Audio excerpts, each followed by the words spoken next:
Hey, it's almost time for the Sub-Zero's festival, right? It's always so lively. Wonder what the flower carriage is gonna look like this year. Let's go check it out!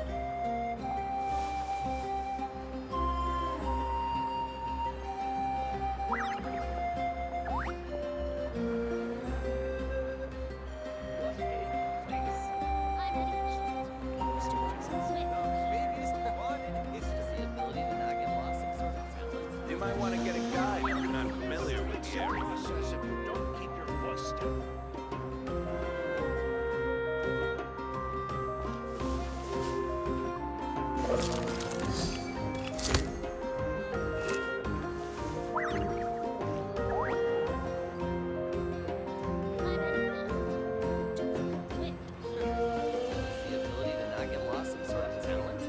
You might want to get a guide if you're not familiar with the area.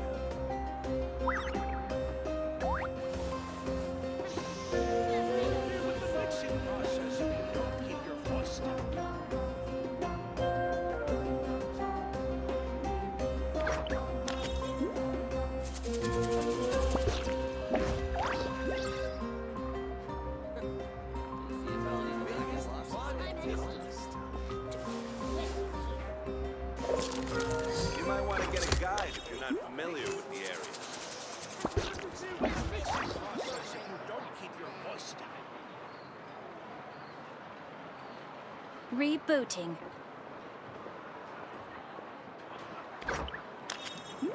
Is the ability to not get lost some sort of talent?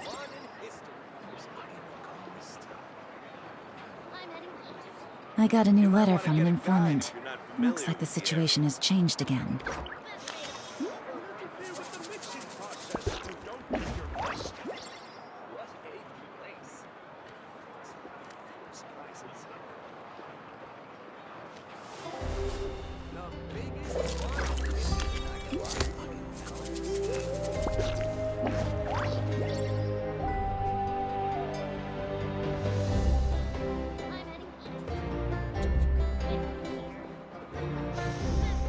You might want to get a guide if you're not familiar with the area.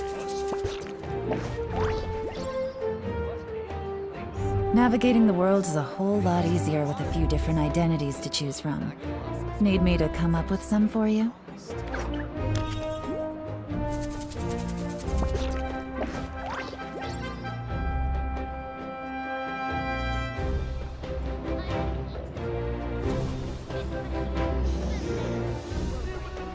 You might want to get a guide if you're not familiar with the area.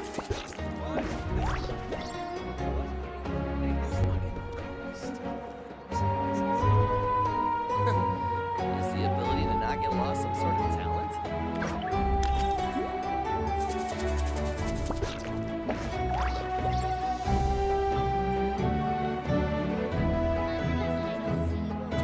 I got a new letter from an informant. Looks like the situation has changed again. You might want to get a guide if you're not familiar with the area.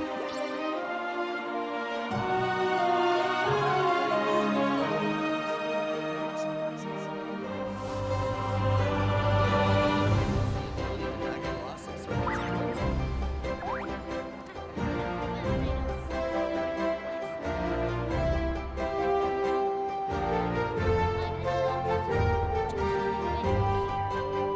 You might want to get a guide if you're not familiar with the area. Oh, good roll. All right, maybe I'll take one more day off and knock out the rest of the work once I'm feeling up to it.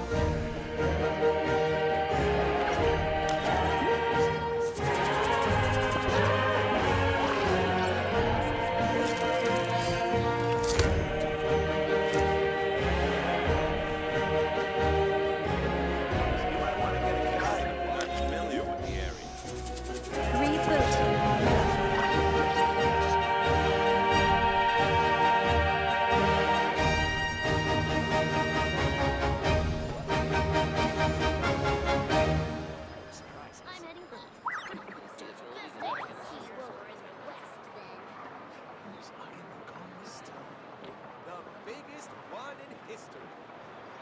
You might want to get a guide if you're not familiar with the area.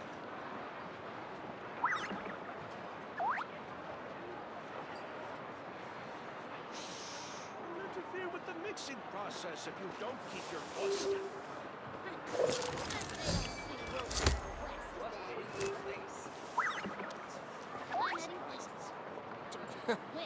Is the ability to not get lost some sort of talent? The biggest one in history. You might want to get a guide if you're not familiar with the area. I got a new letter from an informant.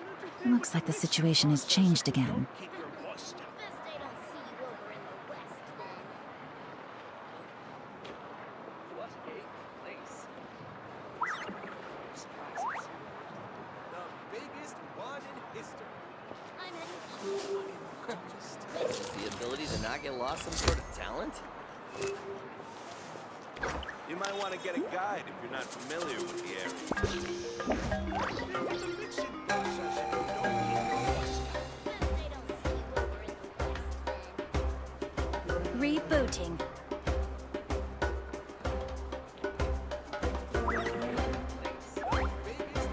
Whew, good roll. Alright, maybe I'll take one more day off, and knock out the rest of the work once I'm feeling up to it.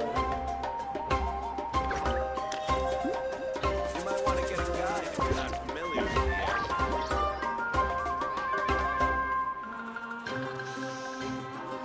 The mixing process if you don't keep your voice down.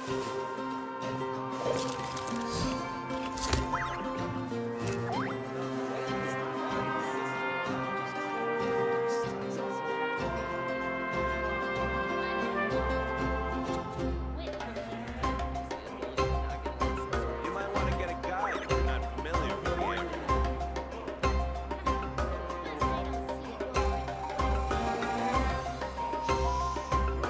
The mixing process if you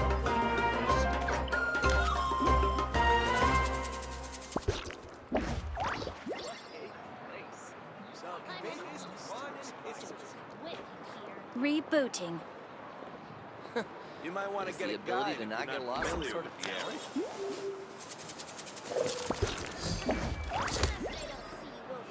Interfere with the mixing process if you don't keep your voice down.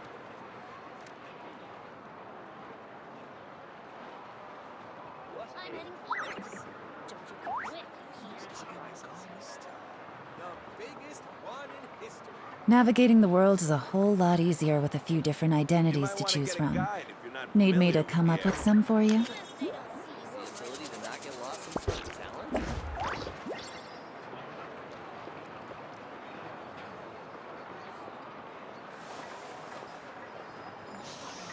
Interfere with the mixing process if you don't keep your voice down. The biggest one in history. You might want to get a guide if you're not familiar with the area. Best they don't see you over in the west. I got a new letter from an informant. Looks like the situation has changed again. Interfere with the mixing process. Rebooting. You might want to get a guide if you're not familiar with the area.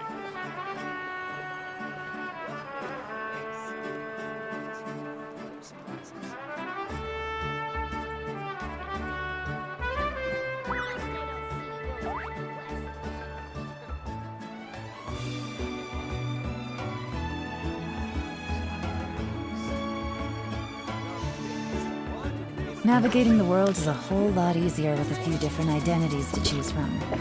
Need me to come up with some for you? You might want to get a guide if you're not familiar with the area.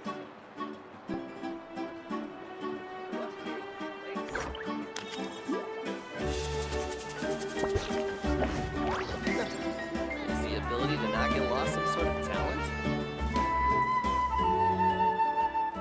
The biggest one in history. Interfere with the mixing process if you don't keep your voice down. You might want to get a guide if you're not familiar with the area. The biggest one in history. I'm heading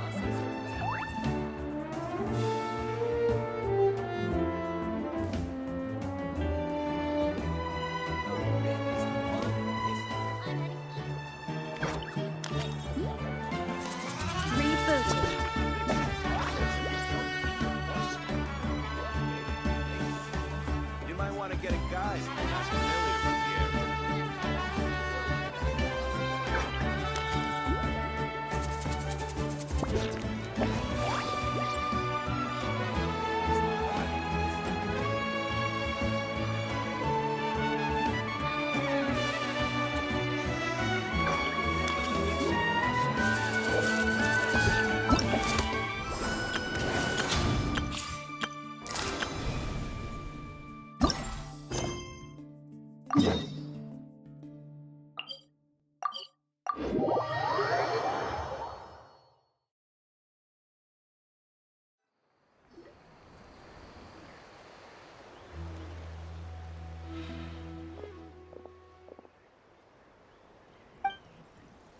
I'm sorry to put this on you, Kanichi.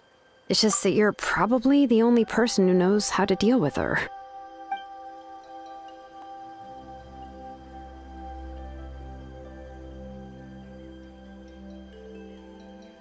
Oh, wait, so Kachina and the Traveler also know about the plan?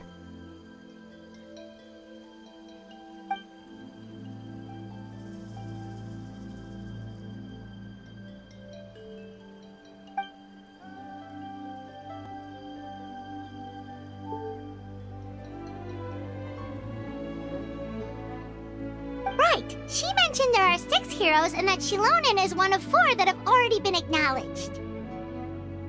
Oh, well, then I suppose there's no need to keep any secrets between us. Having companions walk by your side is perhaps the best solace when facing such a bleak reality.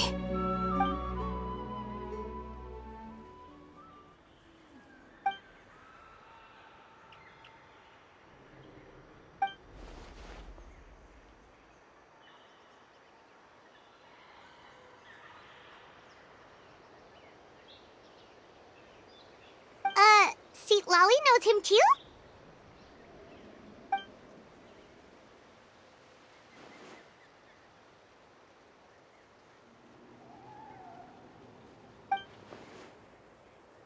Given how the Masters of the Nightwind love to babble about dreams and revelations, they're already a pretty strange bunch to most.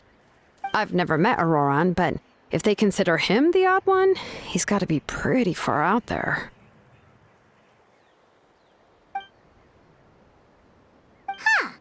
Makes sense. But Paimon wonders how Seat Lolly could be the first one to notice Auroran's disappearance if she spends the whole day in her room.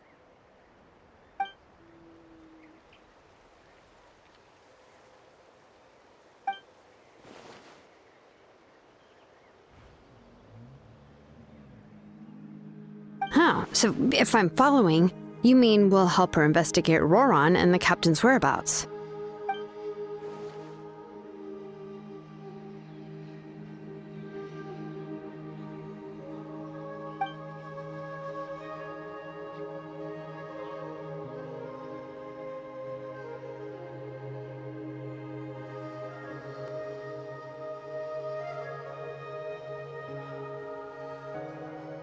Yeah! Plus, we kinda owe her one anyway to make up for breaking the spirit speakers down. Ah, this is a pretty well thought out plan, as expected of Molly Poe Kanichi. Then, yeah, I'll leave my letter to you. Let's hope Seat Lolly can meet at the stadium in 2 days.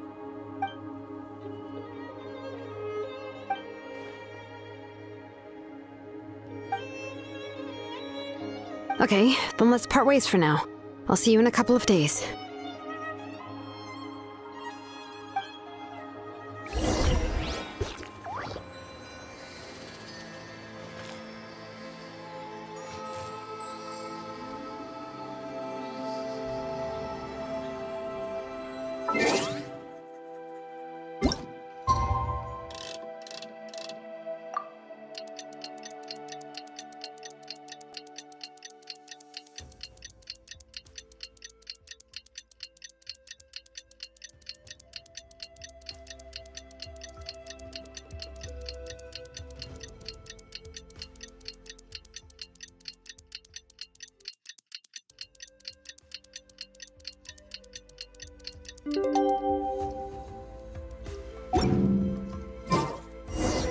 Oh, it's time to meet up with Shilonen. Let's ask her how things have been going.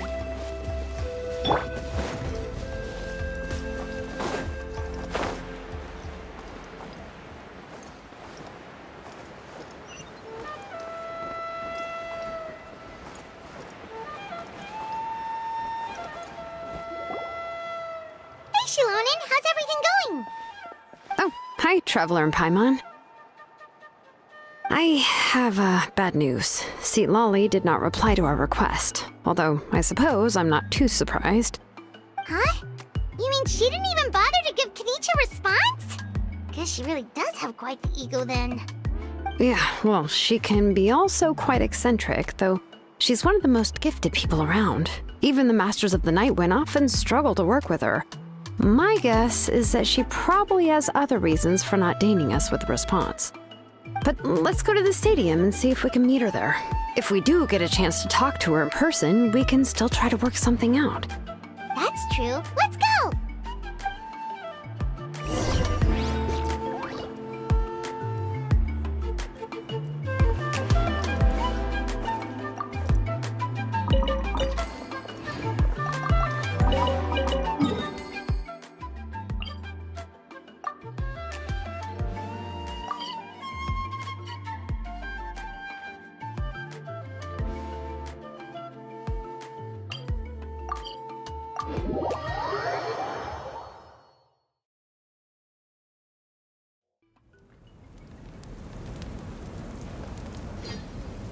Time to go.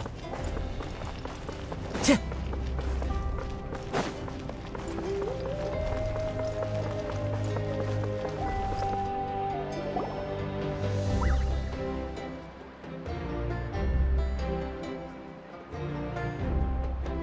Paimon doesn't see anybody. Seems she's just not gonna show up, huh?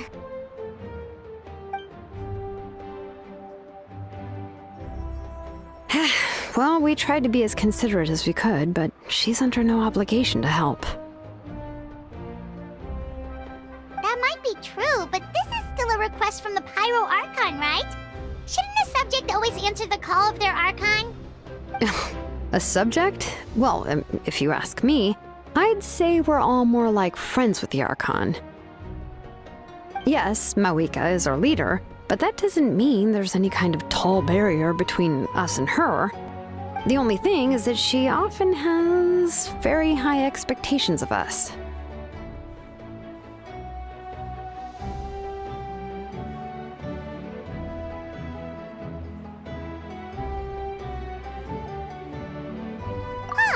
So even though she's super powerful, it sounds like she's actually pretty down to earth and easy to get along with. Unlike that old hag Granny Eastly, right? Does she think she can ignore us just because she's famous? You all talk about her like she's some kind of huge deal, but she didn't even bother to reply to our letter! Seriously, if she didn't want to come, she could at least let us know. If that's what aging does to you, Paimon never wants to get old. Oh, really? So, that's how you see me? Huh? Who's there? Who's talking next to Paimon? Oh, don't mind me. I'm just a disgruntled old hag, right? Come on, relax. I'm sure my bark's worse than my bite. Huh? See, Lolly. Wait, you're Seat Lolly? You're Granny Eastly? Yes, Granny Eastly. But emphasis on Eastly, not Granny. You must know this trope from light novels, surely. They use it all the time. The young man who's actually the oldest person in the room. The girl next door who turns out to be a seasoned veteran. The wise sage who looks like a little kid. Oh, wipe that look off your face! You've seriously never seen an older lady that doesn't look her age? Okay, well, don't go thinking it's a trick either. See? I'm barely wearing any makeup. Did I forget to mention, she's called Granny, but she's actually pretty young.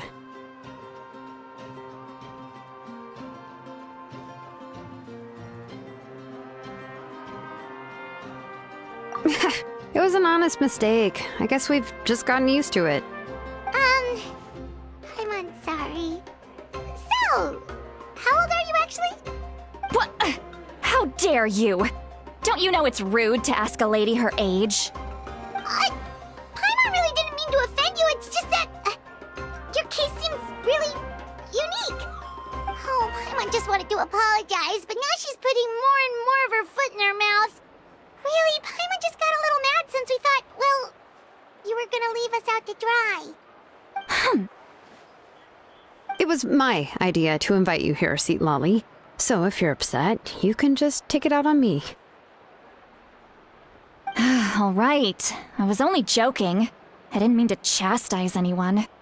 There's really no need to take all this so seriously. If anything, I'm gonna feel awkward if we keep this going. I received Kenichi's letter and was planning to attend this meeting. Since I had already decided to come, I figured there was no need to draft a reply that simply said, "Understood." Besides, just showing up is the most important part. No? But, of course, it's also natural for people to get held up by one thing or another as they're trying to leave the house. It certainly was a bit awkward to see that everyone else had arrived before me. At first, I was thinking of quietly sneaking over, but since you were already here waiting for me, I started to think about how I should phrase my apology. Only to hear you all talking smack about me. Anyway, that's the whole story. Honestly, it's not like I owed you an explanation anyway.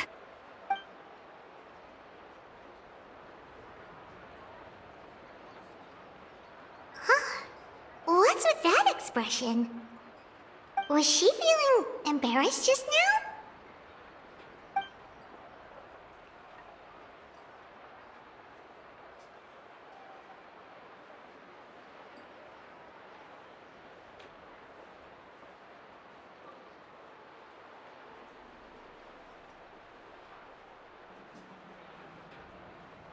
When the Masters of the Night Wind say they struggle dealing with her, I wonder if the feeling is mutual. She seems to be pretty awkward herself. Everything she does and says seems a little forced. Anyway, Shilonen, I heard that you require my help in crafting an ancient name. Correct. The situation isn't like anything we've handled before. Let me explain. I see. So Mauika has asked you to forge an ancient name for an Outlander. Well, that would be a first. And you've also heard all about Auroron. I must say, he's always been a good kid. I can't see him joining the Fatui of his own volition. He must have been coerced somehow.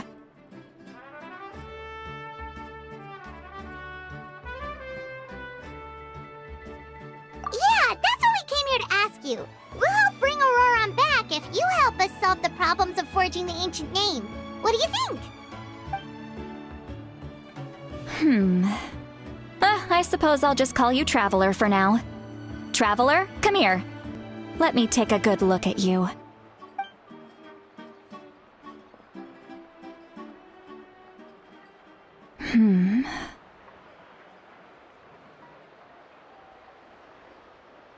Wealth leads to unending conflicts between people. Yet you alone transcend the value of gold. Baleful thunder and wrathful waves bring terror to mortal hearts. Yet again and again, you've braved them to find new worlds. O weary yet free soul, even the most verdant leaf in the forest will pray for your happiness and safe passage. Those are all the things that I could see in you. You've experienced far more than even most mortals could dream of. You possess the heart of a sincere hero, along with the conviction to lift a torch above your head and walk headlong into the night. Huh? Don't move. There's something here. Huh? What thing? Don't scare Paimon. Is the Traveler gonna be okay? Shoo! That should do it. You've just returned from the Night Kingdom, so some fragments of souls were still stuck to your body. No need to worry. I've just cleared out the last of them. Isn't that kinda like having part of a ghost come back with you? It's nothing as serious as that. If left unattended, the most it could do is stir up some chaos in your mind, and generally worsen your mood. Well, in that case, better to get rid of them. It was nothing. Shilonen, let's follow your proposal. Once you've brought Auroron back, I'll take you to see the Lord of the Night. The Lord of the Night? But don't we need to talk to the Wyab of the tribes? Something this important is beyond their jurisdiction. Only the Lord of the Night can decide whether we can grant an ancient name to one who does not hail from our lands. The Lord of the Night is an ancient entity that rules over the entire Night Kingdom, constantly borrowing the power of the sacred flame to combat corrosion from the abyss. Oh, so you're basically saying it's even more powerful than the Wyab of the tribes. Well, that sort of makes sense, being the lord of the entire Night Kingdom and all. Not exactly. It's not so much that one's more powerful than the other. But never mind. That's not important. It would take too much time to explain. Just listen carefully to what I'm about to tell you. The Lord of the Night is currently in a deep slumber, and we can only communicate with its consciousness while in a trance. In other words, in a dream. But I will need to prepare a few more things if we are to hold a ceremony to achieve the state of the trance. I'll make a list. Can any of you get everything for me? I can go. It'll probably be a long list, so better leave it to someone who knows all the local vendors. Sounds good. Then we'll go with St. Lolly to track down Auroron. Phew, the Fatui are nothing to scoff at, so please, be careful during your investigation. If you need any help, just come find me. Yep, we'll be sure to play it safe.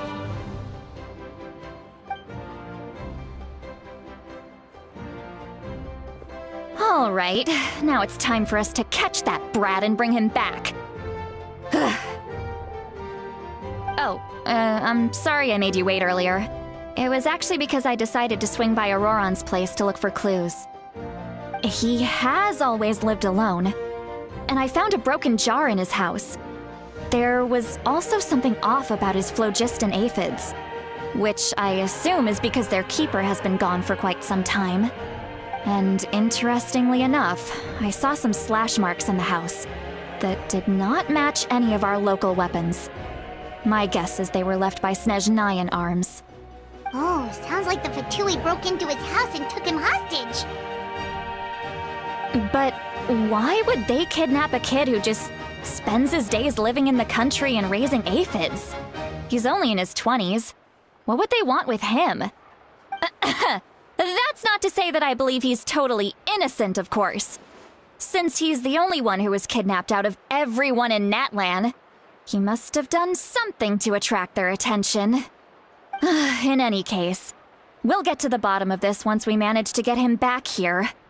I'm truly sorry to put you two through all this trouble with me. But please help me get him back. You can count on us! All right, then let's start by heading to where Auroron was seen last.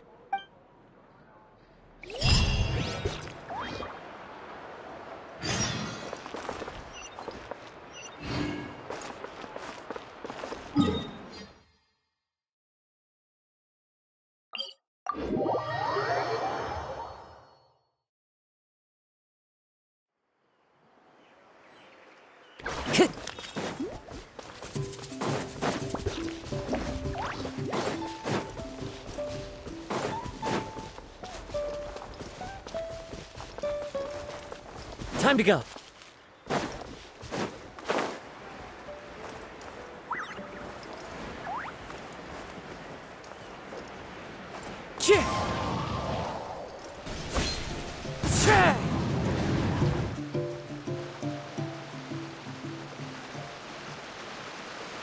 This is the spot.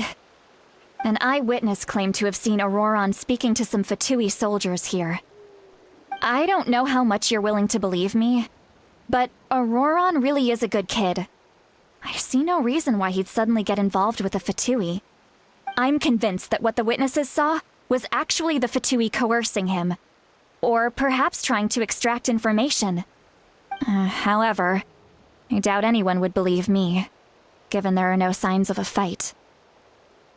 Didn't Kanich say that she's a big name in Natlan? Feels kinda weird to see her so frustrated and helpless like this. Auroron? Well, he was left at the side of the road as an infant, and the people of the tribe took him in. You could say that everyone had a hand in raising him.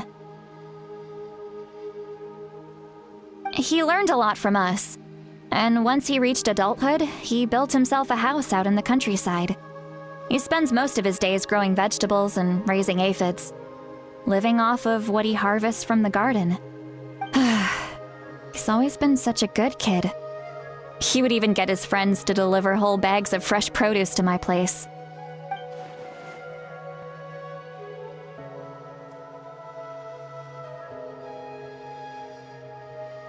Oh well, let's keep looking.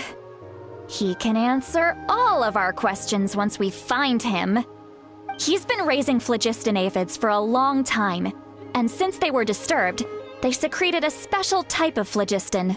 We can use that substance to track his movements. Let's follow the phlogiston trail. Huh? What trail? Paimon doesn't see anything. Oh, right. I forgot your eyes don't naturally perceive such things. Here, give me your hand.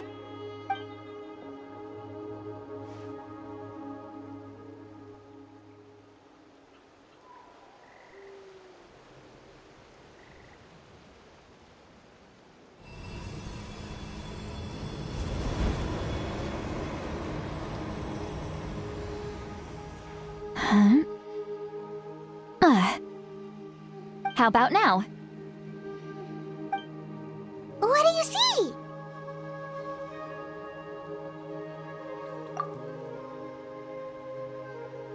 Whoa, Paimon can see it now too! That's right. I used a spell to temporarily transfer a portion of my senses to you.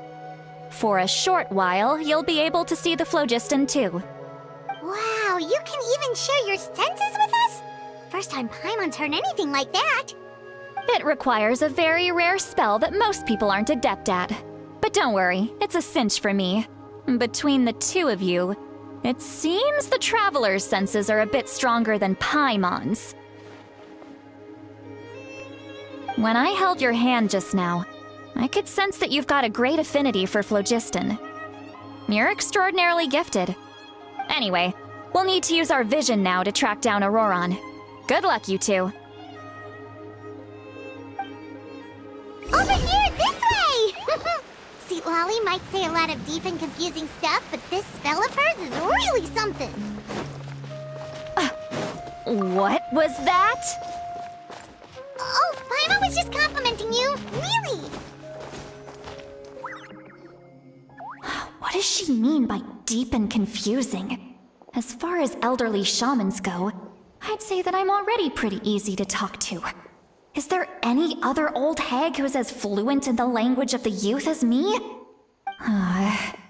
But is my way of speaking still not trendy enough? I've already tried my best to match their speech patterns. But given the looks on their faces just now, or perhaps I'm still not fashionable enough? But that can't be, right? Don't tell me they're still getting the impression that I'm super old-fashioned. Huh?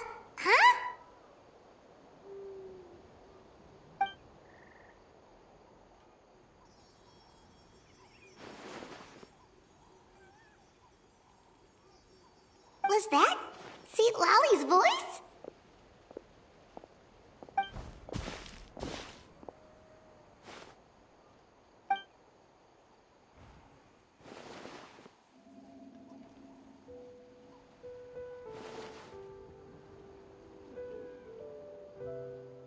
Now that I think about it, it's a good thing I found some helpers this time. Some things are best done with the help of friends.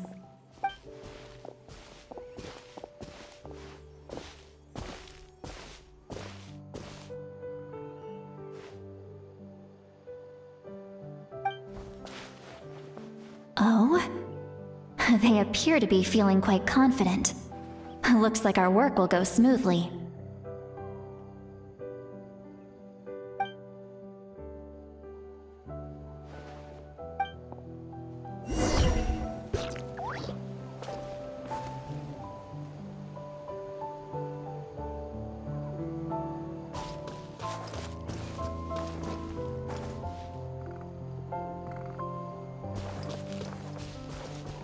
Hey, looks like there's a new camp over there. Let's go take a look. That little brat, I swear. I just hope he hasn't gotten himself into any real trouble.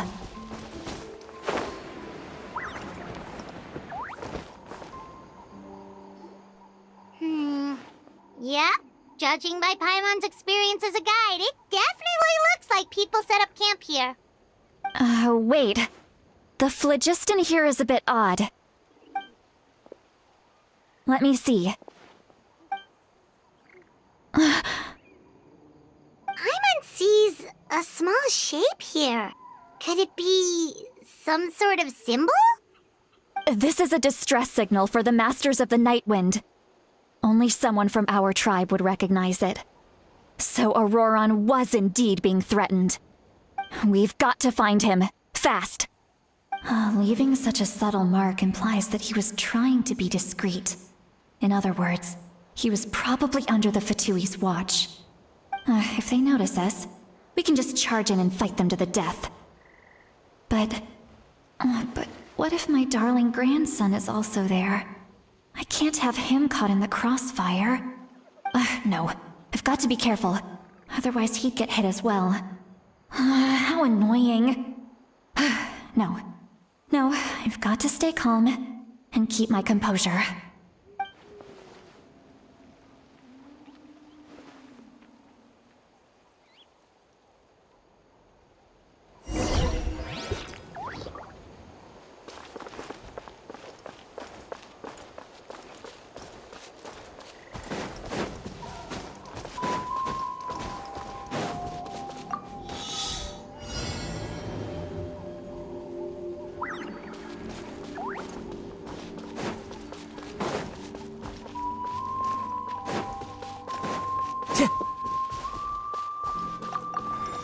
Time to go.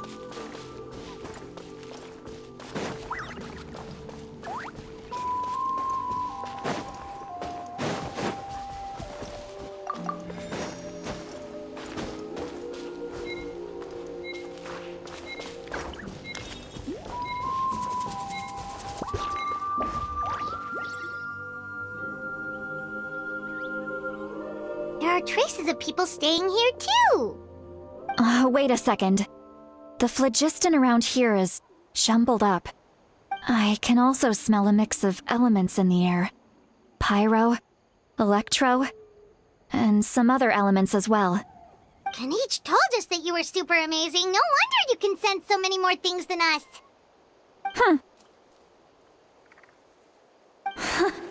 It's about time that little brat said something nice about me. There are signs of a struggle here. Judging from what's left on the scene, there must have been a fight. But after that, the factions seem to have gone their separate ways.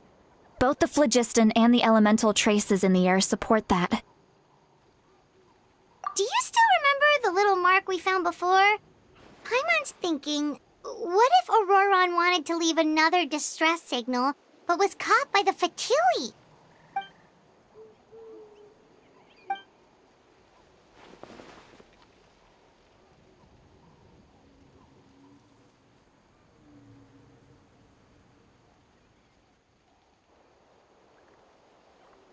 Given there are two signals leading from here, we should split up as well. I'll take this direction, and leave the other one to you. Let's meet up again later.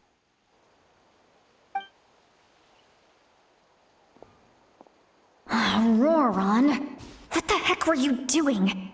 It's one thing to trouble me, but now I had to bring other people into this as well. You little brat. And off she goes! Traveler, did you hear all of that as well? Once Seatlolly left, that voice went away as well. Paimon even tried calling her name inside Paimon's head, but there was no response. So you were thinking the same thing! Paimon also thought that if we could hear what she was thinking, then she could probably also hear what we were thinking in our heads. She did say that she was quite adept at this spell, and it doesn't sound like she's had any trouble with it in the past. Huh, maybe we're a special case and can hear her thoughts as a side effect. If you think about it, she's really got a lively inner world. It paints quite a different picture from Paimon's first impression of her.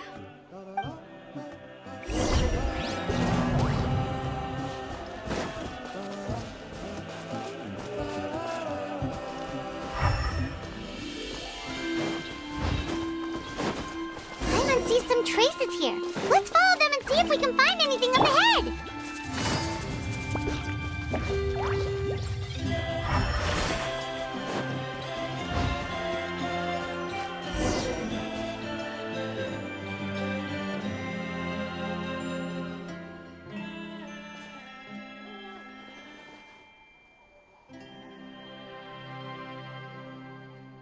Did you find something?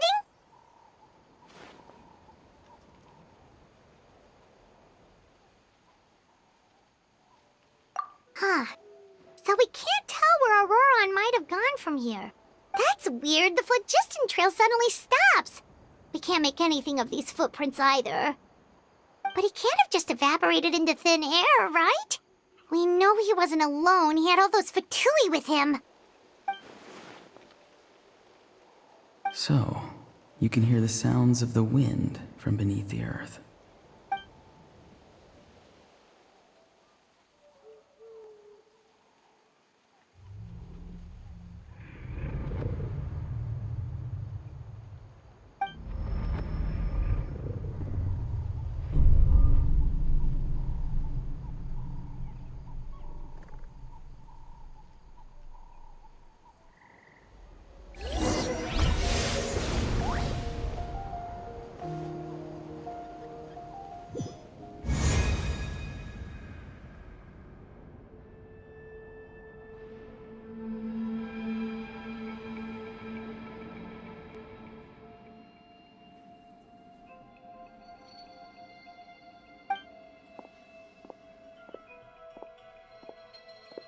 I'm very sorry, but please do not move. I have no desire to hurt you. I apologize that our first meeting has to take place like this. It's just that you're much like one of those animals with ears that perk up as soon as it senses danger in their environment. And given your combat proficiency, I would not have been able to gain an advantage over you if you were anywhere else in the world. However, you're now in the Night Kingdom, a familiar domain to the Masters of the Night Wind. Hello, traveler. I'm Auroron, the one you've been searching for. Ah, the Fatui's custody. I see. So even Granny has told you that I was coerced by the Fatui. I'm afraid you've been brought here by a lie, like a false omen in the lingering smoke. My friend and I only left those traces to lure you here. Deceiving you was never our true intent, however. It was simply the fastest and most feasible way for us to set up a meeting. Greetings, traveler from afar. Be careful with this traveler.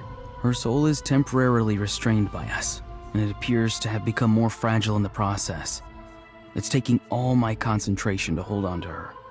It was I who tasked Auroron with leaving the traces to lead you here, and I who used the Master's ritual to bring your soul to the Night Kingdom.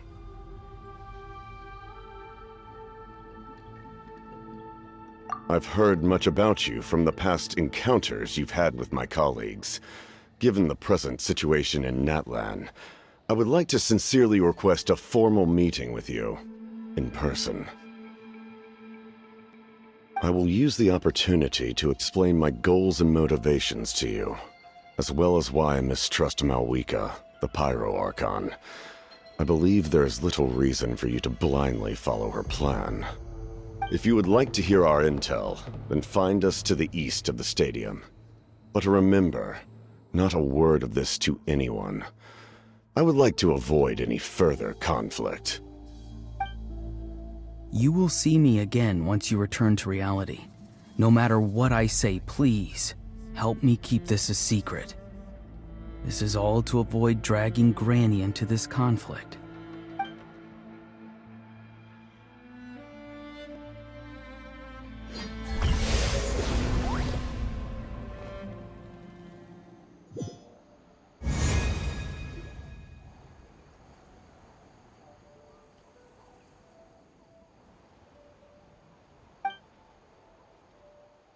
Hey, what happened just now?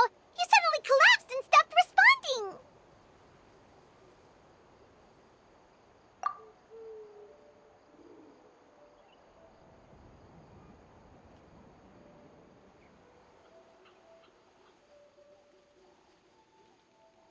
Hey, why are you sitting on the ground? Are you okay? See, Lolly! She froze for a moment and then just collapsed to the ground! Could it have been those leftover remnants from the Night Kingdom? Do you have any itches or pain anywhere?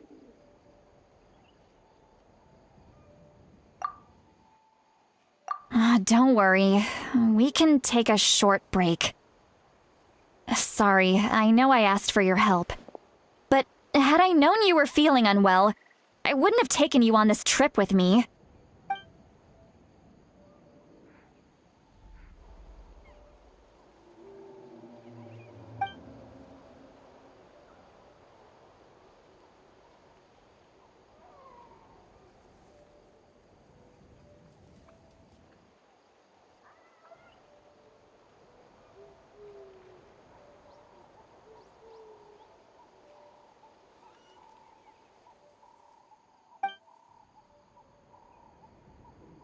If you're feeling sick, you should just say so.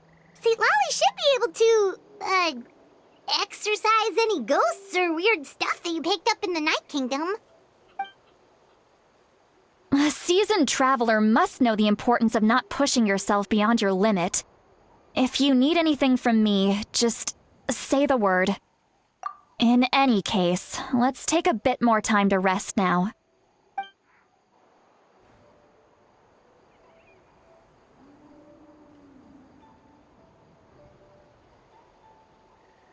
Need to be more careful next time. Feeling better yet, Traveler? All right, let's get ready. I followed my phlogiston trail earlier to a stronghold guarded by soldiers. I have a feeling that Auroron is probably being held inside. Oh, so it's close by. Then let's head over right away. Well, I recruited you to be my helper, which means we're in this together. Like the wind and the clouds. We either move as one or not at all. But if you want to make it up to me, then just be sure to fight extra hard when the time comes.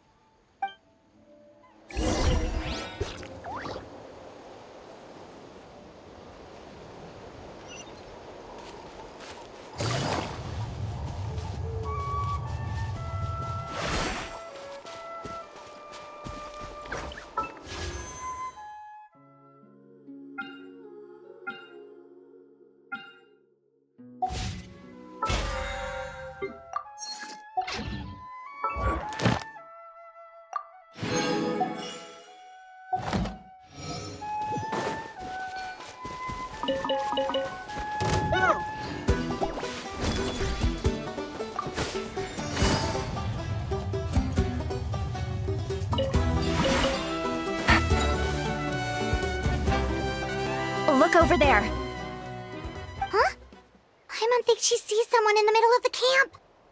That's Auroron. So he really was taken by the Fatui.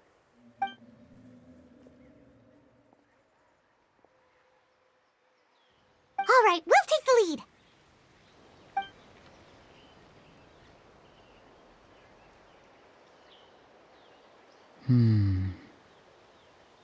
Hey, quit daydreaming.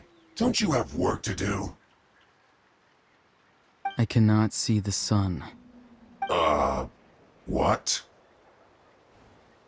Without the sun, I cannot see the truth.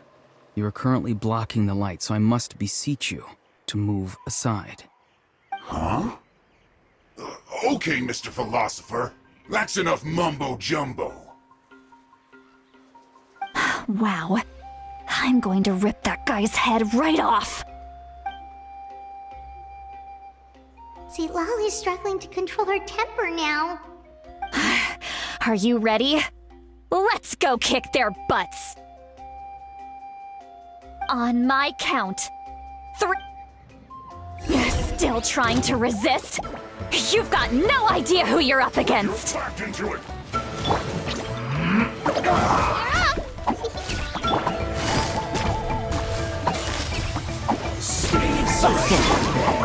Shine down! Turn to oblivion! Clouds high. The birds call. Hey, that hurt really. Here comes your catch. Gotcha.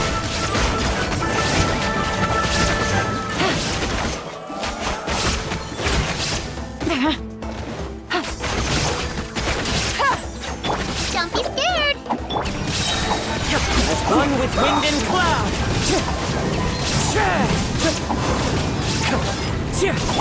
Quietly now.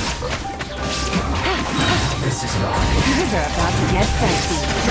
Inazuma shines eternal! Don't get him, Uruguay! Stay put! Clouds high. The birds call. You need to hurry up. This was well done.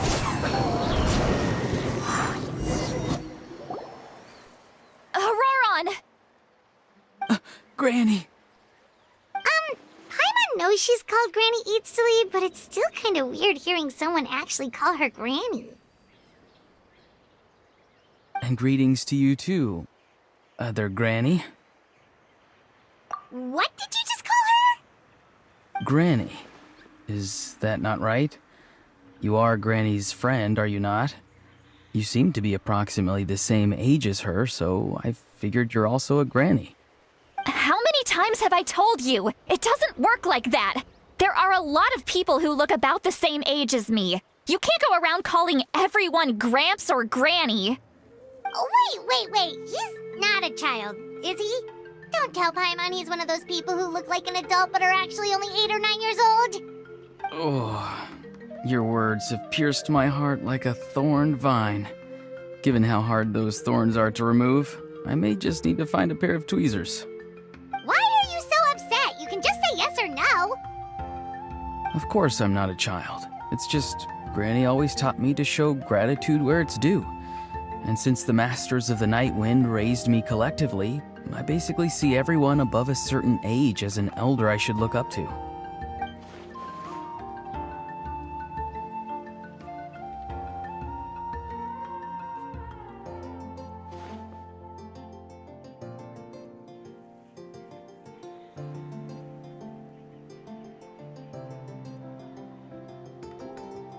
Exactly. But if you keep that up, then everyone's going to be your senior. And do you think saying all of this is gonna save you from a scolding, Auroron? Haven't I told you 100 times since you were a kid? Heed the 3 warnings. Be wary of beasts prowling around, scammers looking for their next victim, and strange people who appear out of nowhere. Oh, so you do remember, and you just chose to ignore them. I always knew that living on your own was going to get you into trouble sooner or later. But getting kidnapped? That really takes the cake. You won't always be able to rely on other people coming to your rescue, you know. You're just lucky we got here when we did. Or we might be launching another search and rescue operation to find out where they put your severed head. I'm sorry, Granny. I'll be more careful next time. Next time? Oh, good one. You think there'll be a next time after this? Not a chance. They didn't hurt you, did they? No, they just asked me a lot of questions about Natlan's terrain and made me draw a map of the ley line distribution. Okay, now answer me honestly. Were you the one who helped the captain escape after his battle with the Pyro Archon? Yes. So why did you do it? Because they said they would need my help from there on out. They also said that if I refused, they'd just come to you, Granny, and they'd already figured out a way to make you do their bidding. Hey! I'm no ordinary Granny! Would they really dare to come after me? And you! Did the gods give you a brain just for you to not use it? Did you really believe everything they said at face value and not stop to think? Thankfully, the Pyro Archon only asked that we find the mysterious individual from the Masters of the Night Wind and didn't slap your name on a wanted poster. Don't think for a second that she doesn't know what's happening. Even if the truth that you see will soon manifest into reality, there is still no need to preemptively panic. Have you forgotten the words that I've taught you? I'm sorry. Forget it. We can submit the details of this camp and the defeated Fatui as evidence of your innocence. Let's clean this place up and get back to the city. Auroron, you better remember this lesson well and seriously reflect on your actions. Also, once we return to the city, come to the speaker's chamber with me. I'll need you to explain everything. Sounds good. Should I bring some of my homegrown vegetables as well? Your vegetables? Yes. I grow a lot of fresh produce in my garden. I hope the Pyro Archon won't be too picky about the selection. Now's not the time to be thinking about that. If you do come face to face with the Pyro Archon, the first thing you should do is... Recite the 3 warnings. Huh? No! You should emphasize that you were not in cahoots with the Fatui! How exactly did the Masters raise this guy? Oh, right.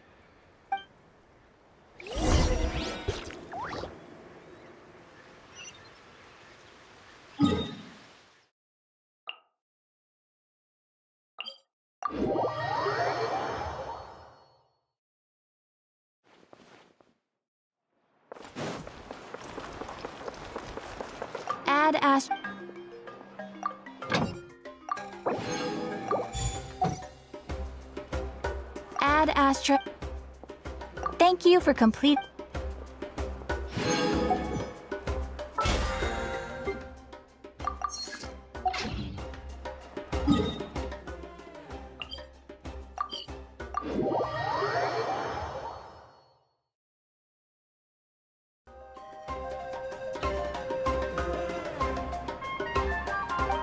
I see. So Auroron came to the captain's rescue because he promised to help him in exchange for Lali's safety. That's right. I'm sorry. Now that you know Auroron was only trying to protect another member of his tribe, could I ask you to petition the Pyro Archon for her forgiveness? We'll give her a full report. We'll let you know once she's reached a decision. Will I need to stay here? Technically, yes. But if Miss Lali is willing to serve as your guarantor, then we can release you from custody. Sure. I'd be happy to do that. I don't have any more time to waste here. I still have other things to do. Understood. Thank you very much. Mr. Auroron, please report back to the Speaker's chamber as soon as you've received notice of the Archon's decision. I understand. Thank you. And thank you too, Granny. Whew. Well, at least you won't need to hide your face anymore. Traveler, Paimon, thank you very much for your help. And don't worry, I haven't forgotten about my side of the deal. Once Auroron is settled, I'll go talk to Shilonen and get started on forging an ancient name for you. Oh, thank you! You scratch my back, I scratch yours. It's as good as done. You can just go twiddle your thumbs or something while you wait for the good news. Bye for now. Come with me, Auroron. We've got to find you a place to stay for the night. Goodbye, Other Granny.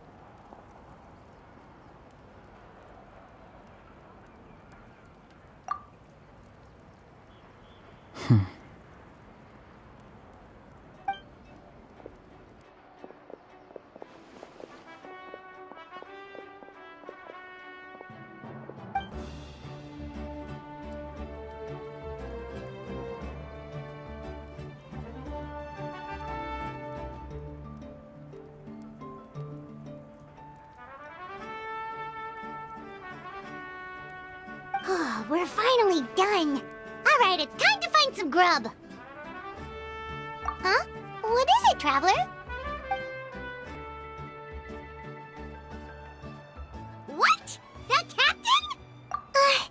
Sorry. Paimon just didn't see that coming. So you really saw him in the Night Kingdom? And he didn't attack you? Oh, that Auroron, what is he up to? He sounded earnest enough just now. Paimon would have never guessed anything was happening. All that stuff about protecting Lali and being forced to help the Fatui when he's actually been a willing accomplice all along. Yeah, you're right. Still, Paimon appreciates you telling her about this. Paimon will support your choice no matter what, so if you want to go, we can go together. We still have another whole day before the meeting, so we'll just meet with them when the time comes.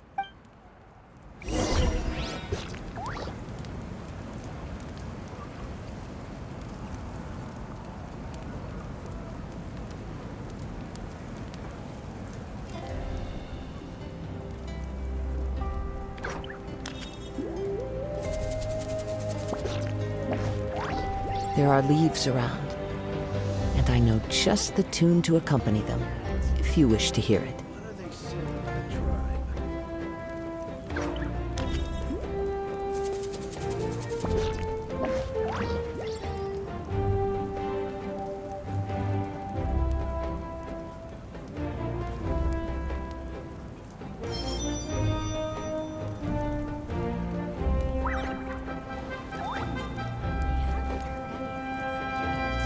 What do they say about the tribe?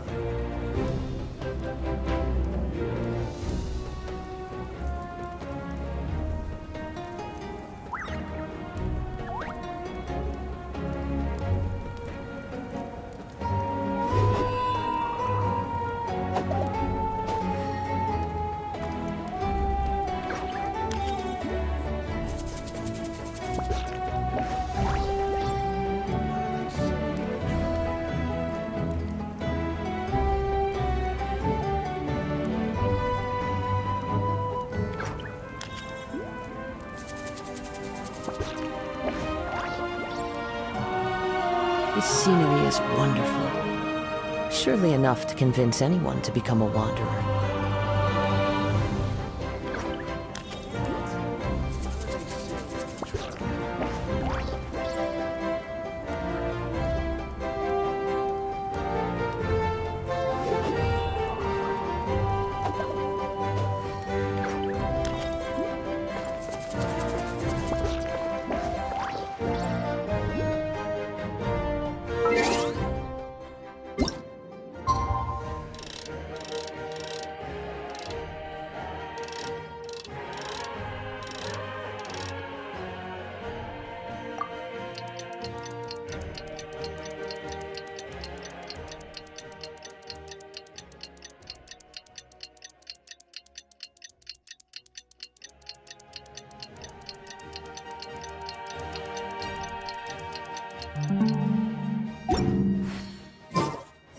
Wherever in this world I roam, I carry memories of my home.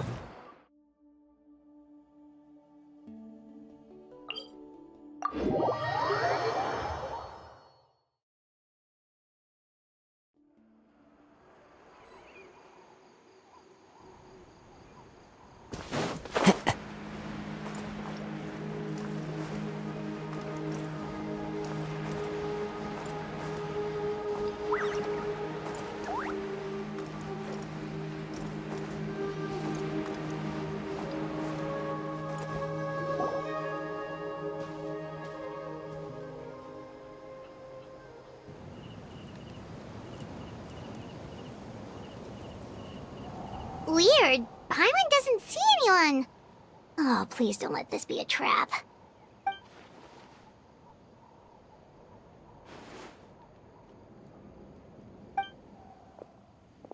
What was that?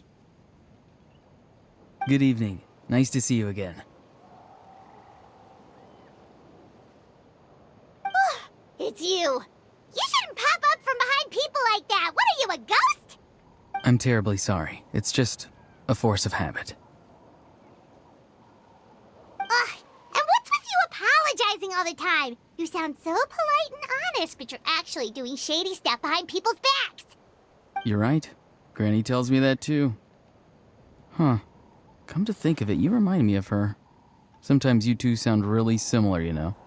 Oh, so you're gonna call Paimon Granny too now? Well, I could.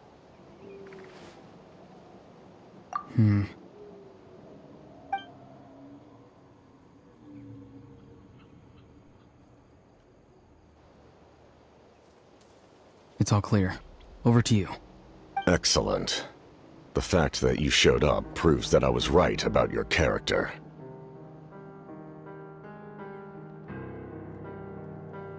Yet, there's been a lot of talk about you. Child told me that you're passionate about the unknown and willing to take risks. Rather than facing you as an enemy, I would much prefer to bring you to my side. If we allow the current state of things to continue, we will inevitably clash, and that's a scenario that I'd very much like to avoid. I've long heard of your exploits across the nations. Though you have crossed swords with my colleagues many times, I know that you are by no means an unreasonable person. And once you've learned the truth that the Pyro Archon Malwika would never willingly share with you, you may just find it in your heart to consider my proposal. I assume you've already been informed of the Pyro Archon's plan. In order to defeat the Abyss and save Natlan, she still needs 2 more heroes to appear. Wait, how did you know that? Never mind. Guess that's not important now. I've long kept a close eye on her plan. To be frank, it's an exceedingly risky plan. Will the heroes really appear?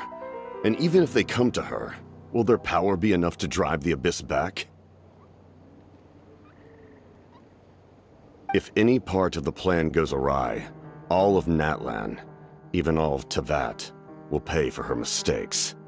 Now, you may have been led to believe that this is the only plan available to her. But what if I told you she's had another emergency plan all along, the details of which she has chosen to keep hidden from you? An emergency plan? Yes. A way to keep Natlan intact, even if her original plan fails. But given the painful cost of its execution, she has chosen to keep it as a mere backup plan. Whether this stems from hesitation, fear, or even naivete, I cannot say. But Natlan cannot afford to wait until she comes to her senses. My fear is that given the enormity of the decision, she will be reluctant to confront the dire reality we face until it is too late. There will be no time left to execute the backup plan, and all of Natlan will be lost to the Abyss. We have to make the decision for her, here and now. Yeah, do you have any evidence for all this? Just telling us a bunch of scary stuff isn't enough, you know. Besides, wasn't it you who tried to seize the Gnosis for the Tsaritsa's plan?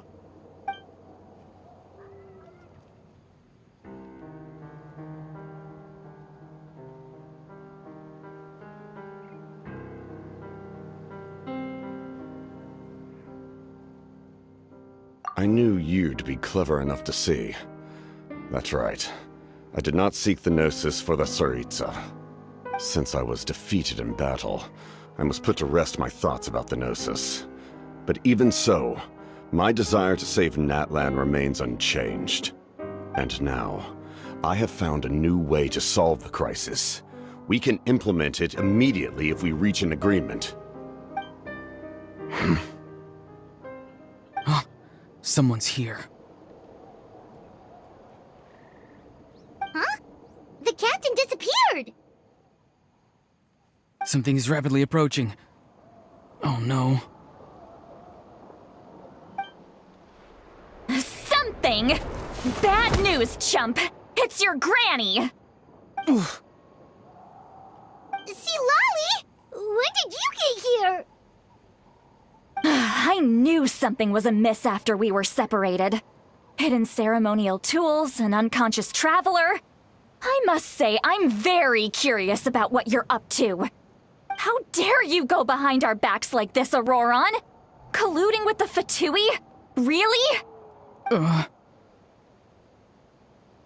Oh, here we go again. Cat got your tongue, huh? You really think you can avoid a scolding just by staying quiet?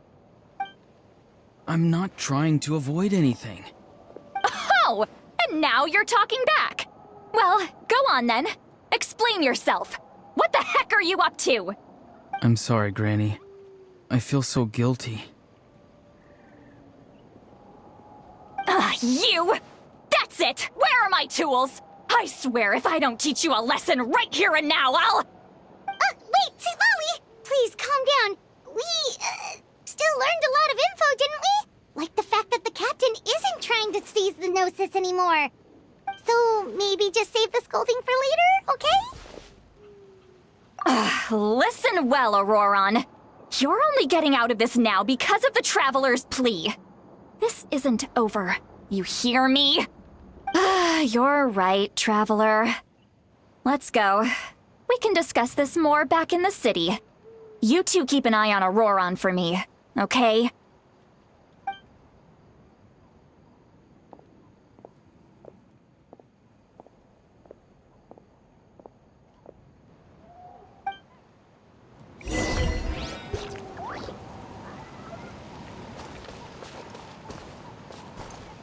Into the wind!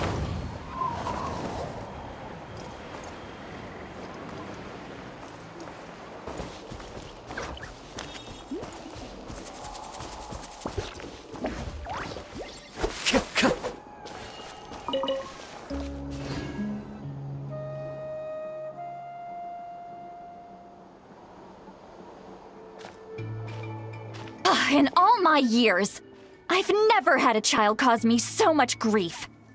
Do you seriously not see what's at stake here?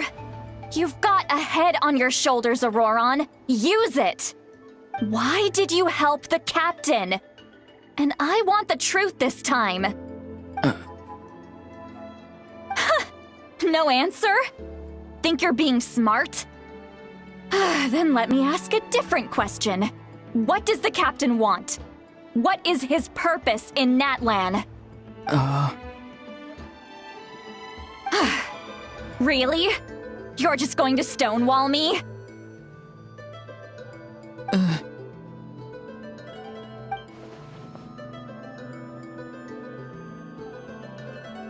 Just use your brain for a second. What do you possibly stand to gain by helping the captain? Only endless trouble awaits you and everyone in the tribe. You've always been a good kid. Why would you throw that all away now? If you're worried about something, just talk to me. Granny would much rather we had a conversation instead of constantly clashing like this. Why is he staring at us all of a sudden? I'm sorry that you have to hear all this. Indeed. It's like going to visit a friend at his house, only to suddenly hear your friend berating a naughty Saurian.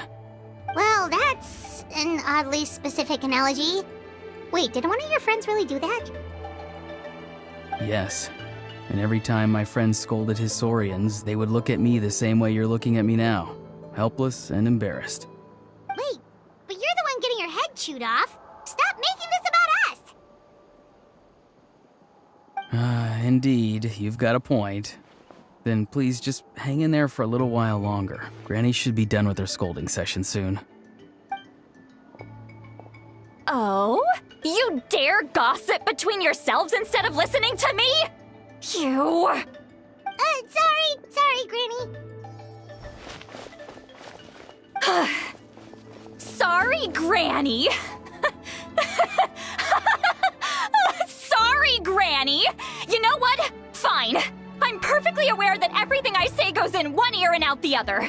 You're all grown up now, so why would you listen to an old hag like me? You say all the right things, but then you go and completely ignore me. Well, if that's how you're going to treat me, you can stop sending Aoife over to my place to deliver your stupid vegetables! I don't need anything from you! Who's Aoife? A delivery person? That's irrelevant. The point is, he hangs out with this kid, so he must be no good. You kids get to a certain age and suddenly act like you know it all. There's nothing I can say to get through to you. Auroron, if you're still thinking about that so-called duty, then please, just forget about it. The ley lines did not fall to this state because of you. And we've long closed the book on that incident. Seems they've started talking about some kind of tribal history. I'm starting to get lost. That's not it, Granny.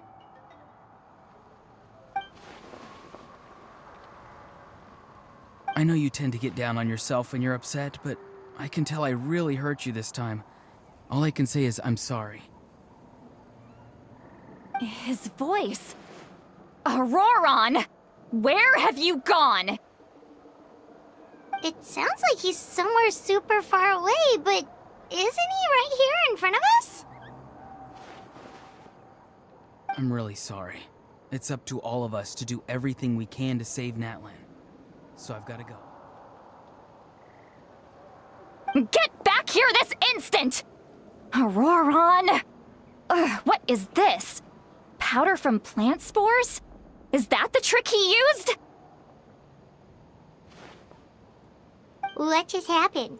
How was he able to suddenly get so far away like that? It's a trick of his. If you grind spores into a powder and spray it in the air, it can be manipulated to create an illusion. He pulled it off flawlessly. He must have put a lot of time into perfecting it. Don't tell me that's how he's been hunting in the fields these days. Oh, couldn't he have picked up something more useful? Ugh, little brat. That's it. The next time we meet, I'm definitely going to break his legs. Whoa, that's a little extreme. But still, why does he feel like he needs to run from us? If his goal is also to protect Natlan, then can't we work together?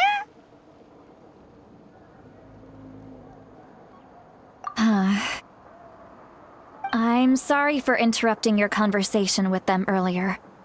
But even if you'd been able to hear them out, there's no guarantee you would have gained anything substantial. Auroron probably did everything he could to get away because he knew I'd get the truth out of him sooner or later. Ah, that brat. I swear.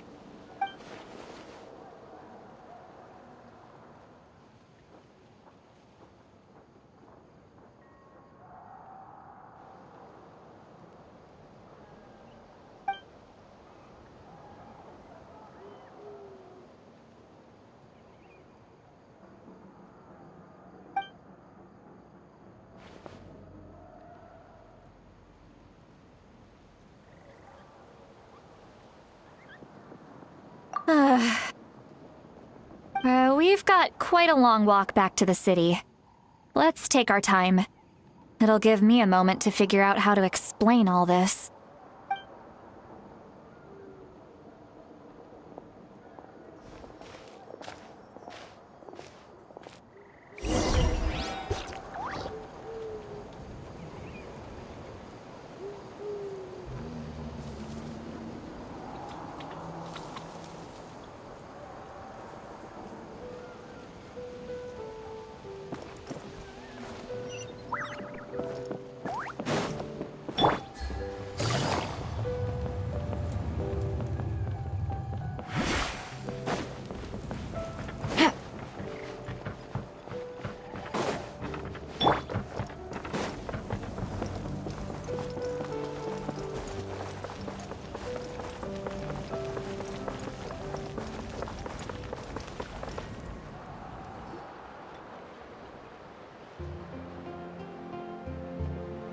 Do you two have some time?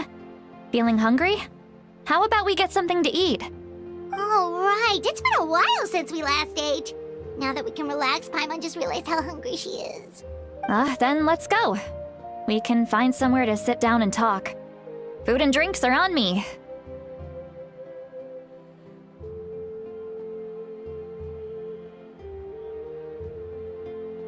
How did this become Paimonville? See, Lolly looks quite down on herself. All right. It's on Paimon this time. What's one meal to the best guide into that? So you can just sit back and enjoy, Sweet Lolly. Paimon will take care of it. Hey, come on now. You won't even let me take you out for some food and drinks? I just wanted to treat you to a meal. Are you sure? We can save you some Mora. Mora is the least of my concerns. Besides, we're definitely due a meal after all the time we've spent together. Let me get this one. I might be an old hag, but I like to think I'm not completely useless. Sure, that's fine with us, but Paimon doesn't want you to be sad, Sweet Lolly. Don't worry. I'm sure a juicy grilled steak will work wonders.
What are you looking at? Do you see two people standing by the door? They look like spitting images of each other. Are they twins?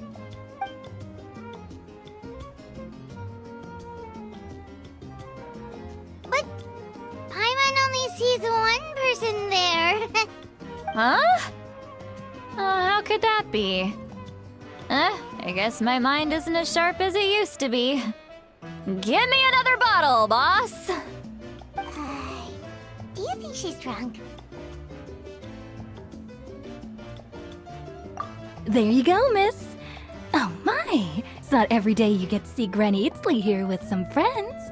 Not to mention ones who've made a huge name for themselves recently. Oh, so you've heard of us? Of course I have. Aren't you the ones who saved Kachina and brought her back? No wonder you hit it off with Granny Sitlali. She wouldn't spend time with just anybody, you know. I don't even remember the last time I saw her with a new friend. Wait, so you call her Granny too? Well, given our ages, it'd probably be more accurate for me to call her my great-great-granny. She's one of the most famous people at the Masters of the Nightwind. Most days, hardly anyone even dares talk to her. Huh? Gossiping about me right in front of my face now, are you, Chonka? Oh, please, Granny, I wouldn't dare. I'm just beyond happy to see you bring over some new friends. After all, any friends of our regulars are sure to be great customers too. All right, that's enough. Go on now. I'm sure the other customers would like to talk to you as well. There's no need to keep staring at me. I promise I'll keep my alcohol down until I leave. Well then, you have my thanks.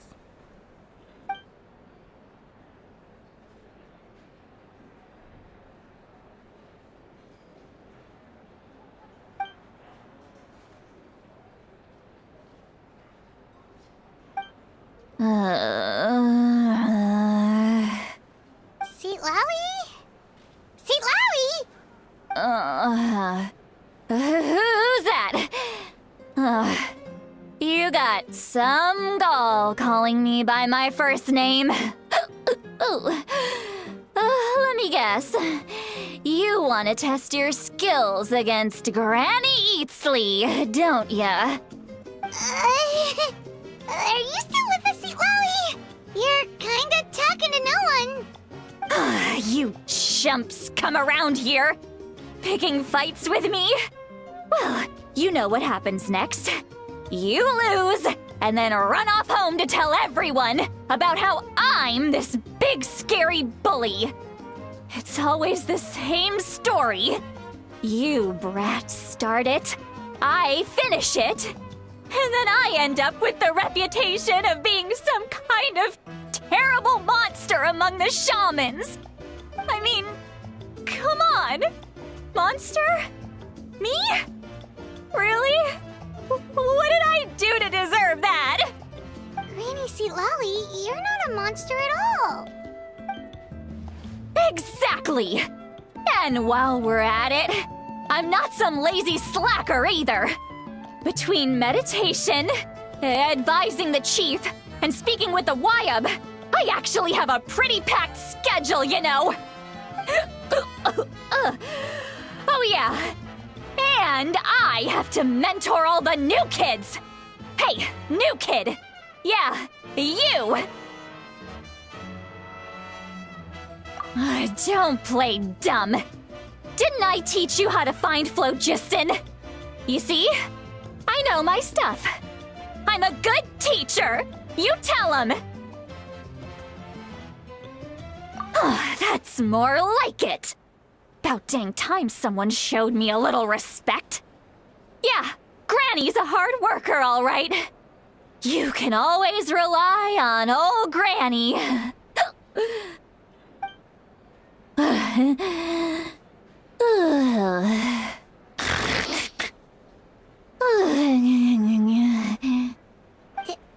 Did she just fall asleep with her eyes open?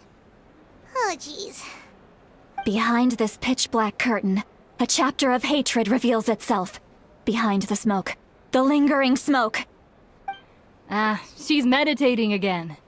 She does this whenever she's had a few too many drinks. Her mind's actually racing at this point. It's quite the opposite of sleep. Is this another specialty of the Masters of the Nightwind? No, I'd say it's an ability that's unique to Citlali herself. While she can easily pick up everyone else's skills and tricks, few have been able to master hers. Warning, warning. Red. Red, the color of danger, has now arisen within that pair of eyes. Huh?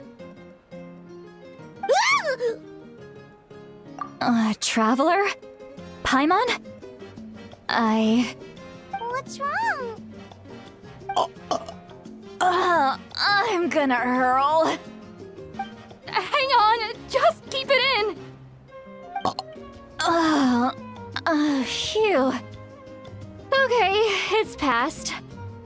That was a close one. You had Paimon worried. Paimon really thought you were about to barf all over the table just now. How embarrassing. I'm sorry you had to see me like that.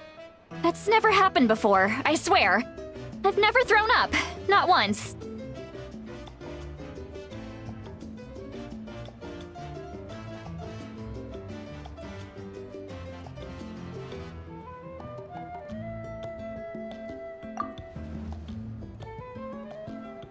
Are you feeling okay?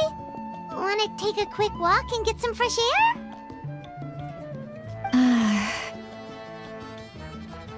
There's so much that I want to say, but I can't. Why not? Of course you can. Just say whatever's on your mind. Please, Paimon, it's not as simple as you think.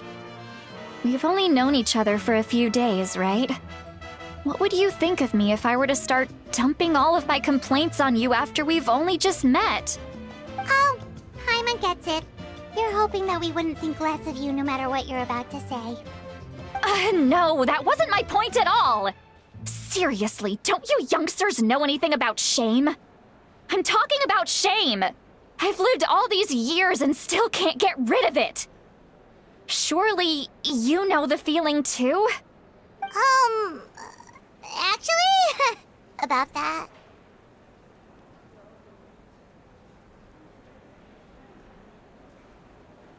Huh? Tell me what? Yeah, this is as good a time as any.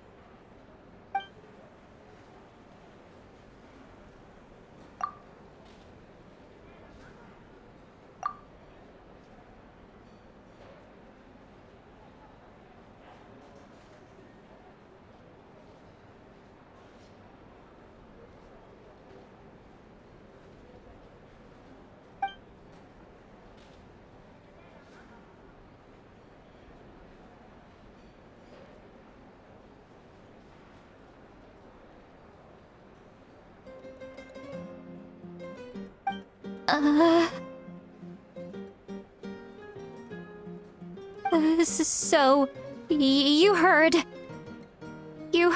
my... It's okay, Citlali.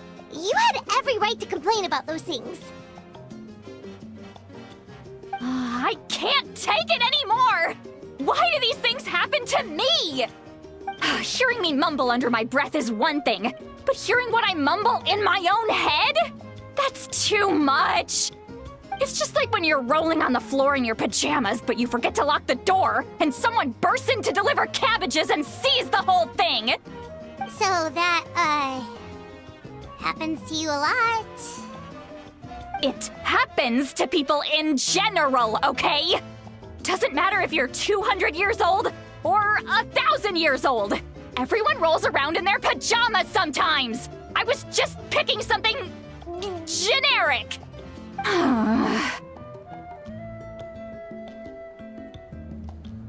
Take a walk with me. I have things to share with you.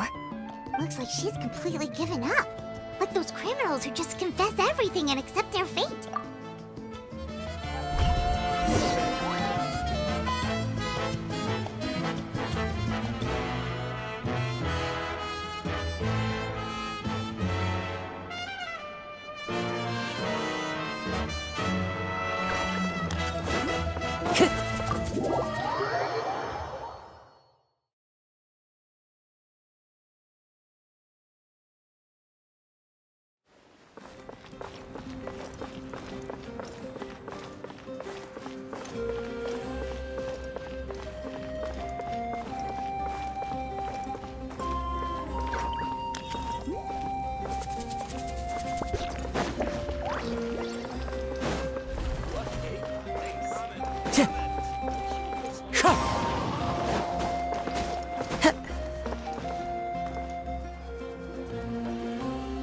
Well, great view, right?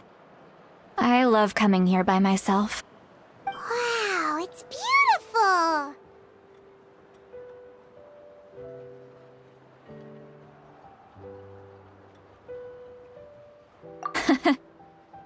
You're making me want to cry. Oh no, what do we do? Please don't cry! I was an expression, okay? A figure of speech. I'm just... embarrassed. Here you are thanking me. Even after you helped me all this time. Let's just have a casual conversation. It's easiest that way. Really? You don't seem like the kind of person who keeps things casual. Well, I guess I used to be more of a stickler for the rules. And you're right, I don't usually open up to the people of my tribe like this. I'm just an eccentric old hag to them. That story's been passed down so long, it might as well be true. But you're just a regular person. The kids of my tribe would have a heart attack if they heard you say that. Granny Eastly is a powerful figure. Be careful around her. That's what they'd say. Well, you are powerful. Are they afraid of you? Some are. Others are mad I always come out on top. A few decades like that, and people stop knowing how to deal with you. What about you? Are you scared of me? We don't find you scary at all. That's because you're not from my tribe. You don't know how many delusions of grandeur I've destroyed just by existing. I make people realize that no matter how hard they work, they'll never become a living legend like me. Oh, not to brag or anything. Maybe it's hard to believe. Just pretend I never said anything. We believe you. Shilonen has full faith in your abilities, and Auroran didn't seem scared of you. He thinks of you as his granny, right? Yes, but Auroran's a special case. Mawika already told you about her plan. And you've given so much help to Auroran and me. You deserve to learn the full truth. Auroran's not like other people. As I mentioned, he was abandoned as a child. The reason being, his soul is incomplete. The Masters of the Nightwind view this as a bad omen, capable of bringing about illness and misfortune. No one knows who his parents were. He was just left on a rock in the wilderness. It's a miracle he wasn't devoured by some wild beast. The Masters of the Nightwind believe they can see human souls. And in Auroran's incomplete soul, they saw a possibility for Natlan. A possibility to turn Auroran into a vessel for lost souls. The ceremony would allow lost souls to gather within him. Auroran would then be sent to the Night Kingdom to return the souls to their rightful place, strengthening the ley lines and completing the ceremony. Wait, that doesn't sound right.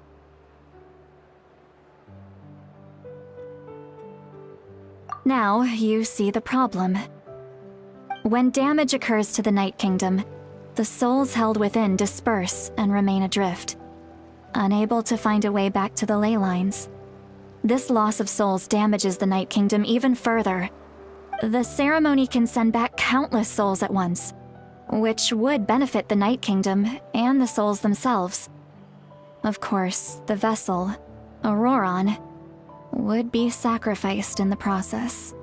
I wasn't surprised the chief at the time came up with the plan. The ley lines were already in a terrible state. A suitable candidate for the ceremony appears, and now you have the chance to make things better. Of course you're going to take it.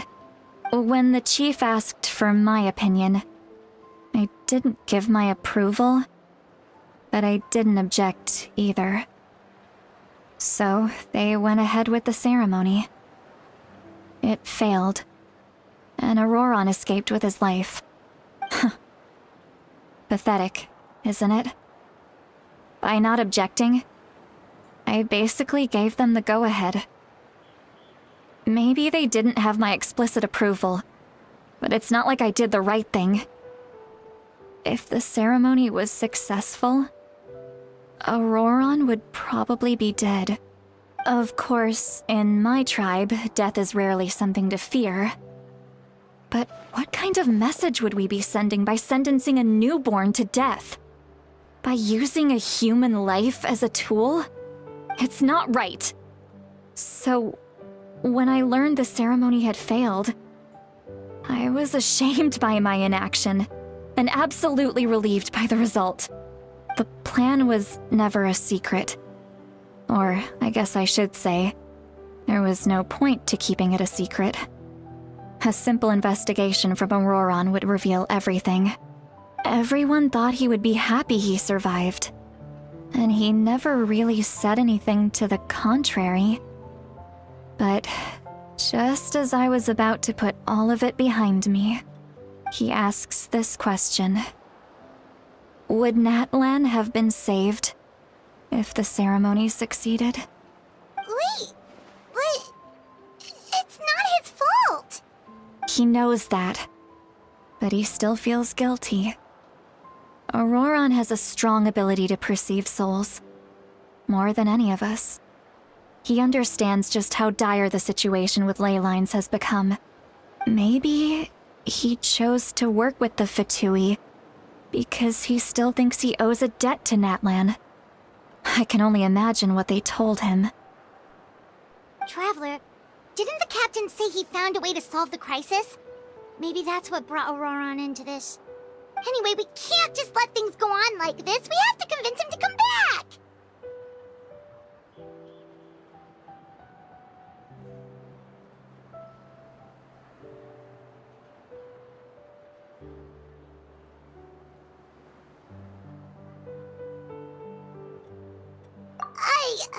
You don't look so good, Sweet Lolly. Maybe you should head back and get some sleep. Probably drank too much. It's okay. The fresh air is doing me good. Okay. Forget that. I need to go home. I hit it a little too hard.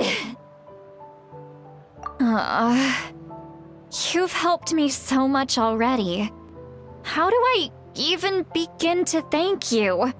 Hey, we're friends, aren't we? Besides, you already said you owe us a favor, so you don't need to worry about us. Good point. Well, I'll go home and get some sleep. We can figure out our next move in the morning.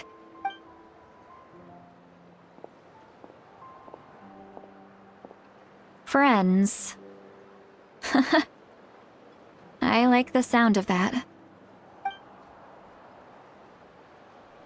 Auroron's probably back with the captain, don't you think? You mean about the backup plan? Do you really believe what the captain told us?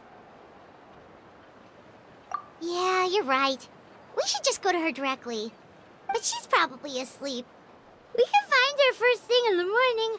For now, let's... go to bed.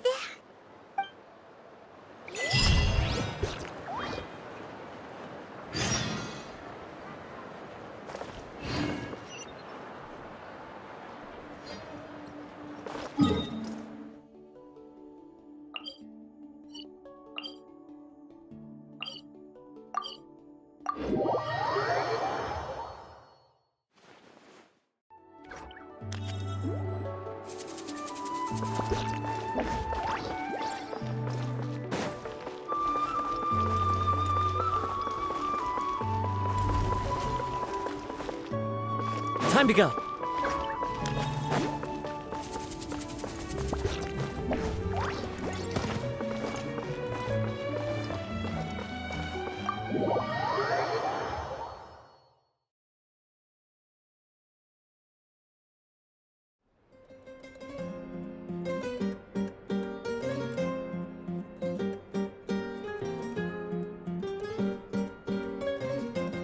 Why is it so noisy outside? Paimon still haven't sleep. Well, guess we should see what's going on.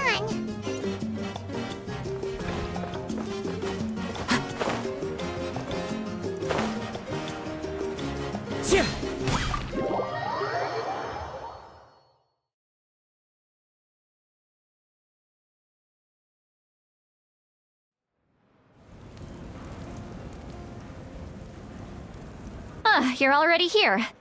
I was just about to come get you. Wow, you're up early. That's impressive, especially after all the drinking last night. Let's not bring up last night. I'm embarrassed about the whole thing. Anyway, I was also woken up by the commotion. Looks like all the warriors from the stadium are on the move. I heard many areas have been attacked by the Abyss, including the Masters of the Nightwind. I need to head back right away. The Abyss attacked again? Are you sure you can handle it on your own? Do you need our help?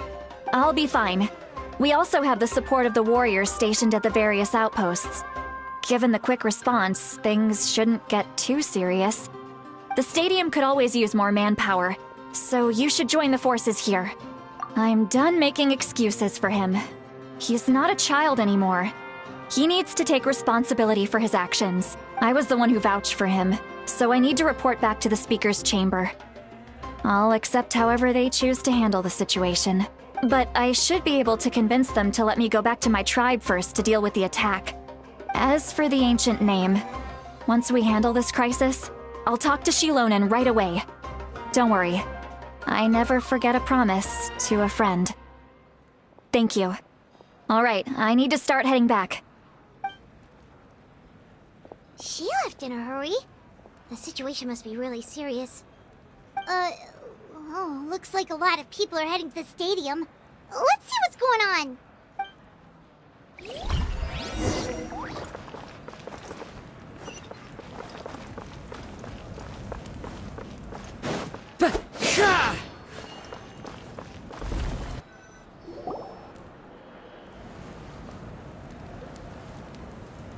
Traveler, over here! Perfect. Our star Outlander has appeared. Oh, you're all here! But, what's with the whole Star Outlander thing? Just my way of saying how awesome you are. We've got a real emergency on our hands, so this is the perfect time for you to show off your skills. Alright, but can we get a quick rundown of the situation first? The Abyss suddenly attacked the Collective of Plenty, the Masters of the Nightwind, the Children of Echoes, and a number of our camps and outposts in the wild. Yes, and the attacks are increasing in frequency. The tribes have plenty of defenses, so they're safe for now, but I can't say the same for the adventurers and merchants stuck in the wild. Chaska and I have been searching for survivors and treating the wounded. We just got back, but we need to head out again soon. I plan on heading back to the Collective of Plenty, just in case my tribe needs me. What about you, Mualani? Where are you gonna go? I'll go help the Children of Echoes. They're the closest, so I can start fighting right away. What about you guys? We could go together.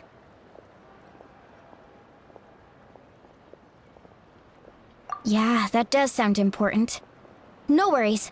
Just leave the Children of Echoes to us. Who knows? Maybe yours truly will have the Abyss on the run by the time you're finished. That would be pretty great, actually. I hope my tribe gets through okay. It'll be fine. Your tribe doesn't do all that bodybuilding for nothing. Let's part ways here for now. And most importantly, be careful, everyone.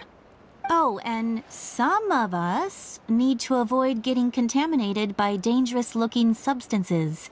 That will make my job a lot easier. Koichi, do we really have to do this now? It's alright. She's just looking out for everyone. Alright, let's hurry up and talk to the Pyro Archon so we can help the others.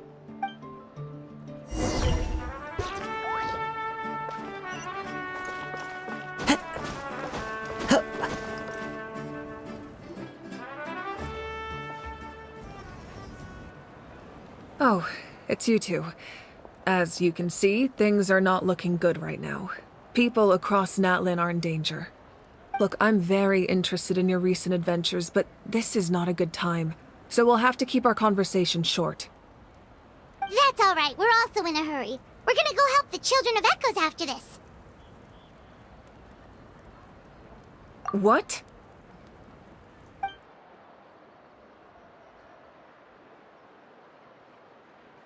So he thinks my plan is too risky. He thinks I'm being stubborn.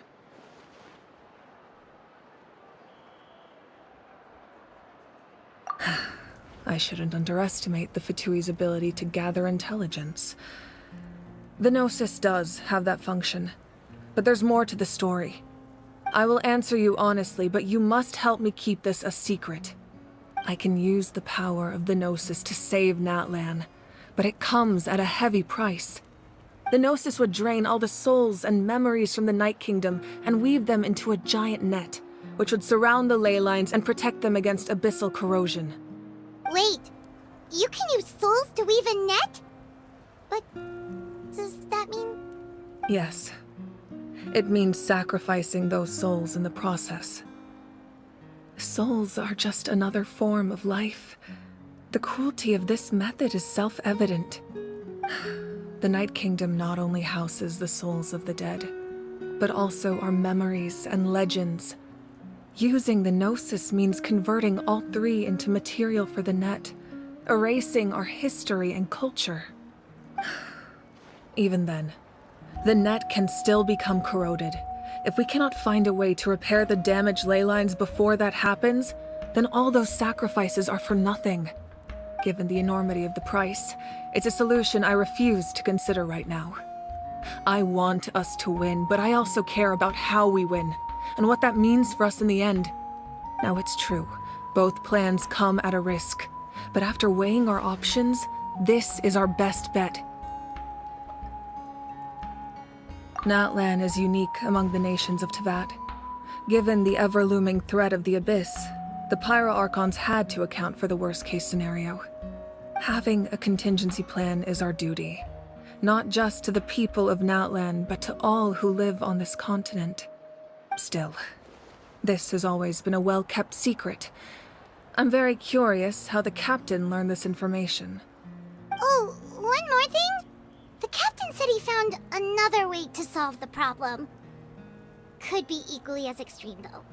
Without the Gnosis, he should have no other option. But I see no reason for him to lie. Seems like our only path forward is to track him down, so he can answer that question for us.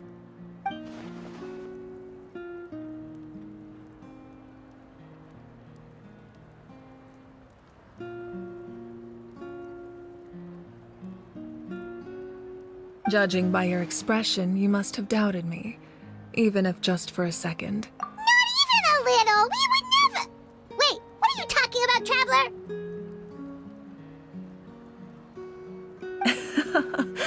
Just as expected. I appreciate your sincerity.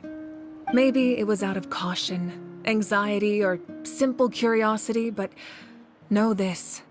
No matter what, our goal remains the same.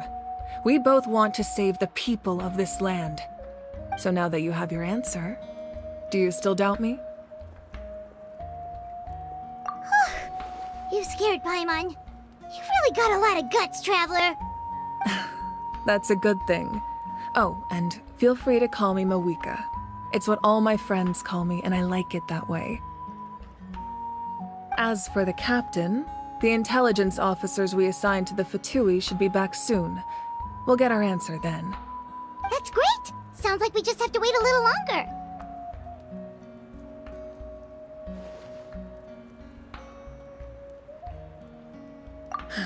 Not just yet. Even though the Abyss is attacking several locations at once, I'm confident the warriors stationed in those areas can handle it. Don't worry. I just need to finish coordinating our available manpower, then I'll take a small team to handle the difficult locations. Wait, you're going to fight in person? Didn't you give up your power? That's true. I'm far less powerful than a god in my current state. But don't forget, I was an experienced and powerful warrior before I ever became the Pyro Archon. No matter how you look at it, my duty is on the front lines.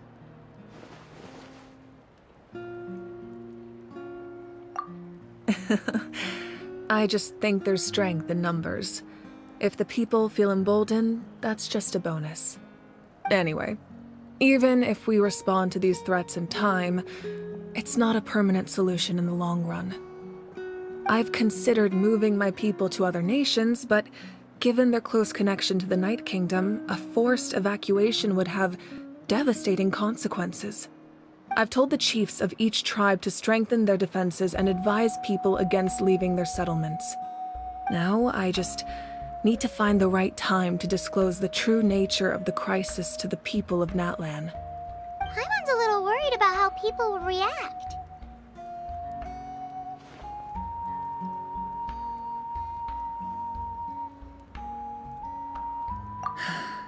Yes, but that won't be the only response. In any case, that's for me to worry about. I'll let you know when we have more information on the captain. Alright, we should head out. Maybe we can join up with Milani. She can't be too far ahead.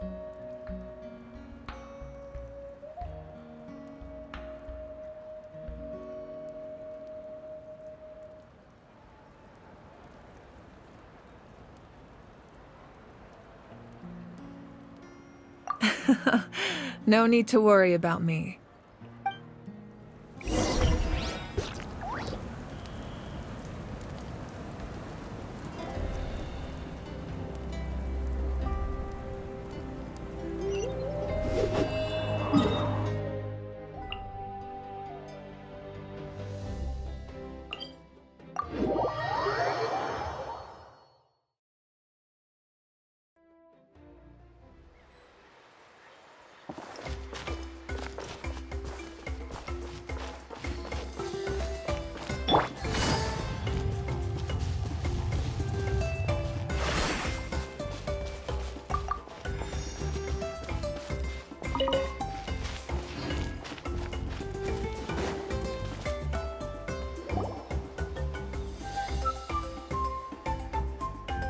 Quick, over here! To safety!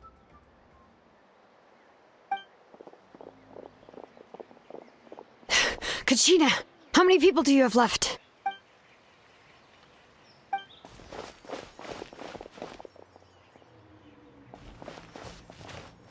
What's the situation? There's a trapped caravan that needs our help. We need to rescue them as soon as possible. We'll go together.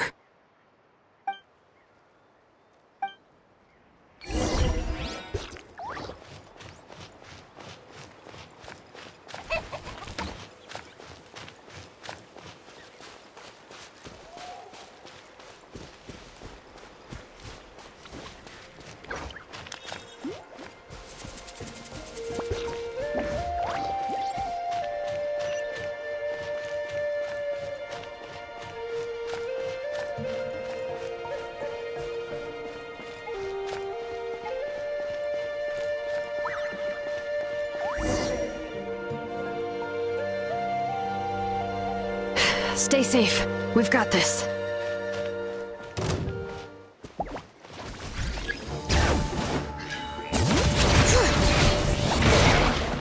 Bombs away! Ha! Clear the area! Check this out! Best of luck!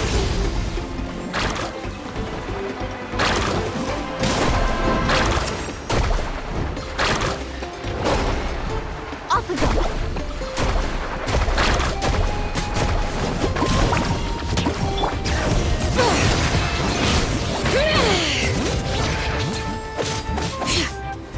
Letting brave names echo!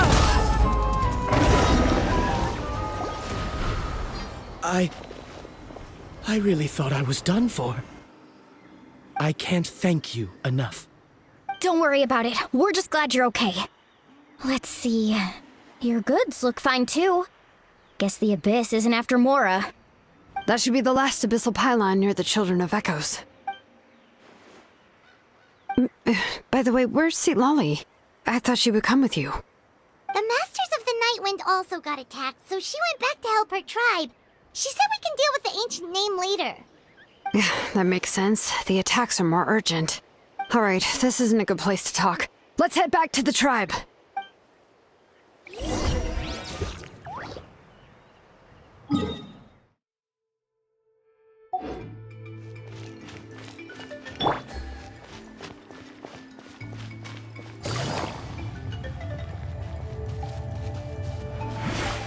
Take it easy.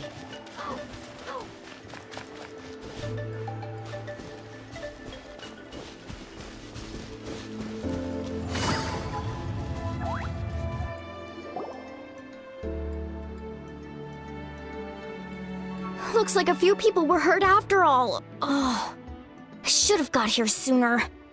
The Abyss threw a lot at us at once.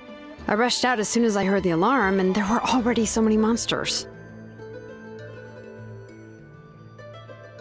Before long, Kachina brought over a whole group of warriors, and just like that, we destroyed several pylons as a team.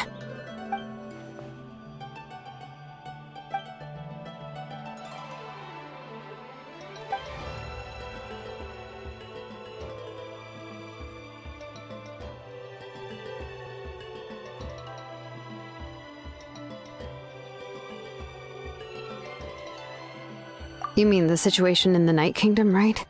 Yeah, I feel the same way. We've managed to keep it a secret all this time, but more and more people are realizing something's wrong. It's impossible not to feel anxious when things are getting worse by the second, and all we can do is wait. That just means we need to buy the Pyro Archon more time. Keep pushing, everyone. Every battle is worth something. You really are an eternal optimist, Mualani. You always find a way to cheer people up. Why, thank you. I guess it's one of my better qualities.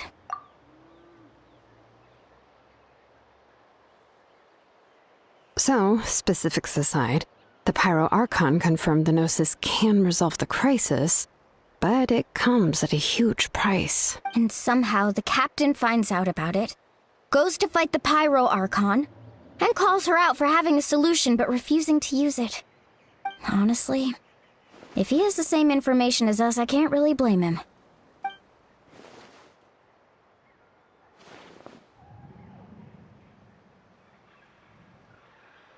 We talked to Moika before we left the stadium. According to her, the cost of the captain's plan is too high. And, well, it makes sense. If that was truly the better choice, she would have picked it. Yeah, I trust the Pyro Archon. When I was upset about Kachina's disappearance, she was really sincere and patient with me. Plus, she burned down all those precious mementos for Kachina. She's already proven how much she values even a single person's life. When it comes to Natlan's survival, there's no way she would hold back. I agree. Maybe the captain weighed the costs and came to his own conclusion, but I'm sure we have different priorities. Life is important, but so are history and memory. As the Archon, she can't tell us everything, but it seemed like she wasn't holding anything back this time. The next question is, if the captain found a new way to save Natlan, how come the Pyro Archon has never heard of it?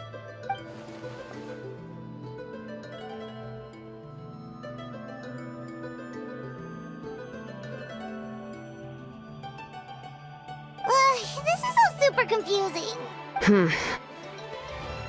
We still don't have enough information. Once we figure out what the Fatui are doing, we'll have our answer. Let's head back then. Moika said her intelligence officers should return soon. With how many Fatui there are, someone's bound to give something away. Sounds good. I have a few theories of my own. With a bit more information, we just might get to the bottom of the whole thing.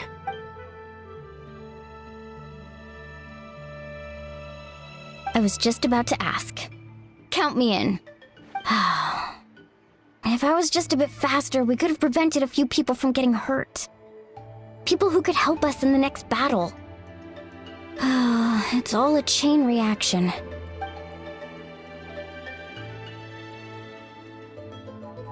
Register? Nah. I'll just follow you around. You know, go where you go, do what you do.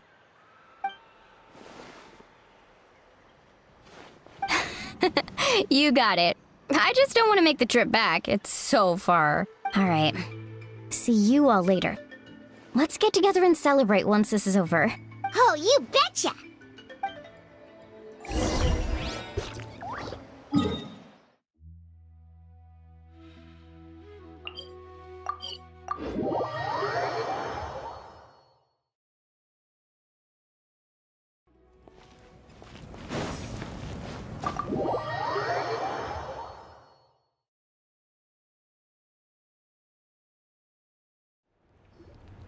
Marika! Oh, Chaska and Koichi are here!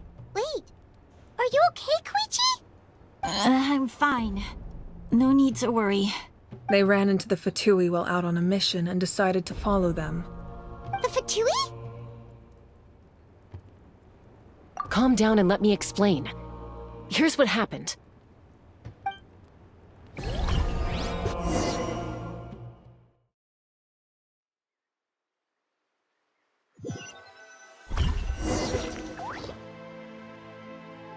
Watch out. It's the Fatui. Were they attacked by the Abyss? No, wait. It looks like they're protecting a group of travelers. Over there. Do you see? You're right. That's a traveling group from Natlan. Could they be trading for something? Let's keep observing for now. We're glad you're okay. Given the appearance of abyss monsters all over Natlan, you should cancel your journey and seek shelter at the stadium or one of the tribes. Thank you so much. I wish there was something we could give you. We don't expect anything in return. We were out on a mission and saw you being attacked. It was our decision to help.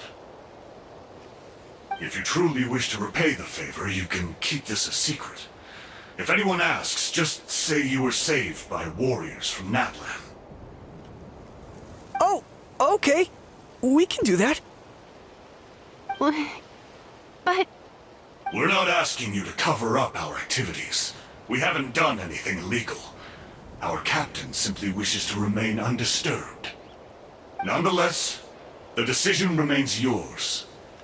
If we wanted to keep you quiet, we would have employed a harsher method. Got it. We'll get going now. Did you hear that? They mentioned a captain. Isn't that who the Pyro Archon is looking for? Exactly. We could be onto something big. Still, there was no trade. They were just helping people in need. I didn't sense an ulterior motive. I didn't believe the captain when he said he wanted to save Natlan. But based on what we just saw, it's possible he was telling the truth.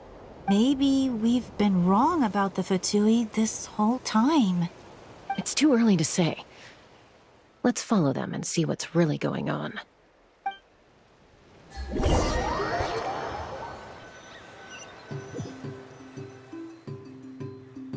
So this is where they were headed. Looks tricky. It's heavily guarded on all sides.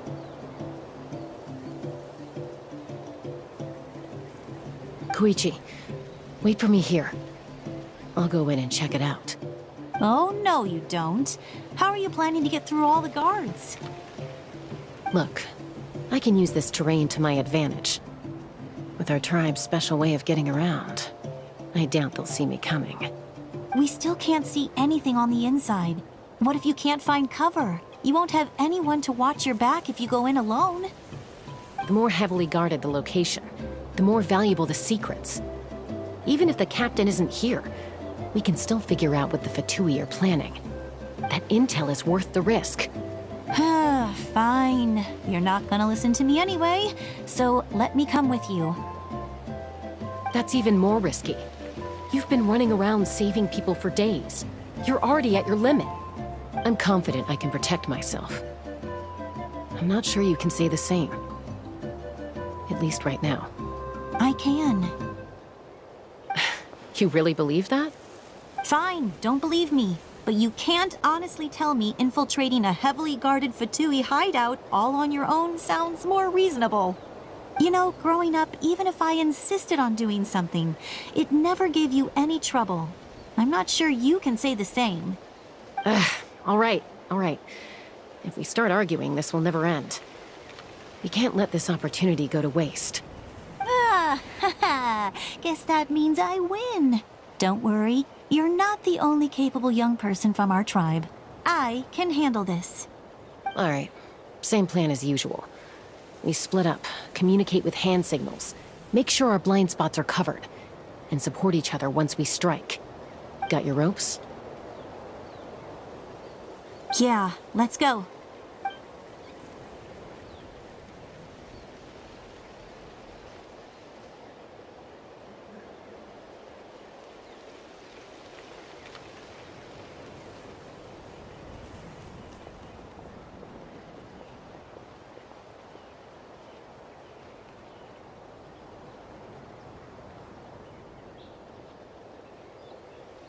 The Fatui have eyes all over this place.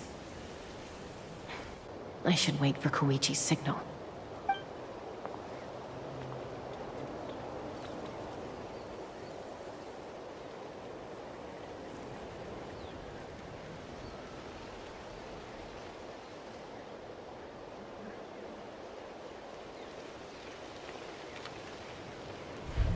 Now.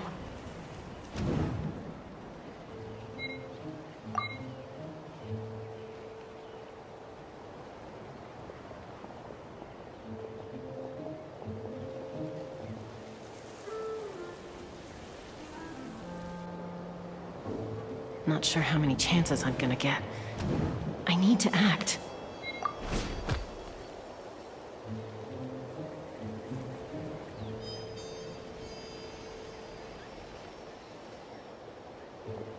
Good. I made it without getting caught. I should get to that platform over there. But it's guarded by the Fatui. Koichi should have line of sight. I'll wait for her signal.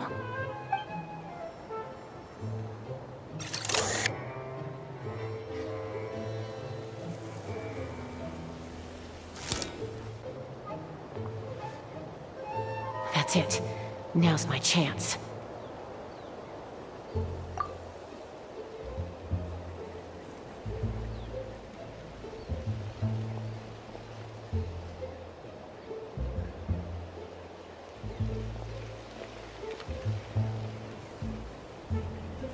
It's no use staying in one place.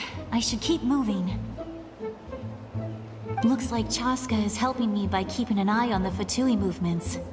I'll wait for her signal.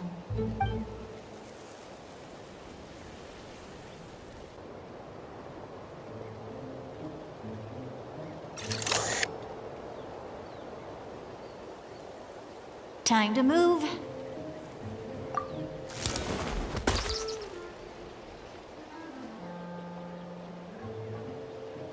Whew! That was close. Almost got caught. Probably can't make it over in one go. I'll wait for my next chance. Now's my chance.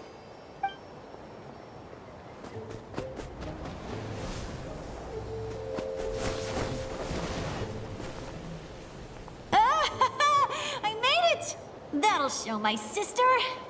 Let's see. The Fatui's occupying all the best locations. If we could just get past them somehow. Wait! I've got it!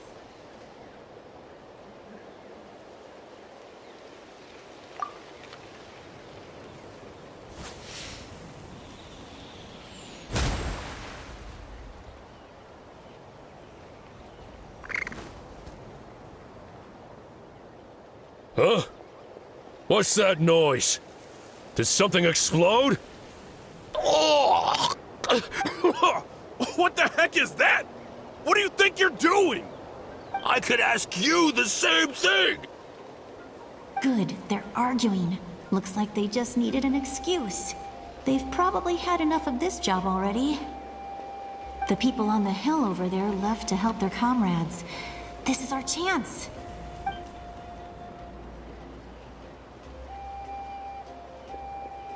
Come get me, Chaska. I hope she gets this hand signal. That's Koichi's signal. Smart idea. All right, time to move. Give me your hand, quick. Coming! I checked, and this way is completely clear. It should lead us to the deepest part of this place.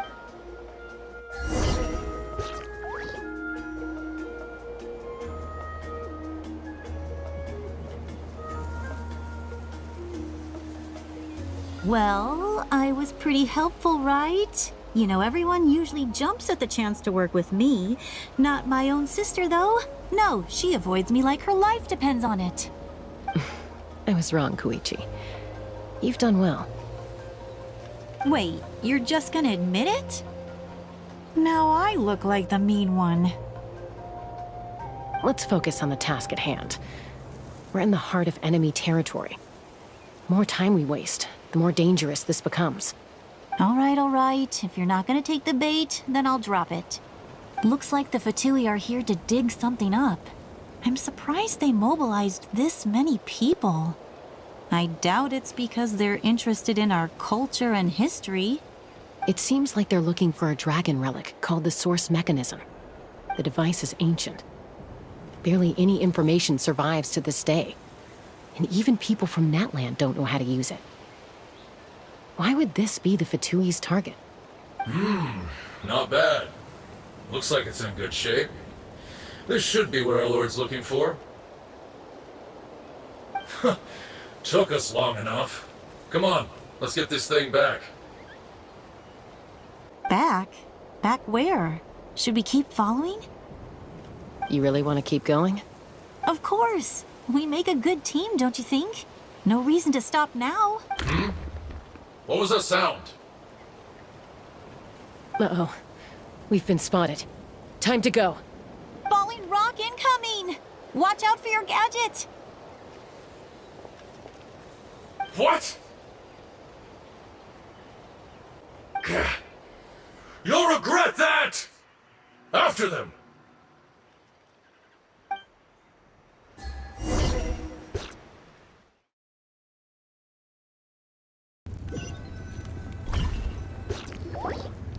Once we got them off our tail, we went back to observe some more. They'd collected several identical pieces of something. It looked like they were waiting, though. So we decided to come back. So, Koichi got injured trying to get them off your tail? She pushed herself too hard and collapsed on the way back to the stadium. Well, I didn't cause you any trouble while we were fighting, right? So my perfect record remains. You've done very well. I could make a comment on knowing your limits, but it's not my place. I know. I'm already reflecting on my actions. So, our current intel suggests the Fatui is after the source mechanism. The device is a complete mystery, even to us. What does the captain want with it? I have no idea. But it's safe to assume the device could serve a similar purpose to the Gnosis. Shilonen, I need you to gather every scholar in Natland familiar with the secret source. Yeah, I'll get right on it. Thank you both for your hard work. Koichi, it's time for you to get some rest. Oh, and there are gifts from your patients waiting at the speaker's chamber. I prepared a small gift of my own as a token of gratitude. I'll send it to your home along with the others. My patients. That's so nice of them. Guess that means I'm doing something right. You don't need to give us anything, Archon. We were just doing our duty for Natland. I should take Koichi home now. Well, if Koichi doesn't want her favorite Saurus crackers, then... I accept. Thank you, Archon. What am I gonna do with you? There's some for the rest of you as well. They're one of my favorites too, so don't be shy. I'll start investigating the source mechanism right away. If I learn anything, you'll be the first to know. Yummy snacks!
What's next for you two? I'm taking Koichi home, with our parents there to keep an eye on her. I can make sure she actually rests. Hey, it's not like I'm some kind of prisoner. I'll be fine in a day or two. There's no need to go all the way home. That's what you always say. Everything's no big deal until you collapse. What if the Abyss attacks again?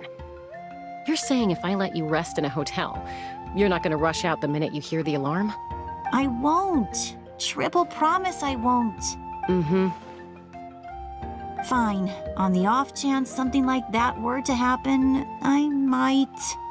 But I'm a doctor. I have a duty to help people in need, no matter how hard or tiring the work gets. I guess you're right. But I don't have to like it. This reminds Paimon of when we first met. Except you were the one trying to stop Chaska from doing something dangerous. I'd do the same for anyone trying to put their life in danger. As a doctor, I don't want people to get hurt because of a rash decision. Then try to see things from my perspective. You clearly want to protect your patients. So can't you understand why your own sister would feel the same way about you? The two of you are the same, you know? I disagree. I understand the risks and costs of my decisions. Who wants to be like her? Overconfident, always making excuses when things go wrong. That's just not true. You think I don't have proof? Okay, don't get into another fight. Just pretend Paimon never said anything. Don't worry, Paimon. You didn't do anything wrong. Arguing is just how we communicate. Neither of us really takes it to heart. Plus, I guess we are similar in some ways.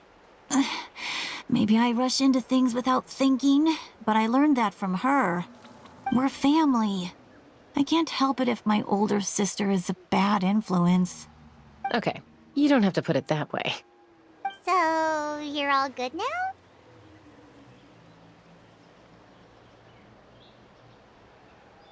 Neither of us are really the type to back down, so we'll always have our differences.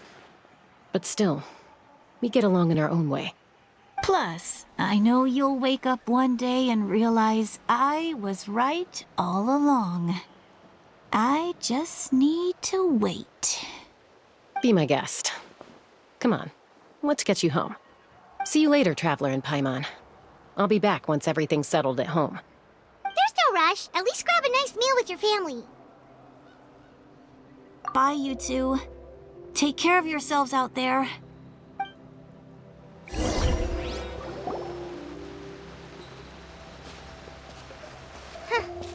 Those two will probably make up for real at some point, right? Well, we've learned a lot. Let's go over everything that we know so far.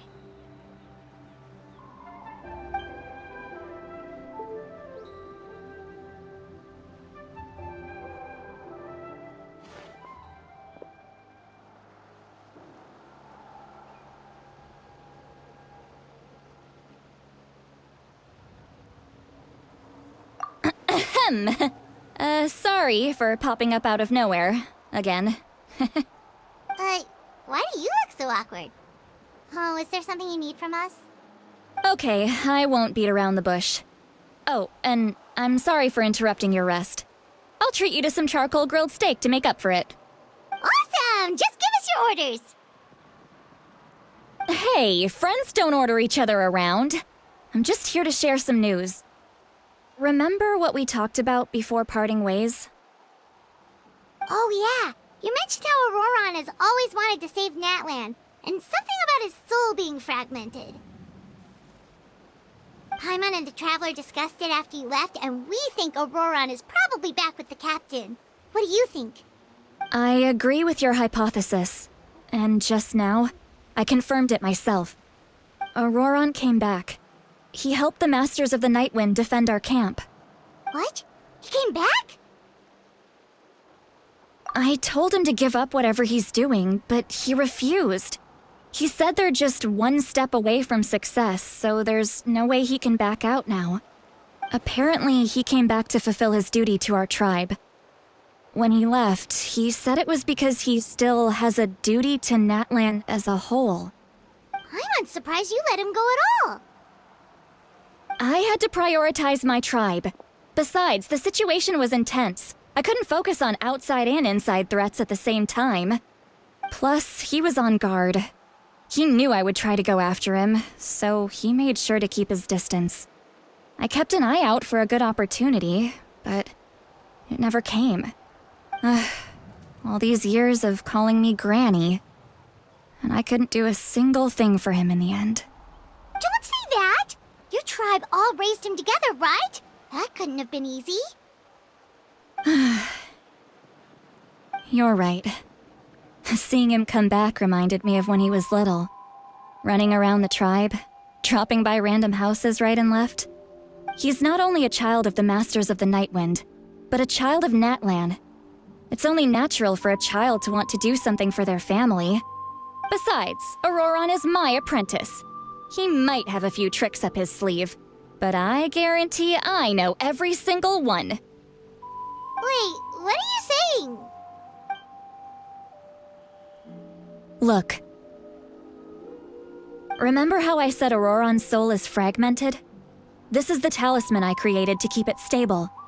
And this gem is what makes the talisman work. It just so happens that Auroron is due for a gem replacement. Since I can't get close to him, I put the new gem in a supply bag and asked Aoife to bring it to him. You guys know Aoife, right? No? Well, he's a pretty famous vet around these parts. He's always bringing me all sorts of things, and he happens to be very good friends with Auroron. Aoife doesn't know what's going on, so he agreed, no questions asked. Auroron would find the gem as soon as he opened the bag. He knows how important it is, so I knew he would make the switch. He probably suspected that I tampered with it. But here's the catch. The trick is on the bag. The moment he touched it, a portion of his memories were copied onto the old gem, which he no longer needed. That's amazing. You can do something like that? Most people can't, but I can.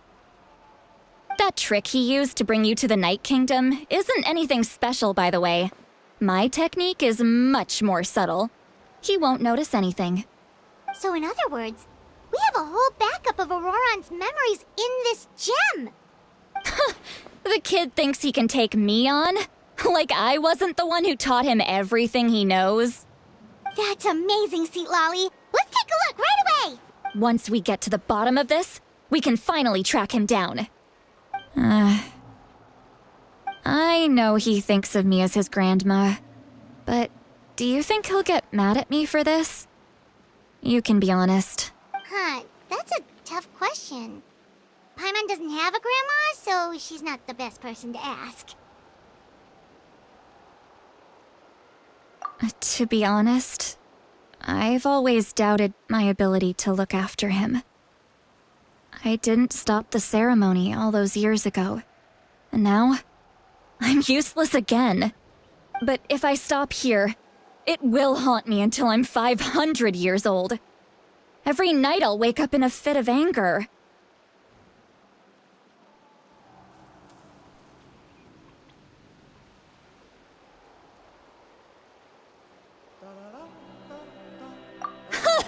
I don't scare that easy. Still, if I back away from this and something happens to Auroron, I would never forgive myself. I need to look at his memory. Even if he resents me, refuses to see me, or runs away for good, I don't care, and I won't blame him. A family does whatever it takes to protect their own. You sure you'll be okay? We can come with you if you want. Did you just say you'll come with me? Is that okay? We have a pretty good reason to see it too, don't we? Because, right, we need leads on the Fatui. You really mean it? Oh, fine, you can come. Just promise me you'll see this through. No backing out. Got it? Don't worry, we're professional adventurers. Then I place my trust in your professionalism. All right, Time to sneak into someone else's memory and engage in some, unwanted spying. You heard it here first. I wouldn't be doing this if I had any other choice. Are you ready?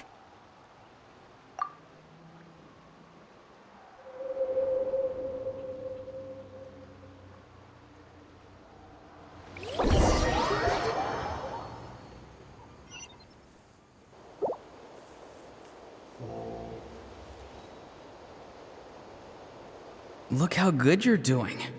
You'll grow into nice big radishes in the future. And you? Aoife says you're taking up too much space, but I think you're a good tree. What do you think? Hey! How's it going, Auroron? Good. How are you, Uncle Okanbi? Can't complain. What you up to? Naming your vegetables again? No, just some idle conversation. Sounds fascinating. What did they say? They told me you were coming and that you would take some produce with you. Only if you're offering. By the way, I ran into Aoife yesterday. He told me Chaska's fostering a saurian at his place. Said the thing trampled over a part of your radish garden. I hope you two didn't get into a huge fight. No, don't worry. I'll find a way for him to make it up to me. I've already wrapped your share of the produce. Here you go. You really knew I was coming. That's pretty amazing. Light up the smoke and you can see the path through the shadows. That's what everyone says. Hey, have you seen that strange group of people that just appeared out of nowhere? Appeared out of nowhere? I don't think so. It's the Fatui. Their leader seems like a big deal. He didn't bring many men with him, but they're all elite warriors. It seems like they're looking for someone, but I wouldn't go around asking too many questions. If you run into them, be careful.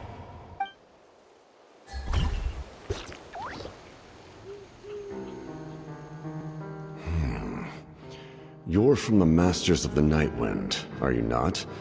Why do you live here alone? I enjoy living by myself out in the wild. I guess you're from the Fatui, the one everyone's calling a big deal. Not an inaccurate description. I'm looking for someone who may be known to you. Citlali is her name. Granny? What does an Outlander want with her? I've heard the name. You have business with her?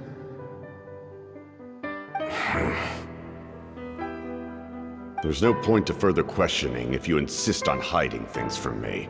I shall seek answers elsewhere. Oh, he could tell I was lying and now he's leaving? He gave up just like that? Hey! At least tell me why you're looking for Citlali. It's none of your concern. I have my own means of tracking her down. Why are the Fatui looking for her? What does she have to do with them? I can't just let them go like this. I have to figure out what they're planning.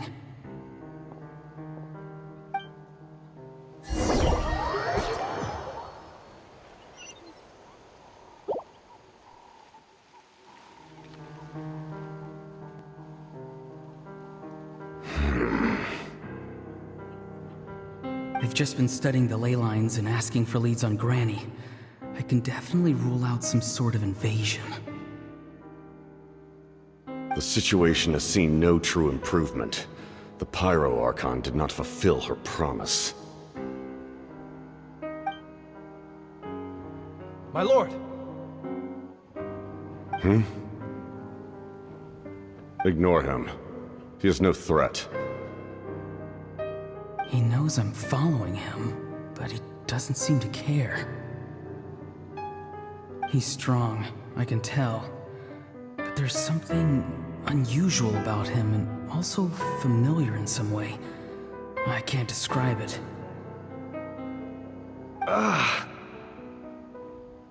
What is it?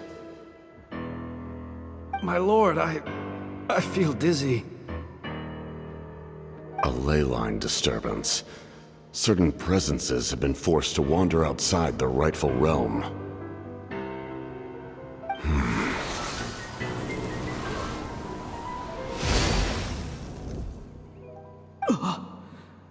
That was a spell from the Masters of the Night Wind. How did he know that? Is he sending those escaped souls back into the ley lines? How did he do that so easily? Soulfaring is supposed to be extremely difficult. This could be related to why he's searching for Granny. I feel much better. Thank you, my lord. Think nothing of it. Stay vigilant, and continue to gather information. The Abyss could attack at any moment. If you notice any irregularities, assume drill formation and be prepared to fight. However, there's no reason to over-engage. Information is our first priority. Yes, sir. Why are the Fatui fighting against the Abyss? Do they really mean us no harm?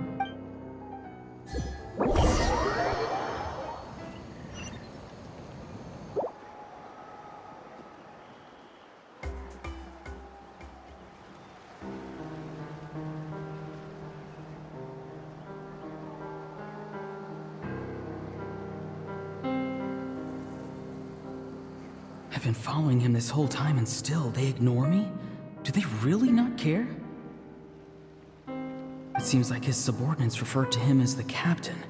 Never heard of him before. And now he's headed to the stadium. That's unusual. What is he gonna do? You two, with me. Everyone else, wait here as instructed. Send word to the other teams to retreat immediately if this fails. Yes, sir. He's going inside? But the Pyro Archon is in there. What does he want with her? Forgive me, my lord. Allow me to check one more time. Do you truly wish to do this? The time for idle observation is over.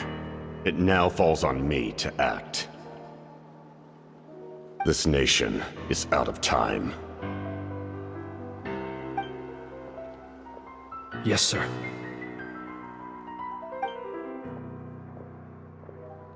He just walked straight into the stadium. What is he gonna do?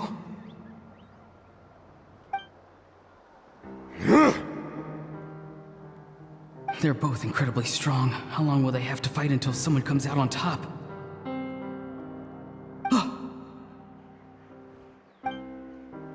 Wait, this feeling. Just like the other day near the ley lines, it's faint, like a soul's trying to escape. Where is it coming from? Is that why he's looking for Granny? If he dies here, then all clues will be lost. I can't let that happen.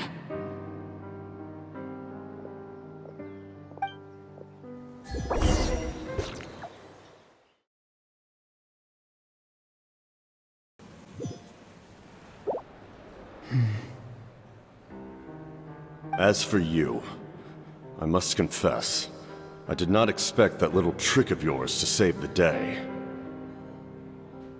No matter how dense the fog, as long as the sun remains, we cannot turn day into night. She could have dispelled it. She simply chose not to. You don't have much time, and you're injured on top of that. What do you plan to do next?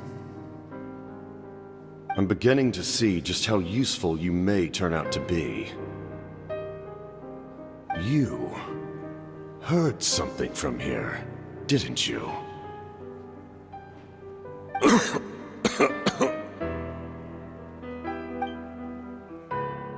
No need to force yourself. I've never seen anyone match the Pyro Archon in battle before. I didn't expect you to intervene at such a critical moment. You know I've been following you. Why didn't you stop me? When walking in the forest, it is only natural to encounter wild beasts. However, not every beast has the courage to come out and bite. And yet, one of those very beasts saved your life.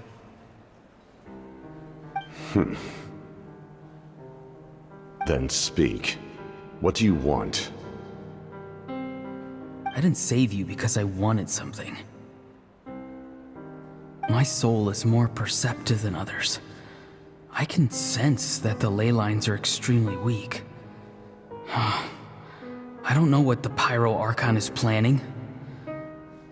Can she really save us? The questions you asked her just now, well, I've had very similar doubts. So I felt like I had to help you.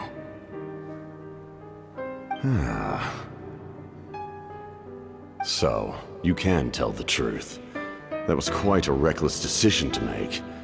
I'm not sure you realize that. There's no turning back for me now. What I did back there is going to get me in a lot of trouble. You attacked the Pyro Archon in broad daylight, and I used my spell to save you. A single glance was likely all it took for her to recognize my tribe. So, we're in the same boat. Seem to care little for my thoughts on the matter. It's too late for that. Start from the beginning. Why are you looking for Citlali? Do you know her? Explain your relation to her first. I know you two are acquainted. It was obvious the moment I mentioned her name. Citlali is my elder and my teacher. She taught me everything I know. It's my duty to protect her. If you truly wish to protect her, you should have let me perish at the Pyro Archon's hand.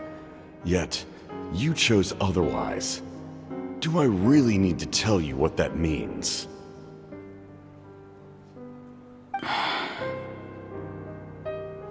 I want to do something to change Natland for the better.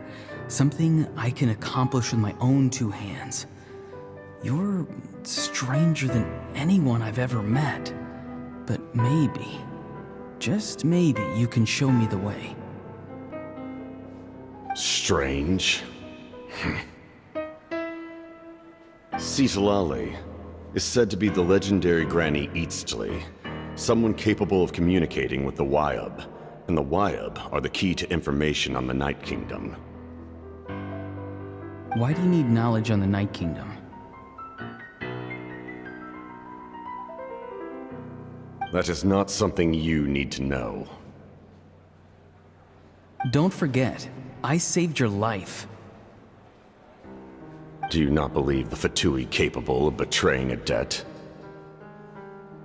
People can lie, but souls cannot. I can tell there's a weight to your soul, a sense of justice. You may not live among your tribe, but you certainly know their tricks. I apologize for my rash judgment. You are more capable than I imagined. Let's go. We'll see if you have what it takes to join my plan.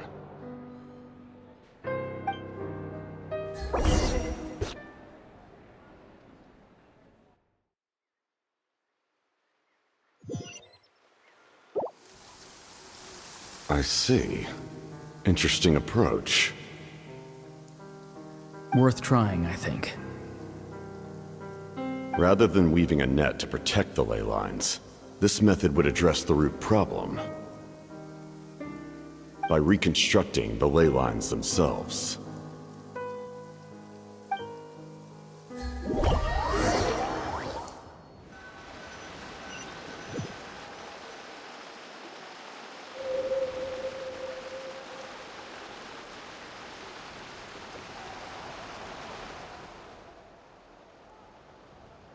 Woo! Traveler, Paimon. Are you two alright? Paimon's fine, just, a little dizzy. Of course. I'm so mad at him. After everything, he still can't let go of the past. For some reason, he thinks he owes something to the people who cared for him. Stubborn, self-righteous fool. Where's that gonna get him? Now that he's all grown up, he thinks no one can tell him what to do? He thinks he can just run away whenever he wants. I'll show him. If he tries to run one more time, he's got another thing coming. Maybe stubbornness runs in the family. Like grandmother, like grandson, as they say. Is that supposed to be a compliment? That kid's got nothing on me. Anyway, back to what we just saw. I don't even know what to make of it. Yeah, the captain seriously wants to reconstruct the ley lines? What does that even mean? Something like the loom of fate, maybe? But how does that help with the abyss? The loom of fate? Oh, it's kind of hard to explain. Basically, it's a device from Conqueror that has unbelievable power. Anyway, if he really wants to manipulate the ley lines, everyone in that land will be affected.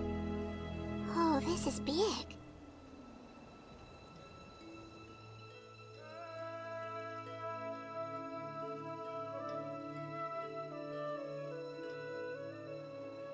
Which means the captain has been honest from the very beginning. Auroron's memory proves that. Why is he so obsessed with saving Natlan? Oh, we've got to tell Moika about this right away. Yes, she needs to know about this. Now.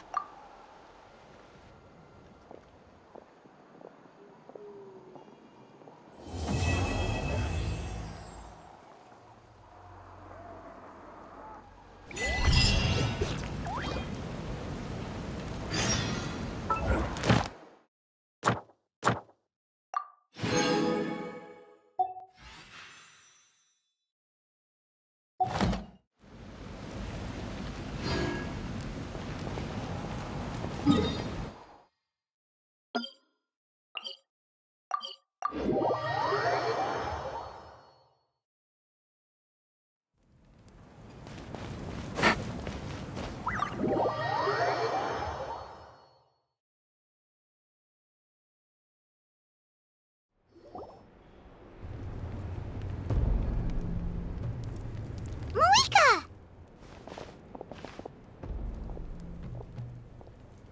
Traveler, Paimon Sitlali. Perfect timing. I've located the captain. Really? That's great! We also just took a peek at Auroron's memories and discovered something huge! Oh, with his granny's permission, of course. Or no, actually it was... Calm down, Paimon. I'll take it from here.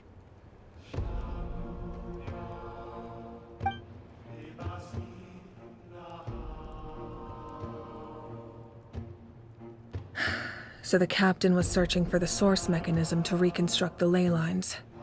If his plan is already in motion, that means he knows exactly how to accomplish his goal. We have to stop him. Is reconstructing the ley lines a bad thing? Yes. It's not a simple fix. It would mean sacrificing nearly everything contained within the current ley lines, very similar to the price of using a Gnosis. If he activates the mechanism, it's all over. We need to mobilize our forces as soon as possible. But what forces do we have? Kanich, Shilonen, you two, and myself. All other warriors are working to push back the Abyss on the front lines. But that's barely any people! Not to mention you lost your power, and they've got the captain on their side! Oh, maybe we really should get Sitlali to break Auroron's legs. That won't help us with the captain, I'm afraid. In any case, the Masters of the Nightwind are in urgent need of manpower. Sitlali, I was hoping you could head back and help defend the tribe. All right. I understand where I'm needed. I'll head out right away. Don't worry about your grandson. We'll figure something out for sure. I'll leave him to you all then. All right, back to the matter at hand. I don't believe defeating the captain needs to be our ultimate goal. Let me grab Shilonen and Kanich, then I'll tell you my idea.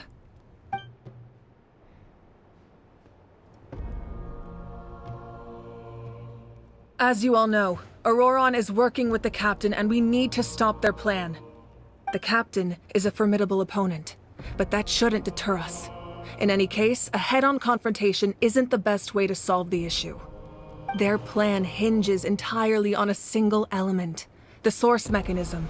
If we leverage our forces, we can destroy it, and then success is ours. We'll head out together. In the event that a confrontation becomes inevitable, I'll stall the captain while you advance.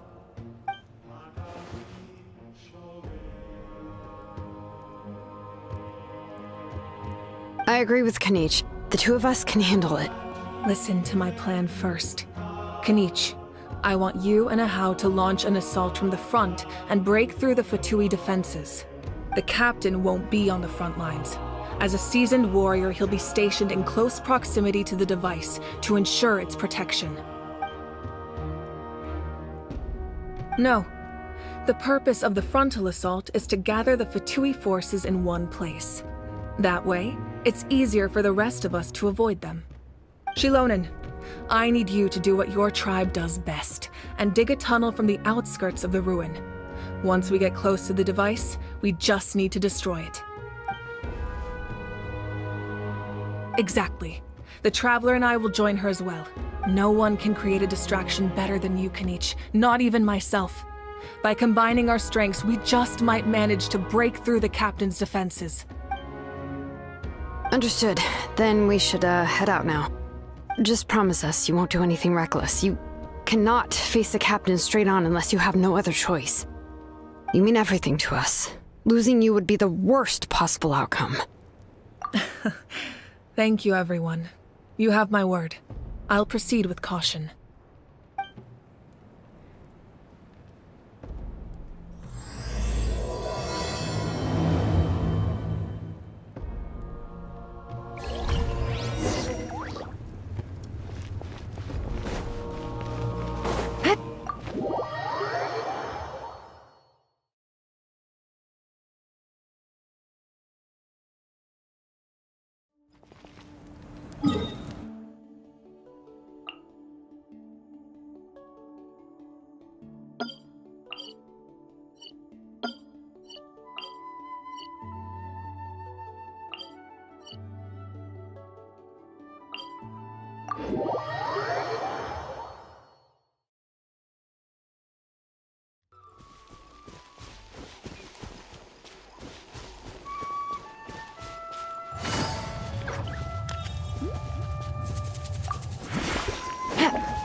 All right, this is the place. Their tunnel must be behind that gathering of Fatui guards. Any of the nearby mountains could be a good infiltration point, but if we want to stay under the radar, we should approach from the side. There are only a few Fatui stationed around the perimeter. We should take care of them first so they can't alert anyone.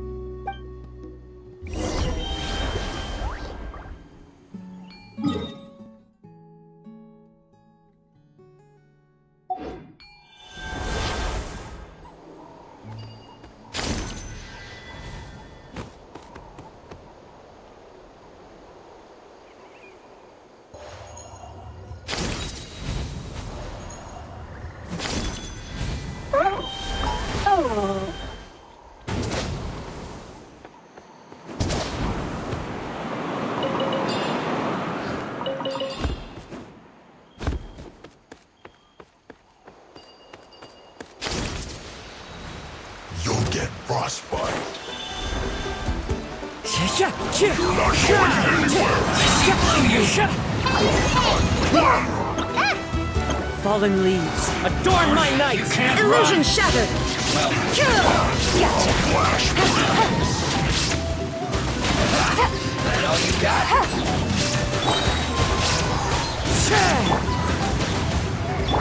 You, Blade, you're up! Now you shall perish! There is no escape! Wind Strider! Here comes the cash.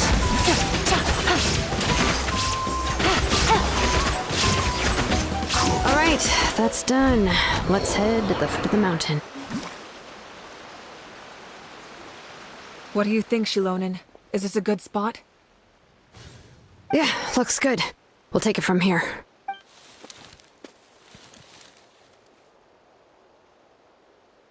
I can see the inside! Perfect. We'll keep going. The rest of you should head back. Things... All right. Please, take care.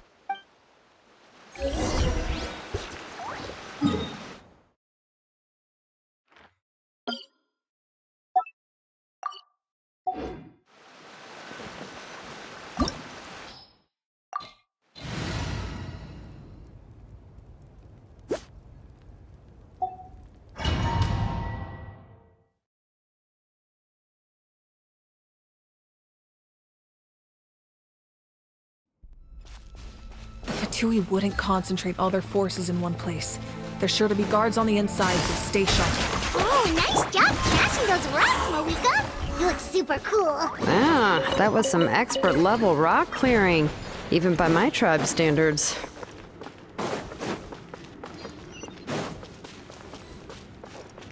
That must be the Fatui tunnel over there. We should steer clear and approach from the side.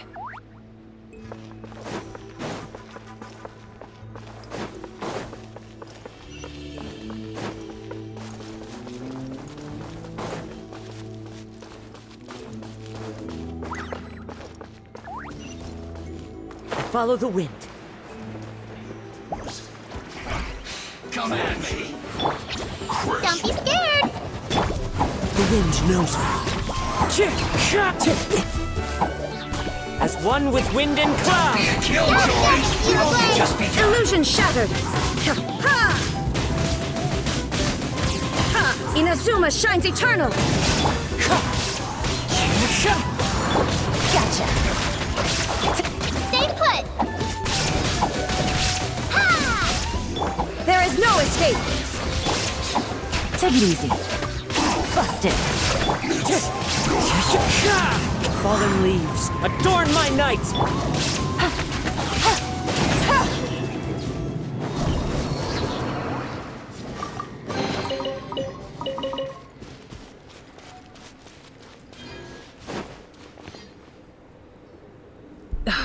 This spell is from the Masters of the Night Wind. It's Auroron's doing. They're probably trying to buy time.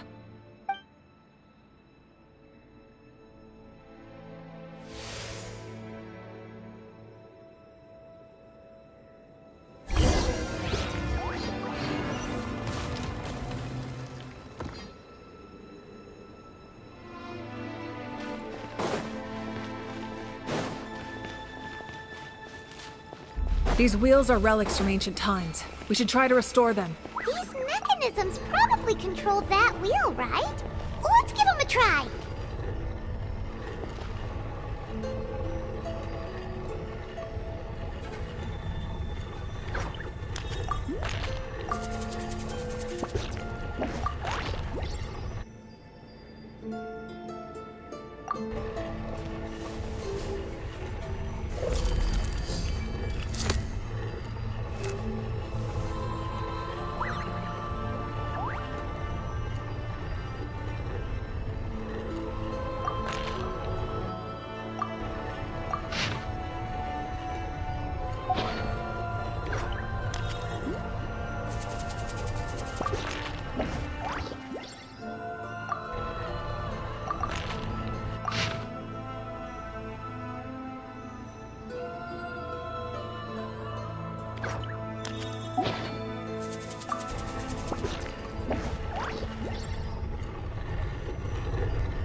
Strider! Now you shall perish! Shine down! These are about to get dicey.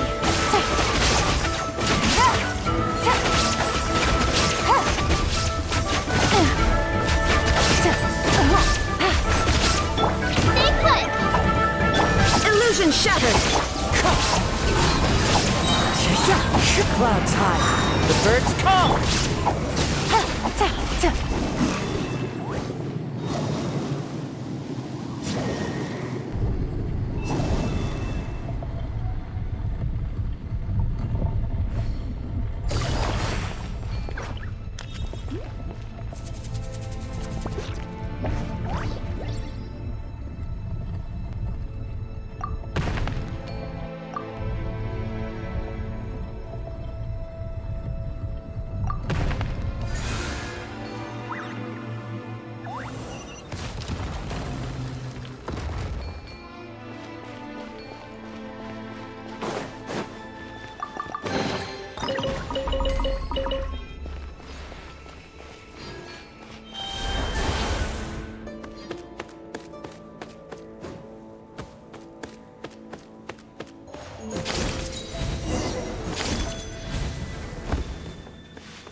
This must be it.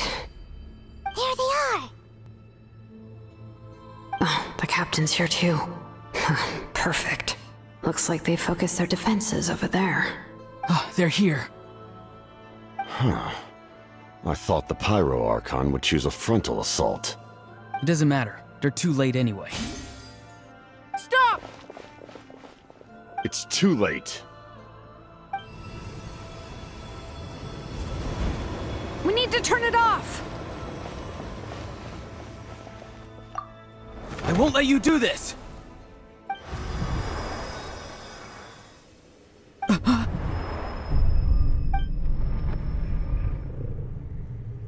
The sound of lament? What was that sound?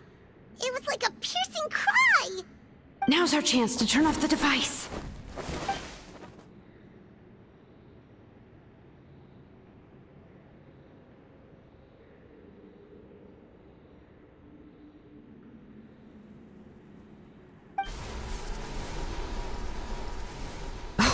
Auroran?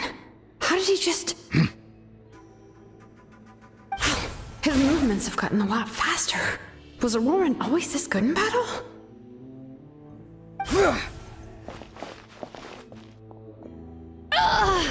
This ends now! Huh?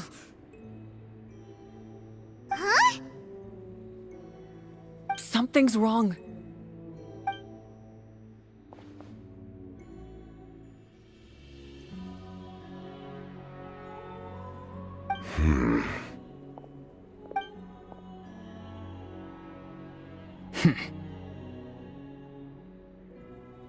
You are not Auroran.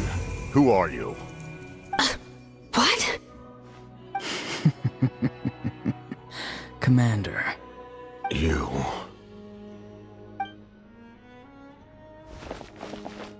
So, you still recognize me, Commander? I'm glad. Although, I believe you have some more pressing concerns at the moment.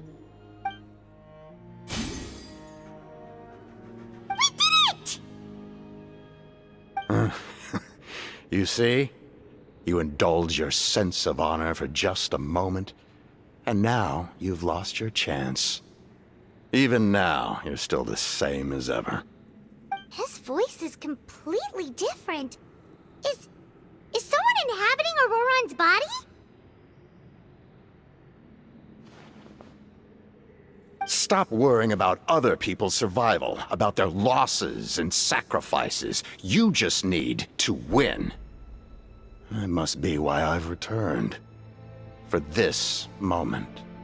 Please finish what you set out to do, Commander. I didn't expect to see you here, but I have to disagree. Abandoning one's comrades is not the way of a warrior. Why do you care about a doomed man? I know you can see it. He's already close to death. After all, his soul has been incomplete from the start.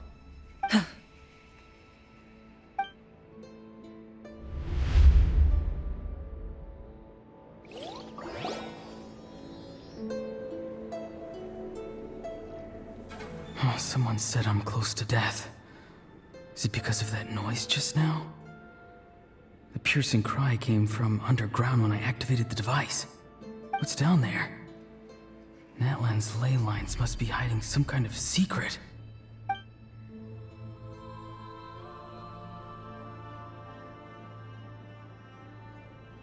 Ugh. Am I dying? Oh, no. It's too soon. Ah, Aurora, it's you. What'll it be today? Oh, why the long face? Don't tell me you still haven't let that go. I knew it was a bad idea to tell you. I heard everyone wanted me to be the savior. Savior? Ha! Sounds nice, doesn't it? But, does such a person truly exist? Even if they do, why would you have to become that person, hmm? Aurora, is that you? Oh, here, have a seat. Let Granny cut you some fruit. We just got a fresh batch. Can I get you anything else? Some grilled meatloaf, maybe? Ask for anything you want. We've got plenty of ingredients.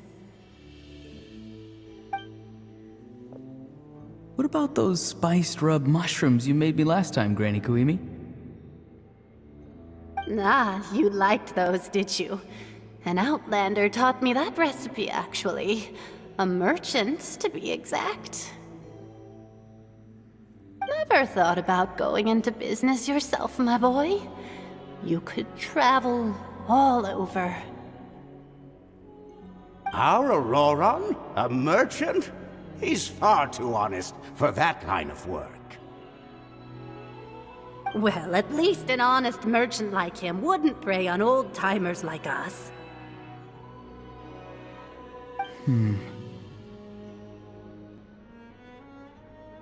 Everyone said a true savior does not really exist, but then why did my birth open the door to the possibility? Why give people false hope? Maybe I don't need to sacrifice myself, but surely everyone is born for a purpose. So, what's mine?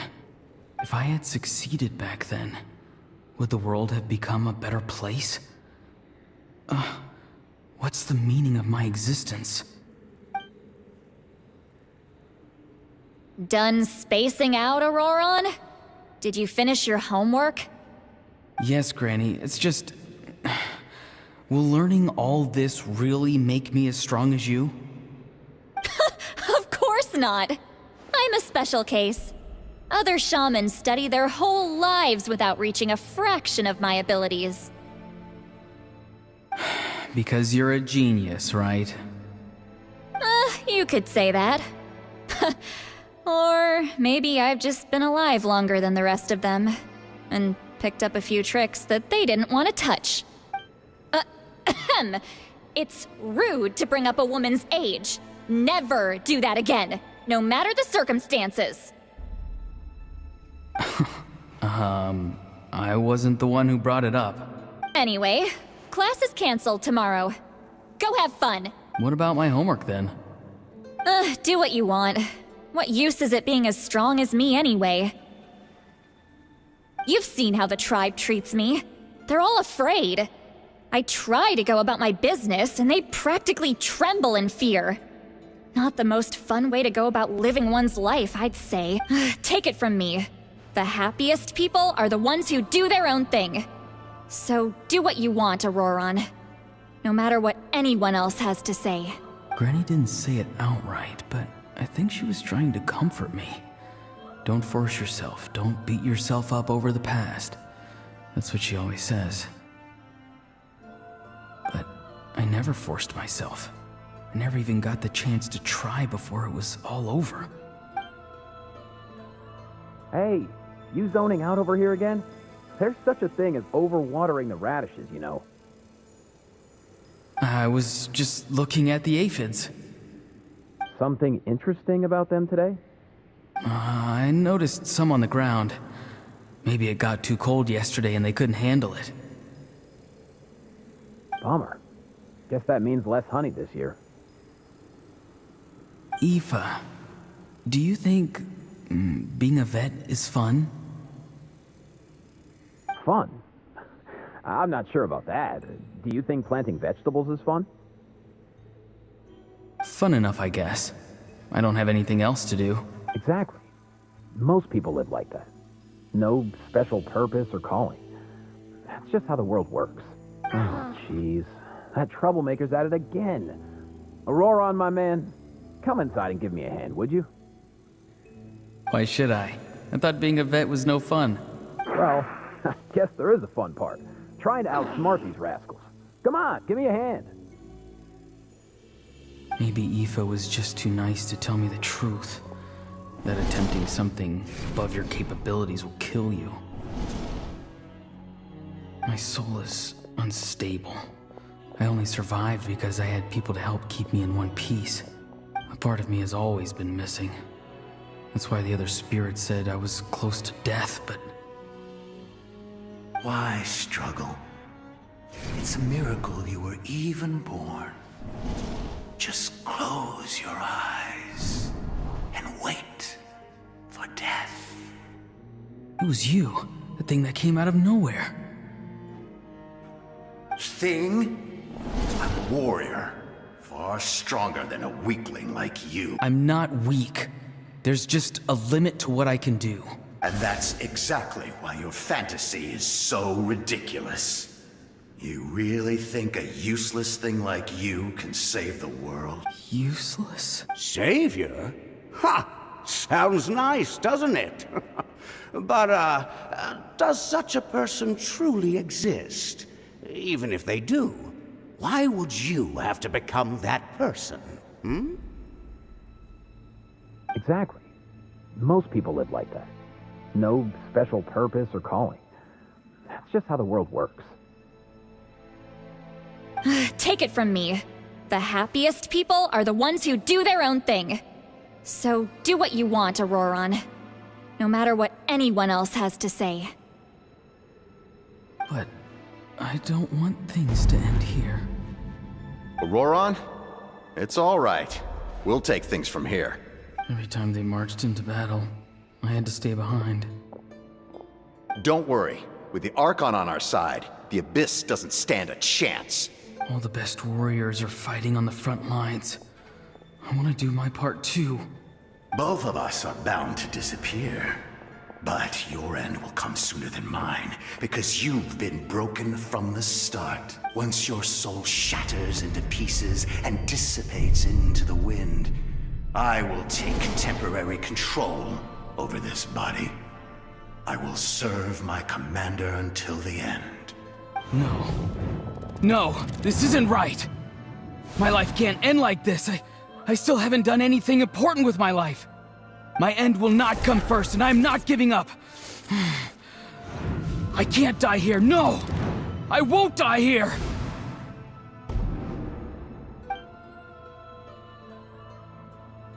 Auroron!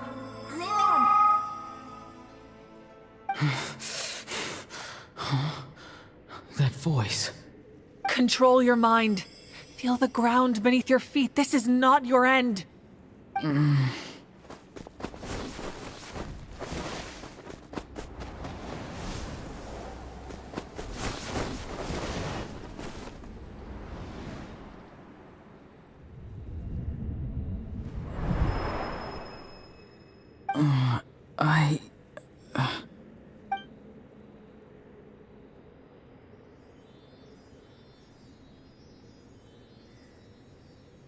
His eyes are open! He's alive! Well done. You managed to do the impossible. Uh-huh. What do you mean? Don't try to talk. Focus on holding yourself together. I can't believe the captain did that. Maybe he thinks of Auroran as a comrade. He was helping to rein him in all this time.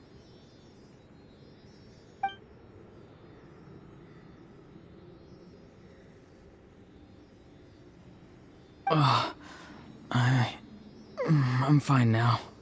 Damage to the soul is a tricky thing. The pain almost consumed you for a moment, but you managed to hold on to yourself. That's no easy feat. The worst appears to be over. I'm sorry for causing so much trouble. We can talk about that later. Our plan, it failed, didn't it? I'm sorry. We were so close. You saved my life, and now the debt is repaid. Auroran, I never thought you actually wanted to sacrifice yourself in that ceremony. But you never gave up. Have you come to a conclusion on what it is that you truly want? I just want an answer. A reason why I exist and why everyone always did so much for me. No one is born a hero. And no one should be treated like one from birth. I had a chance to do something important back then, but I failed. All I want is to find some more ways to make up for that. The answer you seek now lies before you.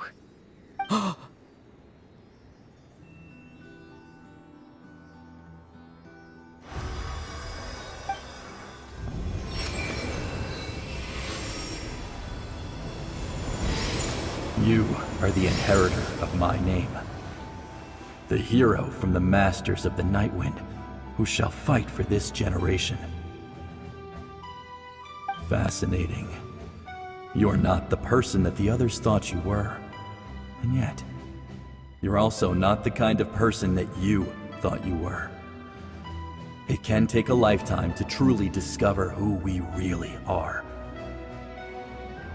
Like you, I never thought I had what it took to be a hero. I was too cunning, too self-absorbed. But in the end, I sacrificed my life for this nation. Now, remember your name. Even if others will see a different meaning, it still symbolizes your nobility and yearning. My ancient name. BD. It means devotion. You will give your all, not for the sake of a heroic death, but to do justice by the answer you found for your life. For that answer, you will offer all of your strength and be born anew. Through your devotion, you will prove your worth. Having foretold his own death, the omniscient man holds a feast in celebration. Let us raise our cups in honor of his heroism and send him off with this final tribute. For at last, his wish is now fulfilled. It's nice to see you again, Sunhudge. With your recognition, we now have the 5th hero of this era.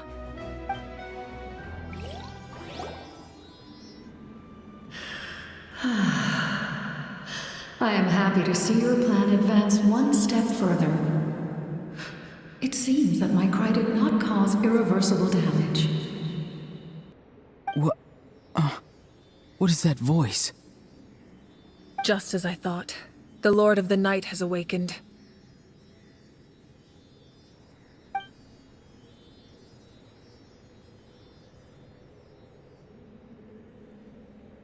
Lord of the Night? As in the one who rules over the Night Kingdom? I preside over a realm of souls. Due to my limited power, sleep is the only way I can extend my existence. When you activated the device, I awoke and could not hold back my cry. It is a sound that agitates souls.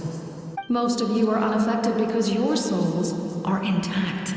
But with a damaged soul, the effect on your friend was heightened, and his soul almost shattered as a result. And yet, his soul remains in one piece.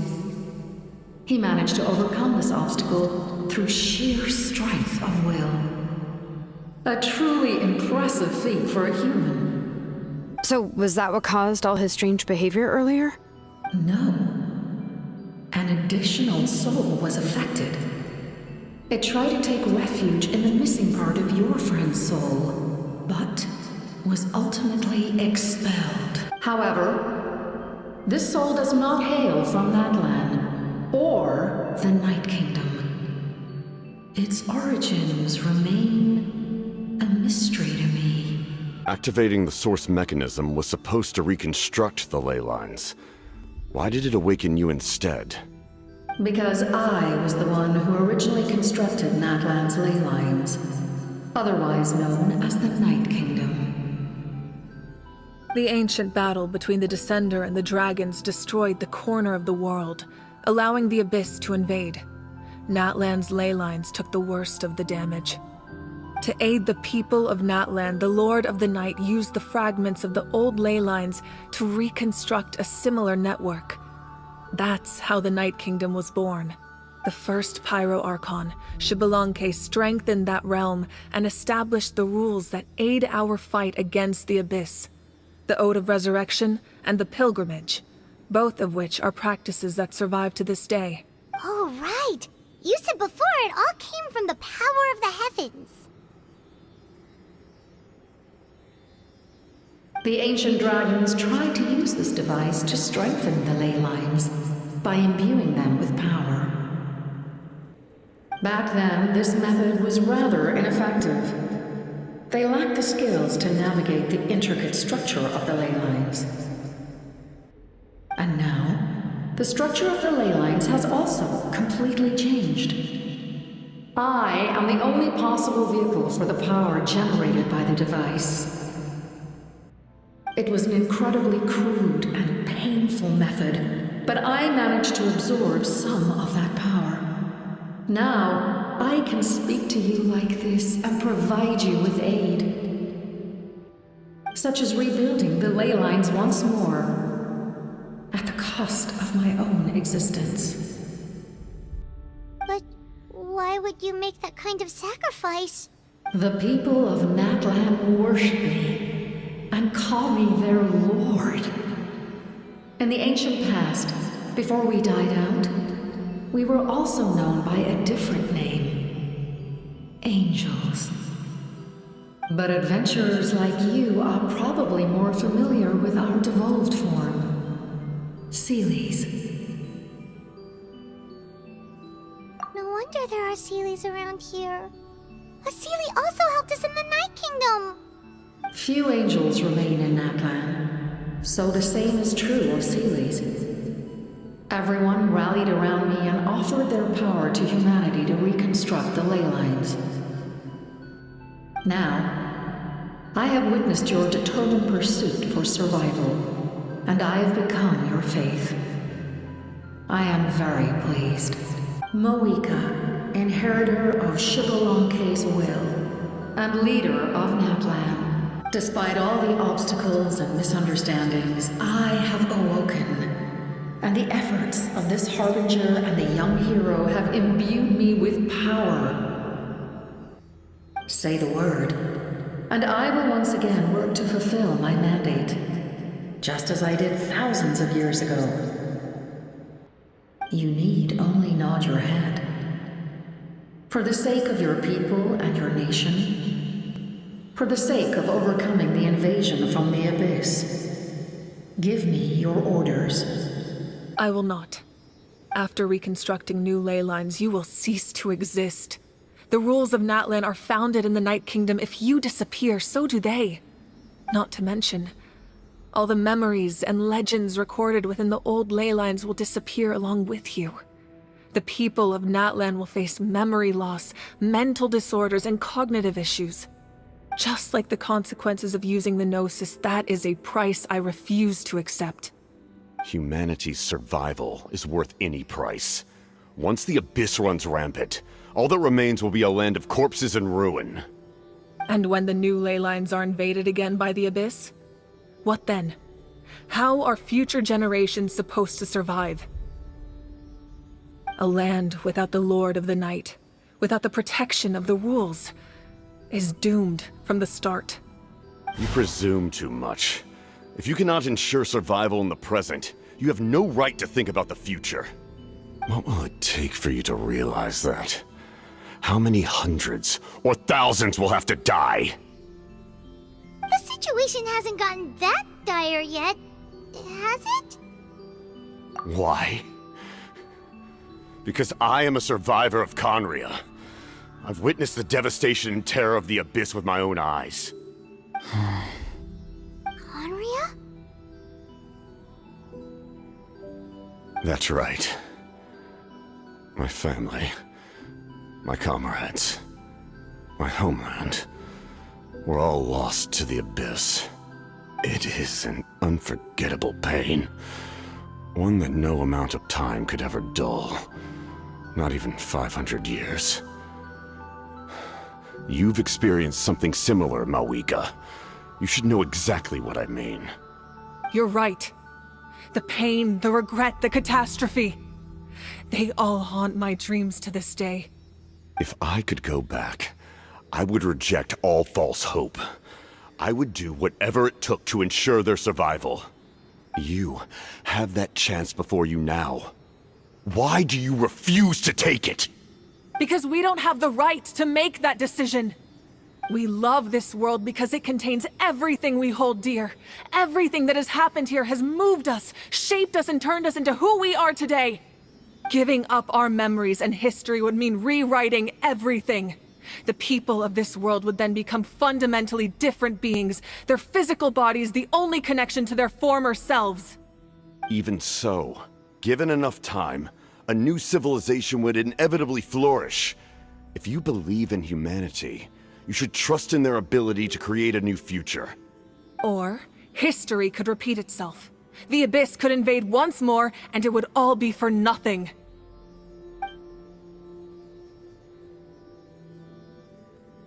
Can I say something? I once carried the hopes of many people, and I was also desperate to save our nation. In the captain's plan, I saw a chance to ensure our survival. But as I was on the brink of death, my wish for life and purpose was rekindled. I've been very fortunate to be well cared for by all the people in my life. I refuse to forget that. My feelings were so strong, they overrode my compulsion to sacrifice myself for their safety. No matter what path lies before us, we still have a destination. If we lose our way now, we will lose the meaning of our existence. That's right. Natlan's heroes gave their lives so we could have this chance against the Abyss. Their sacrifices are our blessings. Not only are their deeds and spirits exceptionally meaningful, they may also well be our path to victory. I don't want to give up just yet. Yeah, we're just one hero short. The power from the device will allow me to remain awake for some time. I stand at the ready should you change your mind. Even if you fail, you need only send someone my way. My offer still stands. Humanity is truly remarkable. Even the gods in the heavens hold you to be special. Even now, you stand before me, dazzling, like the sun. You must have a profound connection to this land since you're so determined to save it. But what are you really trying to protect? The land, or its people?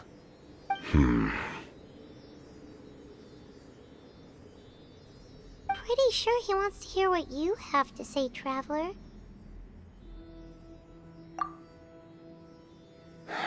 Fine.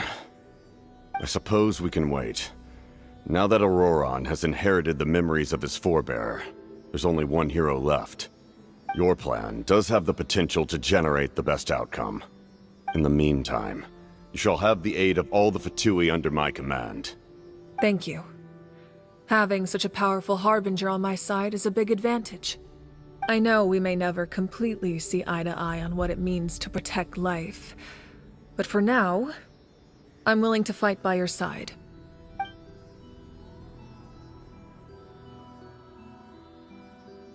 All right, we should let everyone else know about the plan. They're probably still at each other's throats outside. Good idea. We need to explain the situation. Oh, guess we'll stick around then. I'll update everyone outside. Let's meet back up at the stadium.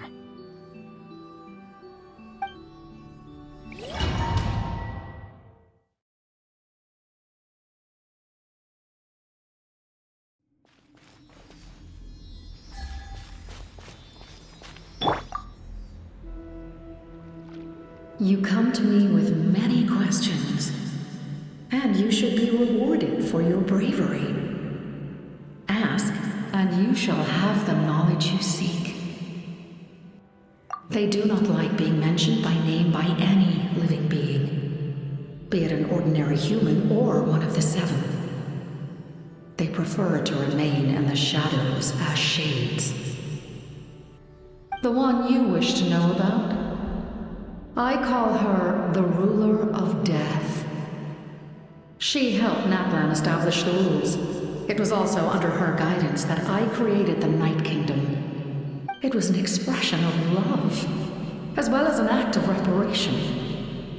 She was seen as having significantly overstepped her authorities as a shade, which quite displeased the almighty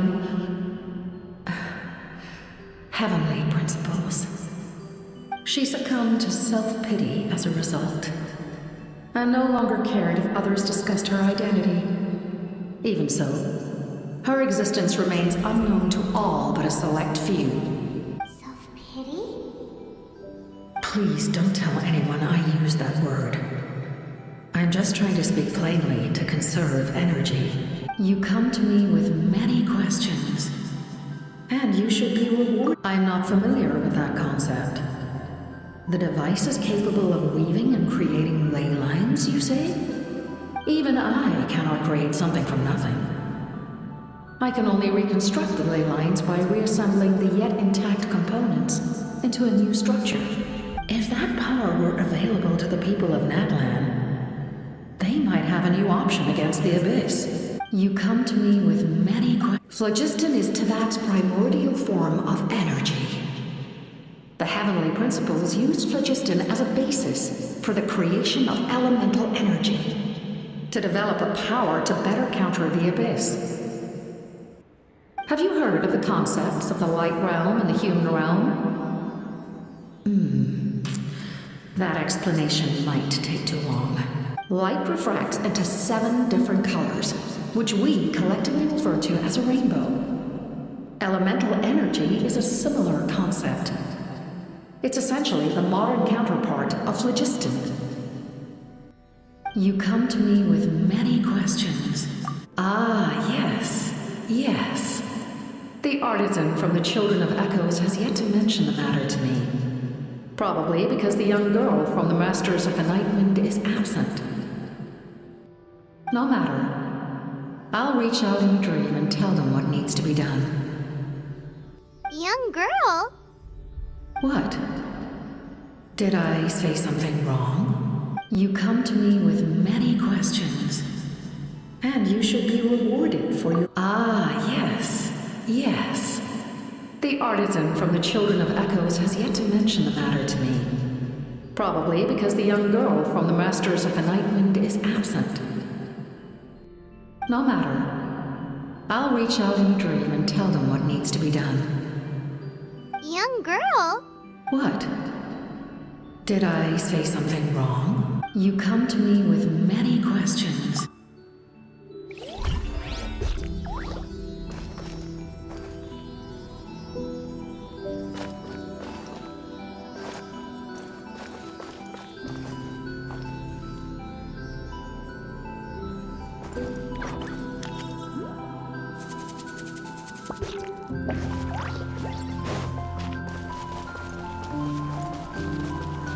Time to go.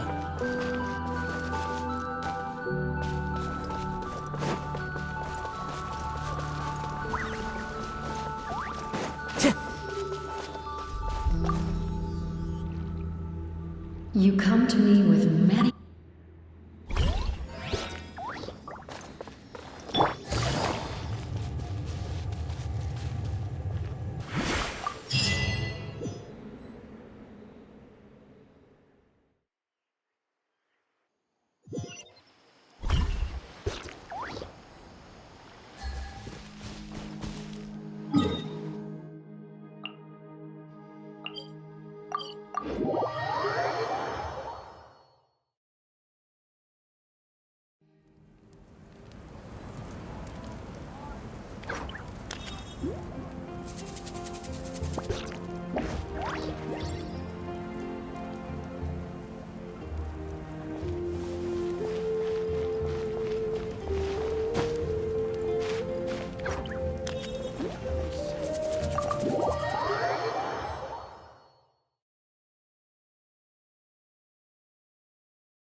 In that case, allow me to formally welcome the Fatui to our cause.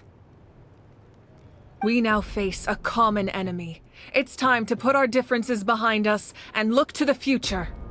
As for Auroron, his actions may have been out of line, but I don't intend to punish him right now. I'd rather give him a chance to prove himself. A magnanimous decision. We're back! Whoa. Seeing the two of you chatting like this, Paimon almost feels like she's dreaming.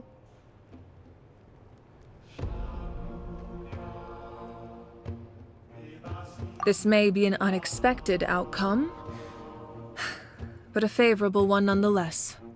Now that we're all here, I have some questions of my own. Tell me, how did you discover the source mechanism? We weren't getting any closer to obtaining the Gnosis, so I had my men scour Natlan for a different option. Auroron helped as well.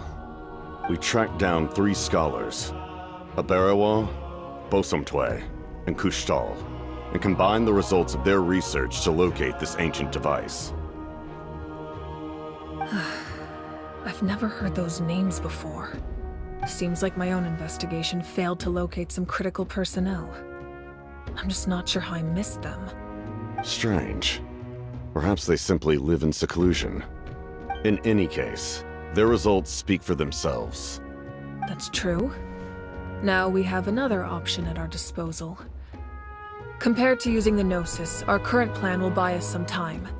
And if all else fails, we still have this plan as a last resort, even though executing it will come at a heavy cost. But that means making everyone forget their past! We should definitely try to avoid it if we can. Oh, actually, speaking of the Gnosis, how did you know what it could do? That story begins with the Cataclysm 500 years ago. I failed to save Conria from the rampage of the Abyss. When the situation became unsalvageable, I fled to Natlan with the remainder of my platoon, only to find that Natlan had fallen victim to the same tragedy. I defended this land for quite some time, and, in the process, met the chief of the Masters of the Nightwind, Aizu. I'm sure many people viewed Conria as the cause of the tragedy, but Aizu was kind to me all the same, and even helped me in my time of need. From that moment, I made it my mission to aid Natlan. In battle, a warrior fights to win. Even though my homeland was lost, I was already committed to this fight. Together, Aizu and I fought many battles and overcame countless hardships. However, he was unable to escape his fate, and, in his final moments, told me the secret of the Gnosis. So it was him. He recommended using the Gnosis on several occasions, even before the tragedy. But I turned him down each time. You knew him, and you fought for Natlan all those years ago. Why don't I recognize you? It must be the mask. Even without the mask, my past appearance is long gone. Even with the curse of immortality, the flesh still rots. Wait, do you know someone named Dainsleif? That problem doesn't seem quite so extreme for him. You've met him already? Yeah, a bunch of times. Sounds like you know him too. During the age of Conria, all I knew was his name. The last time I saw him in person, he was traveling with the prince. He carries a degree of pain and hatred that far surpasses my own.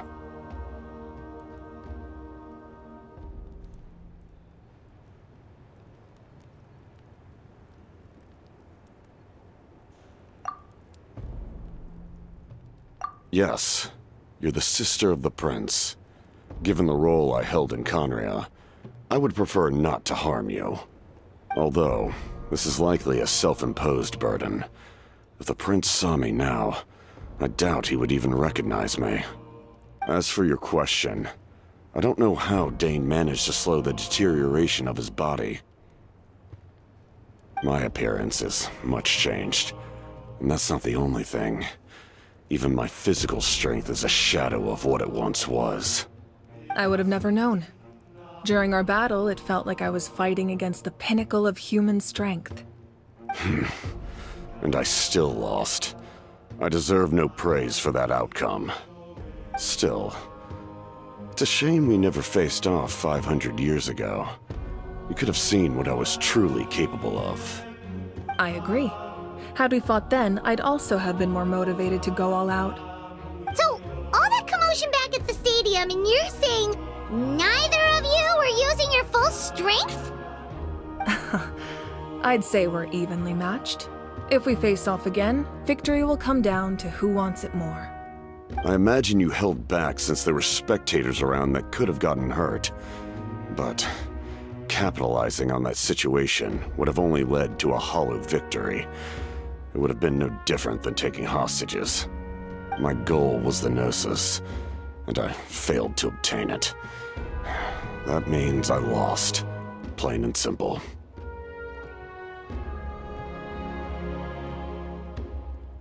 Her Majesty the Tsaritsa allows every Harbinger the freedom to pursue the meaning of their existence. When the time comes, that freedom can take precedence over her orders. That's why our methods can be so radically different, despite sharing the same goal and the same sovereign. I needed the Gnosis because I came here to save Natlan. That was my primary motive. Once Natlan is saved, if the Gnosis still remained in my possession, I could bring it back to Snezhnaya. My decision regarding the Gnosis will not change. So let's focus on the Abyss for now. Right! What happens when all 6 heroes are together?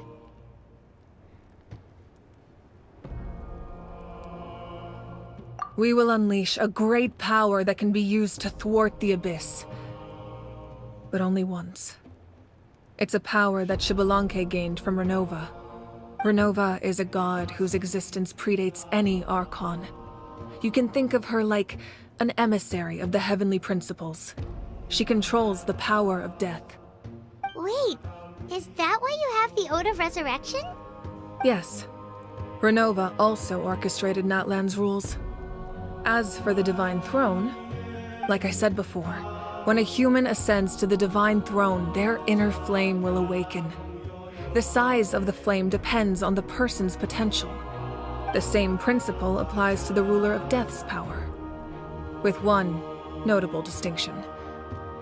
The amount of power inherited will not change depending on your ability to tolerate it. In other words, it's a kind of power that not everyone can withstand.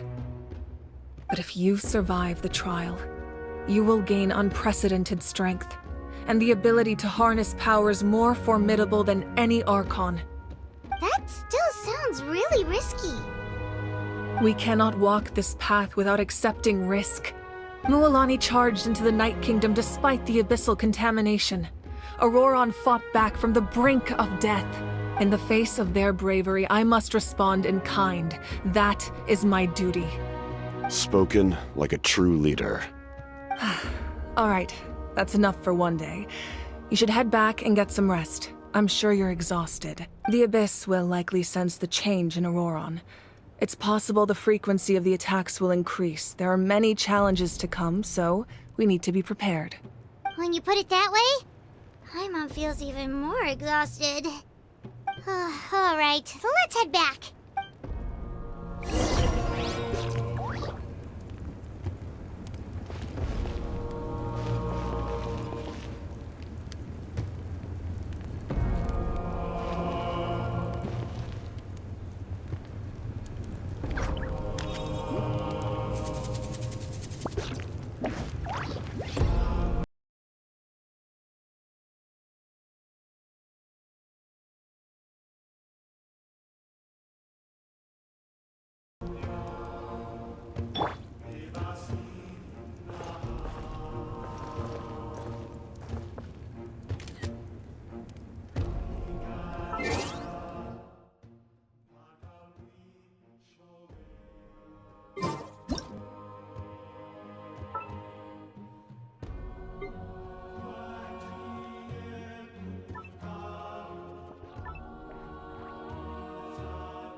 This scenery is wonderful.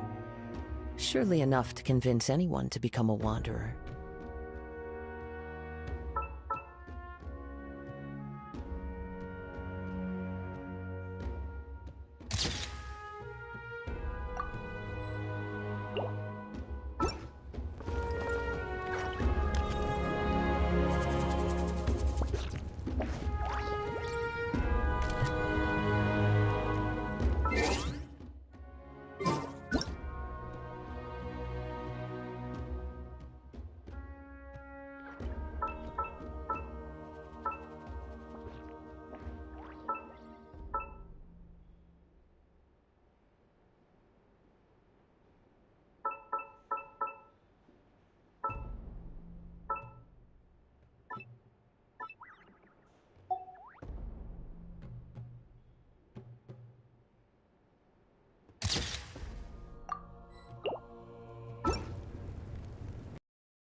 That hurts. The monsters keep increasing in number. It's like something changed. It's definitely unusual, and we should all be careful. But don't worry too much. You have us by your side. If there's one thing the Abyss fears, it's strength. If they think we're easy prey, they've got another thing coming. Oh, someone's calling us.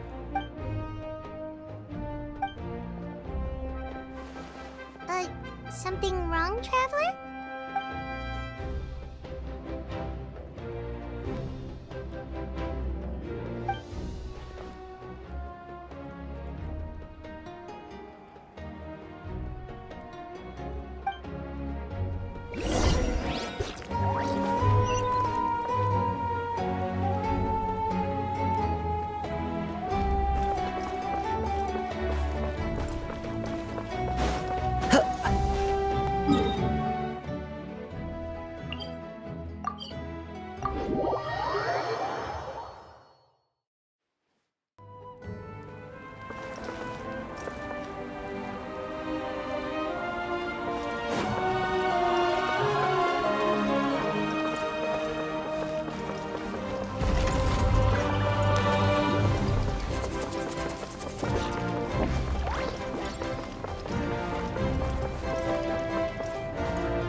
Nope. We can't give any of these to our soldiers. They were not tempered correctly at the forge. Well-made weapons and shields are vital for the survival of our people. I know we're under a lot of pressure, but we can't compromise on quality. Listen, I'm not blaming you. I know this isn't your usual standard of work. Why don't you all just take a break and I'll take care of the pieces.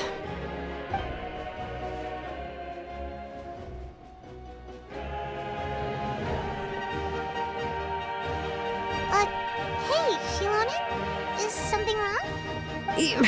Nothing I can handle. Just some rushed defective goods, that's all. Even the most skilled craftsmen make mistakes under pressure, and if you two want to avoid the same fate, you should really get some rest.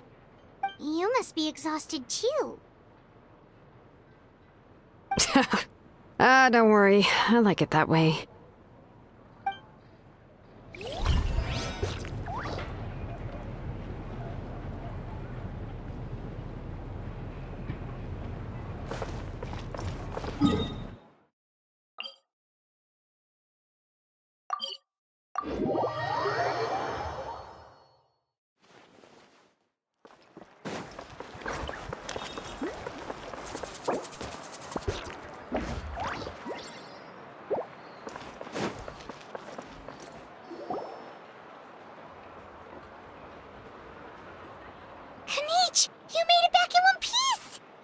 Oh, these must be friends of yours. Well, head out then.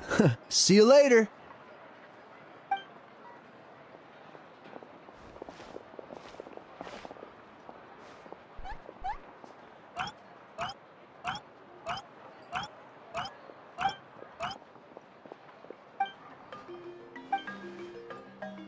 Yeah, a lot happened while we were in the ruin. We'll tell you about it some other time.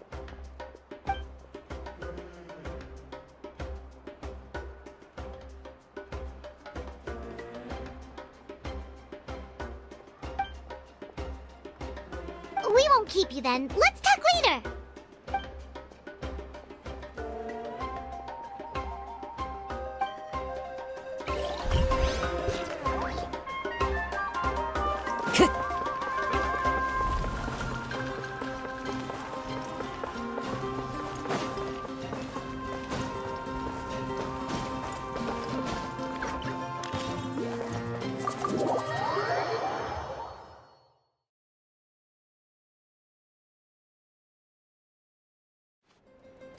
Auroron.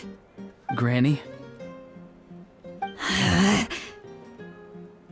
What's wrong, Granny?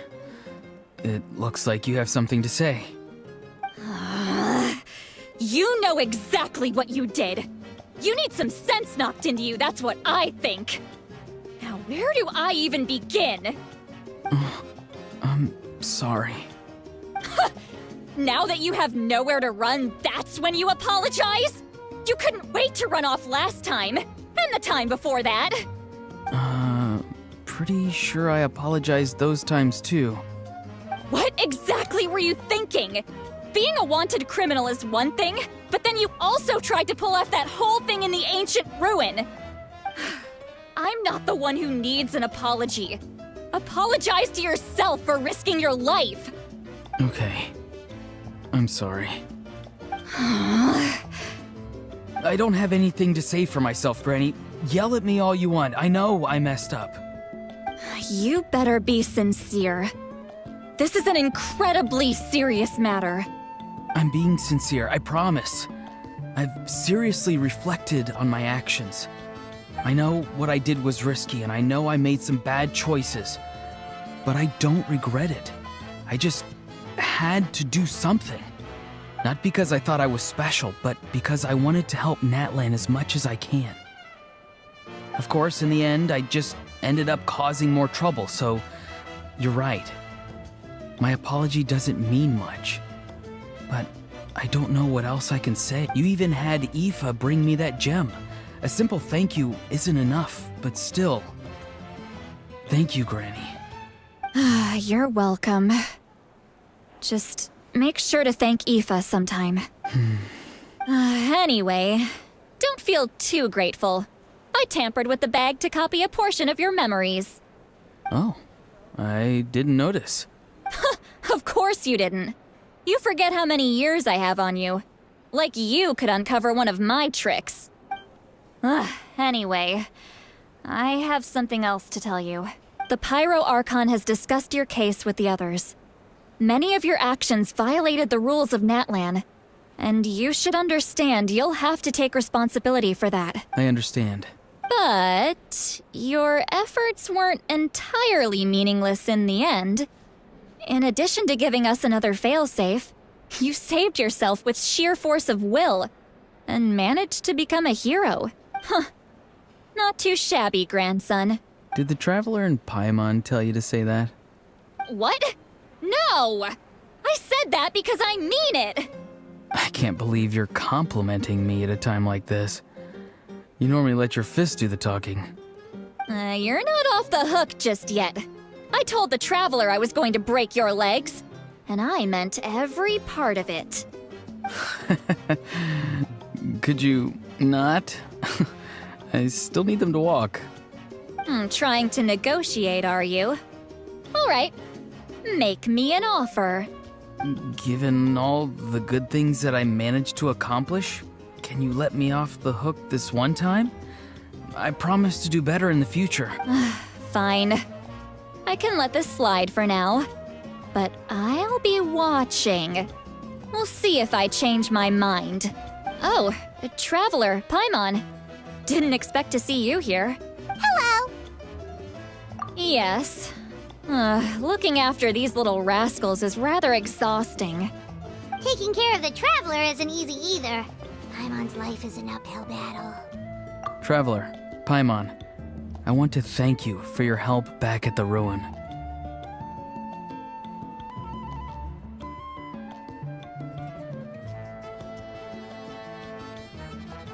I won't.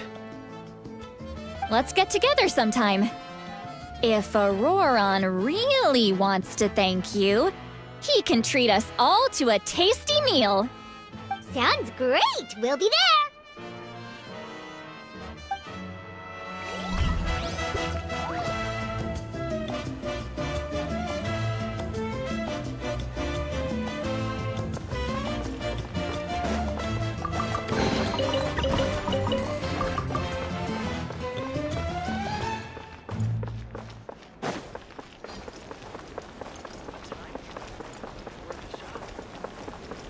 Time to go.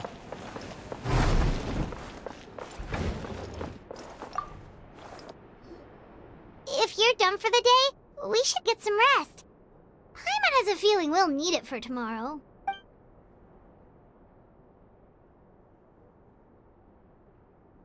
Alright, let's take care of that first then.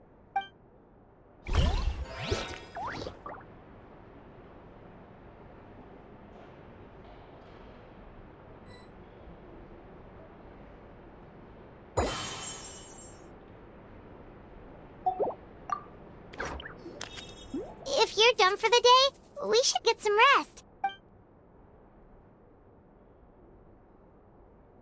Alright, let's take care of that.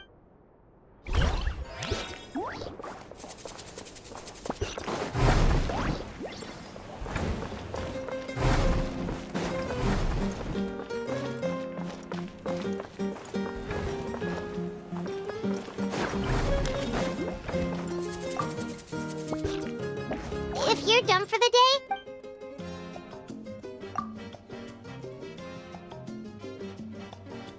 you ready? Yep.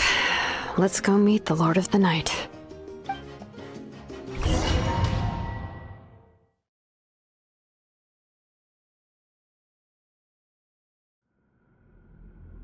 So, this is where you heard the Lord of the Night?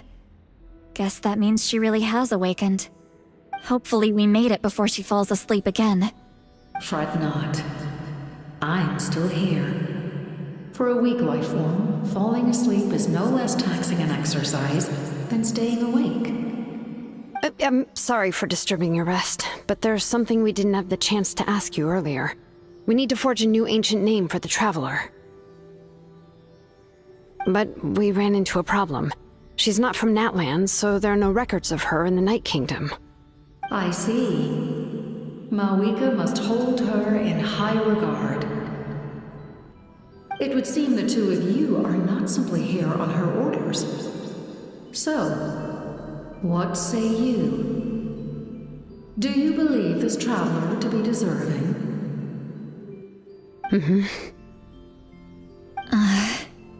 Speak your mind. There are no others here.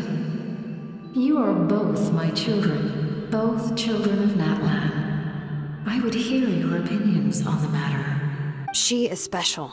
She saved Kachina and devoted herself to helping us avert this disaster. Natlan owes her a debt. But that debt has not been repaid. And with an ancient name, we can at least guarantee her safety.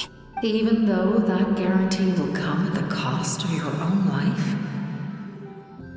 Yes. So, it's true. Forging an ancient name consumes the life of the craftsman. Forging an ancient name is an act of creation. It involves taking disparate concepts throughout the Night Kingdom and condensing them into a heroic epic. But it takes time for the new concept to be integrated into that realm. If the ancient name is like a seed, then the life of the craftsman is the outer shell, serving as its protection. Once that process is complete, the seed will sprout, and having served its purpose, the outer shell will gradually disappear. Forging an ancient name is no easy task, and creating one for an outlander makes it even more challenging. Still, if you're here, that means your mind is set. Yes, because I believe forging this name will be well worth it. We don't know how long we'll be able to hold back the abyss or what the final price of averting this disaster will be. If giving up my life means that all the people of Natlan can have a future, then the sacrifice is practically negligible. Even when I'm staring death in the face, I don't think I'll regret this decision. I bear the name Baraka. This is a part of my duty. I understand. The chance may be exceedingly slim, but you still want to seize it, because this could be the final step to victory. And you, Siglali, the anxiety you feel, it's because you saw something, yes? Something you were not meant to see. So, you know about that too. What is she talking about? I've had concerns for a long time. Malika's plan needs too much time, and too many things can go wrong. The Masters of the Nightwind have a ceremony that can be used to glimpse the future. It's just... using this power on the Pyro Archon has always been seen as a taboo. And you did it anyway? What did you see? Death. Oh. A key part of Malika's plan is using the 6 heroes to release the power Xbalanque obtained from the ruler of death. Considering its origins, the price of using that power is death. You're saying Malika is going to die in this war against the Abyss? Yes. I can't just ignore what I saw. That's why I need the Traveler's power. I need the power of a Descender. Don't forget, Siglali. Even if it may seem like someone is fated to die, the nature of death and fate are different. Fate indicates what will happen in the future. The time, manner, and place are all predetermined. But death is different. Death is a rule. The ruler of death's power will allow Malika to triumph over the Abyss. But she must offer her own life in the process. The ruler of death cares little for the time and manner of a death. She simply guarantees that it will occur. Fate may be able to influence the timing, but that is all the Traveler can change. Wait, you're saying we might be able to change when she dies, but not the outcome? I cannot help you with this, I'm afraid. It's beyond my capabilities. Malika knows about all this, doesn't she? Yes. I imagine she has long accepted this eventuality. Well, I can't. She's so strong. She never gives up, never rests until a problem is solved. She's not the type of person to just quietly accept her death. The Traveler shares that quality. That's why I think this gamble is worth it. Together, I know they can overcome the impossible. Be it fate or death. We shall have to wait and see, but I will curb my expectations. My time is running out. It is my honor to witness humanity in this moment of absolute determination. We won't forget your contributions. Once we deal with the Abyss, we'll find a way to keep you alive. Thank you for saying that, but there is nothing you can do. How many years of life are enough? 10? 100? 1,000? 10,000?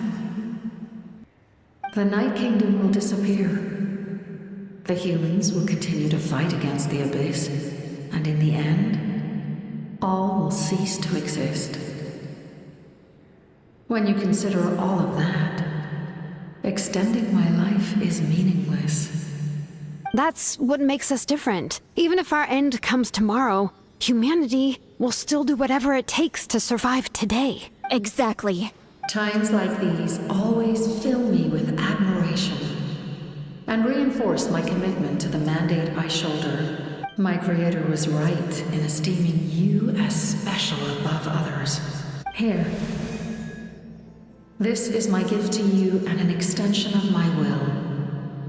It can record the Traveler's experiences in this land whether from the past or the future.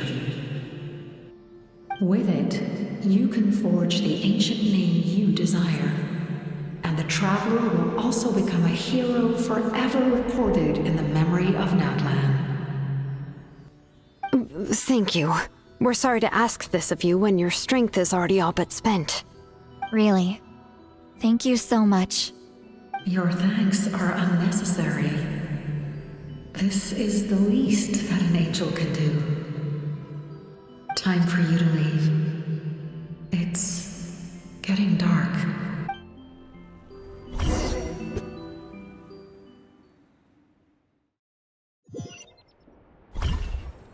I can't sleep with all the noise outside!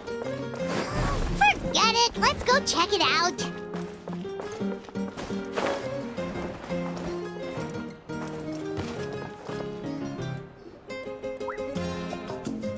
Shilon and Lolly, is there a reason you're up so early?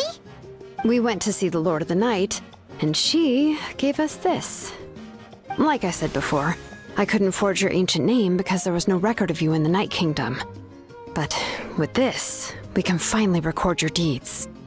Just keep it with you during your time in Natlan. And eventually, it'll be full of your adventures. Really? Let Paimon see!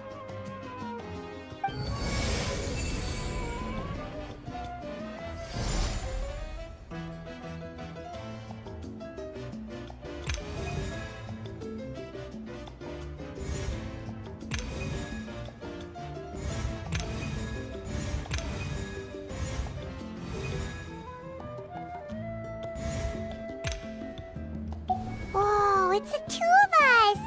And a sun in the middle! Oh, and that must be... Kachina? It's not a concrete medium. It reflects the Lord of the Night's will, and shows what she wants you to see. Oh, in other words, don't worry about his form. When you want to check the contents, just take it out and have a look. Sounds convenient! It's also super light and doesn't take up too much space. This is a really awesome gift!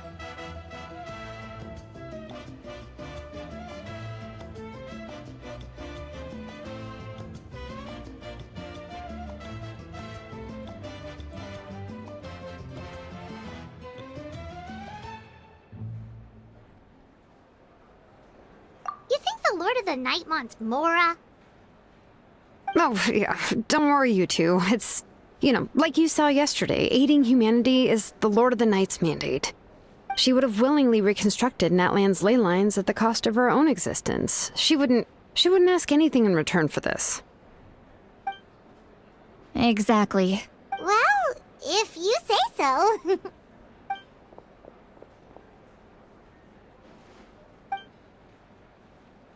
So soon? We just fought them off. We can figure that out later. Let's go!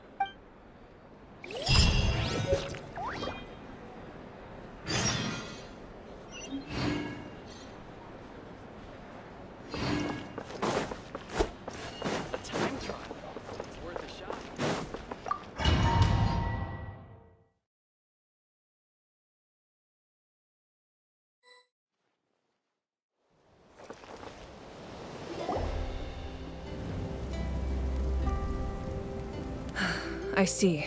I'll send reinforcements to those two locations. This other one is too dangerous. I'll handle it myself. The remaining locations are remote with no inhabitants. Let's bring our warriors back and make sure they're careful on the retreat. Understood. I'll spread the word. We're here. What's going on? Kachina said the Abyss attacked again? Yes, it's not looking good. Our forces have always been able to handle the sporadic attacks, but now, there are more monsters than ever, and the attacks are more frequent. What about the scale? What areas are they targeting? All of Natlan. Not just around the stadium, but even the remote areas of the Collective of Plenty are reporting attacks. Could this also be some kind of omen? If things continue like this, then... We won't last much longer, I know.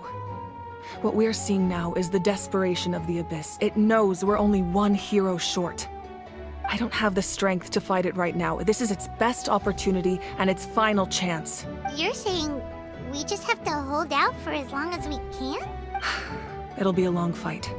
Our current focus needs to be on protecting civilians and conserving manpower. There are caravans and adventurers trapped in the wild. Many of our warriors have already left to rescue them, but they'll need reinforcements. All right. Shilonen, Kachina, head to the camp near the Children of Echoes. Sitlali, you're needed in the Masters of the Nightwind. As an important figure in the plan, Auroron will stay here. Your tribe is too far from the stadium. Understood. I'll leave right away. I prepared a hot air balloon to take you where you're needed. Messengers from the Scions of the Canopy are traveling all around Natlan. Update them once you've completed your mission, and they'll compile the information into a battle report. As I receive intel from the various regions, I'll plan your next move. All right, no time to lose. Let's go!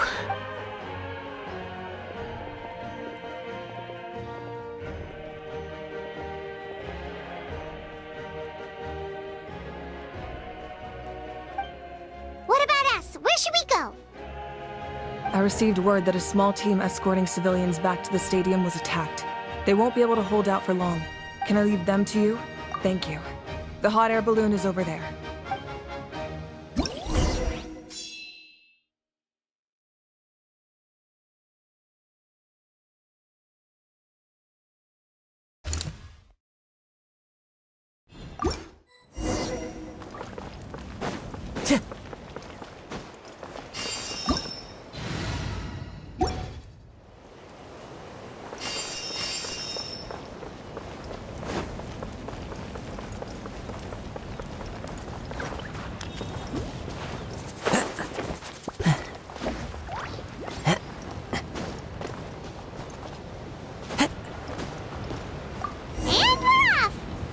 This thing is pretty convenient. It's not only fast, but also saves us a lot of energy.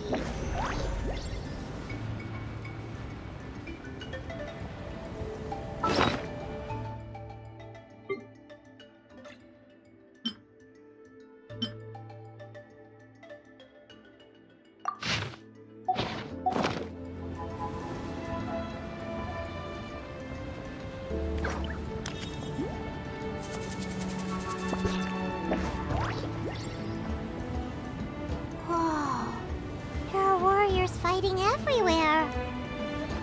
Seems like chaos in the making. Good thing for those battle reports.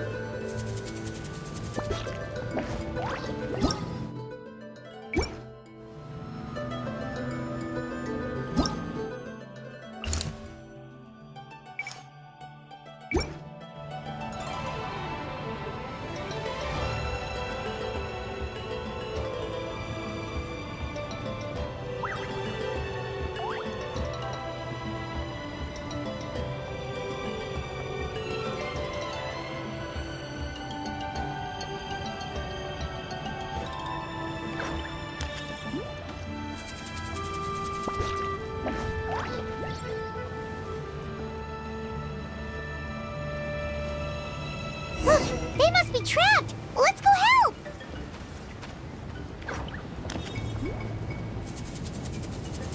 Reinforcements! Thank goodness!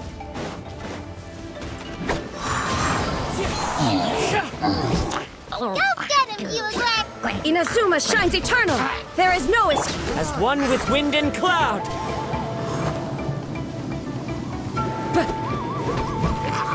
Game's up. Fun's over. Quietly now.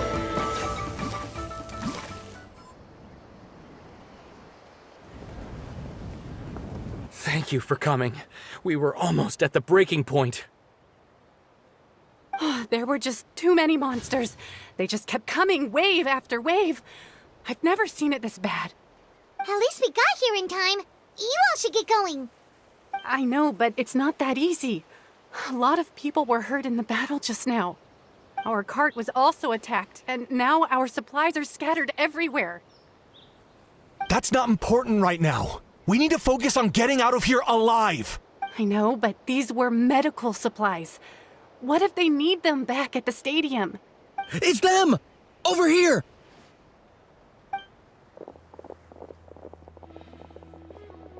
We came to help, but looks like you don't need it. Nice job making it through. Now we can head straight to the next location. What other areas need help? Here, Take a look at the latest battle report. Messengers from the Scions of the Canopy are traveling all around Natland to pass along the latest intel. If you see a messenger from the Scions of the Canopy, feel free to ask them about the latest battle situation. Thanks! Now where should we go next? Seems like you can hold your own in a fight, so let's split up. Choose where you want to go and we'll take the rest. Still looks like they could use some help here, though. These supplies are really important. What should we do? It's all right. Don't delay your rescue efforts on our account. But if we stay here too long, the monsters might come back! What do you think, Traveler? Should we stay and help? Paimon will do whatever you decide.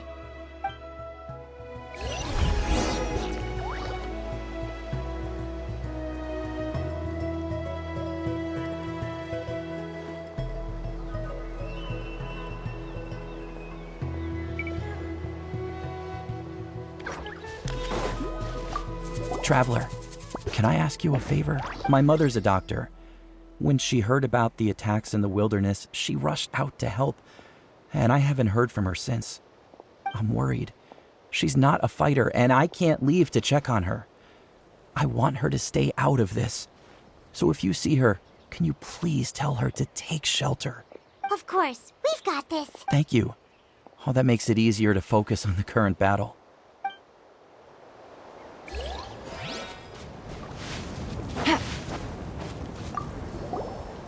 Do you get scared? I knew it. You're too strong for that.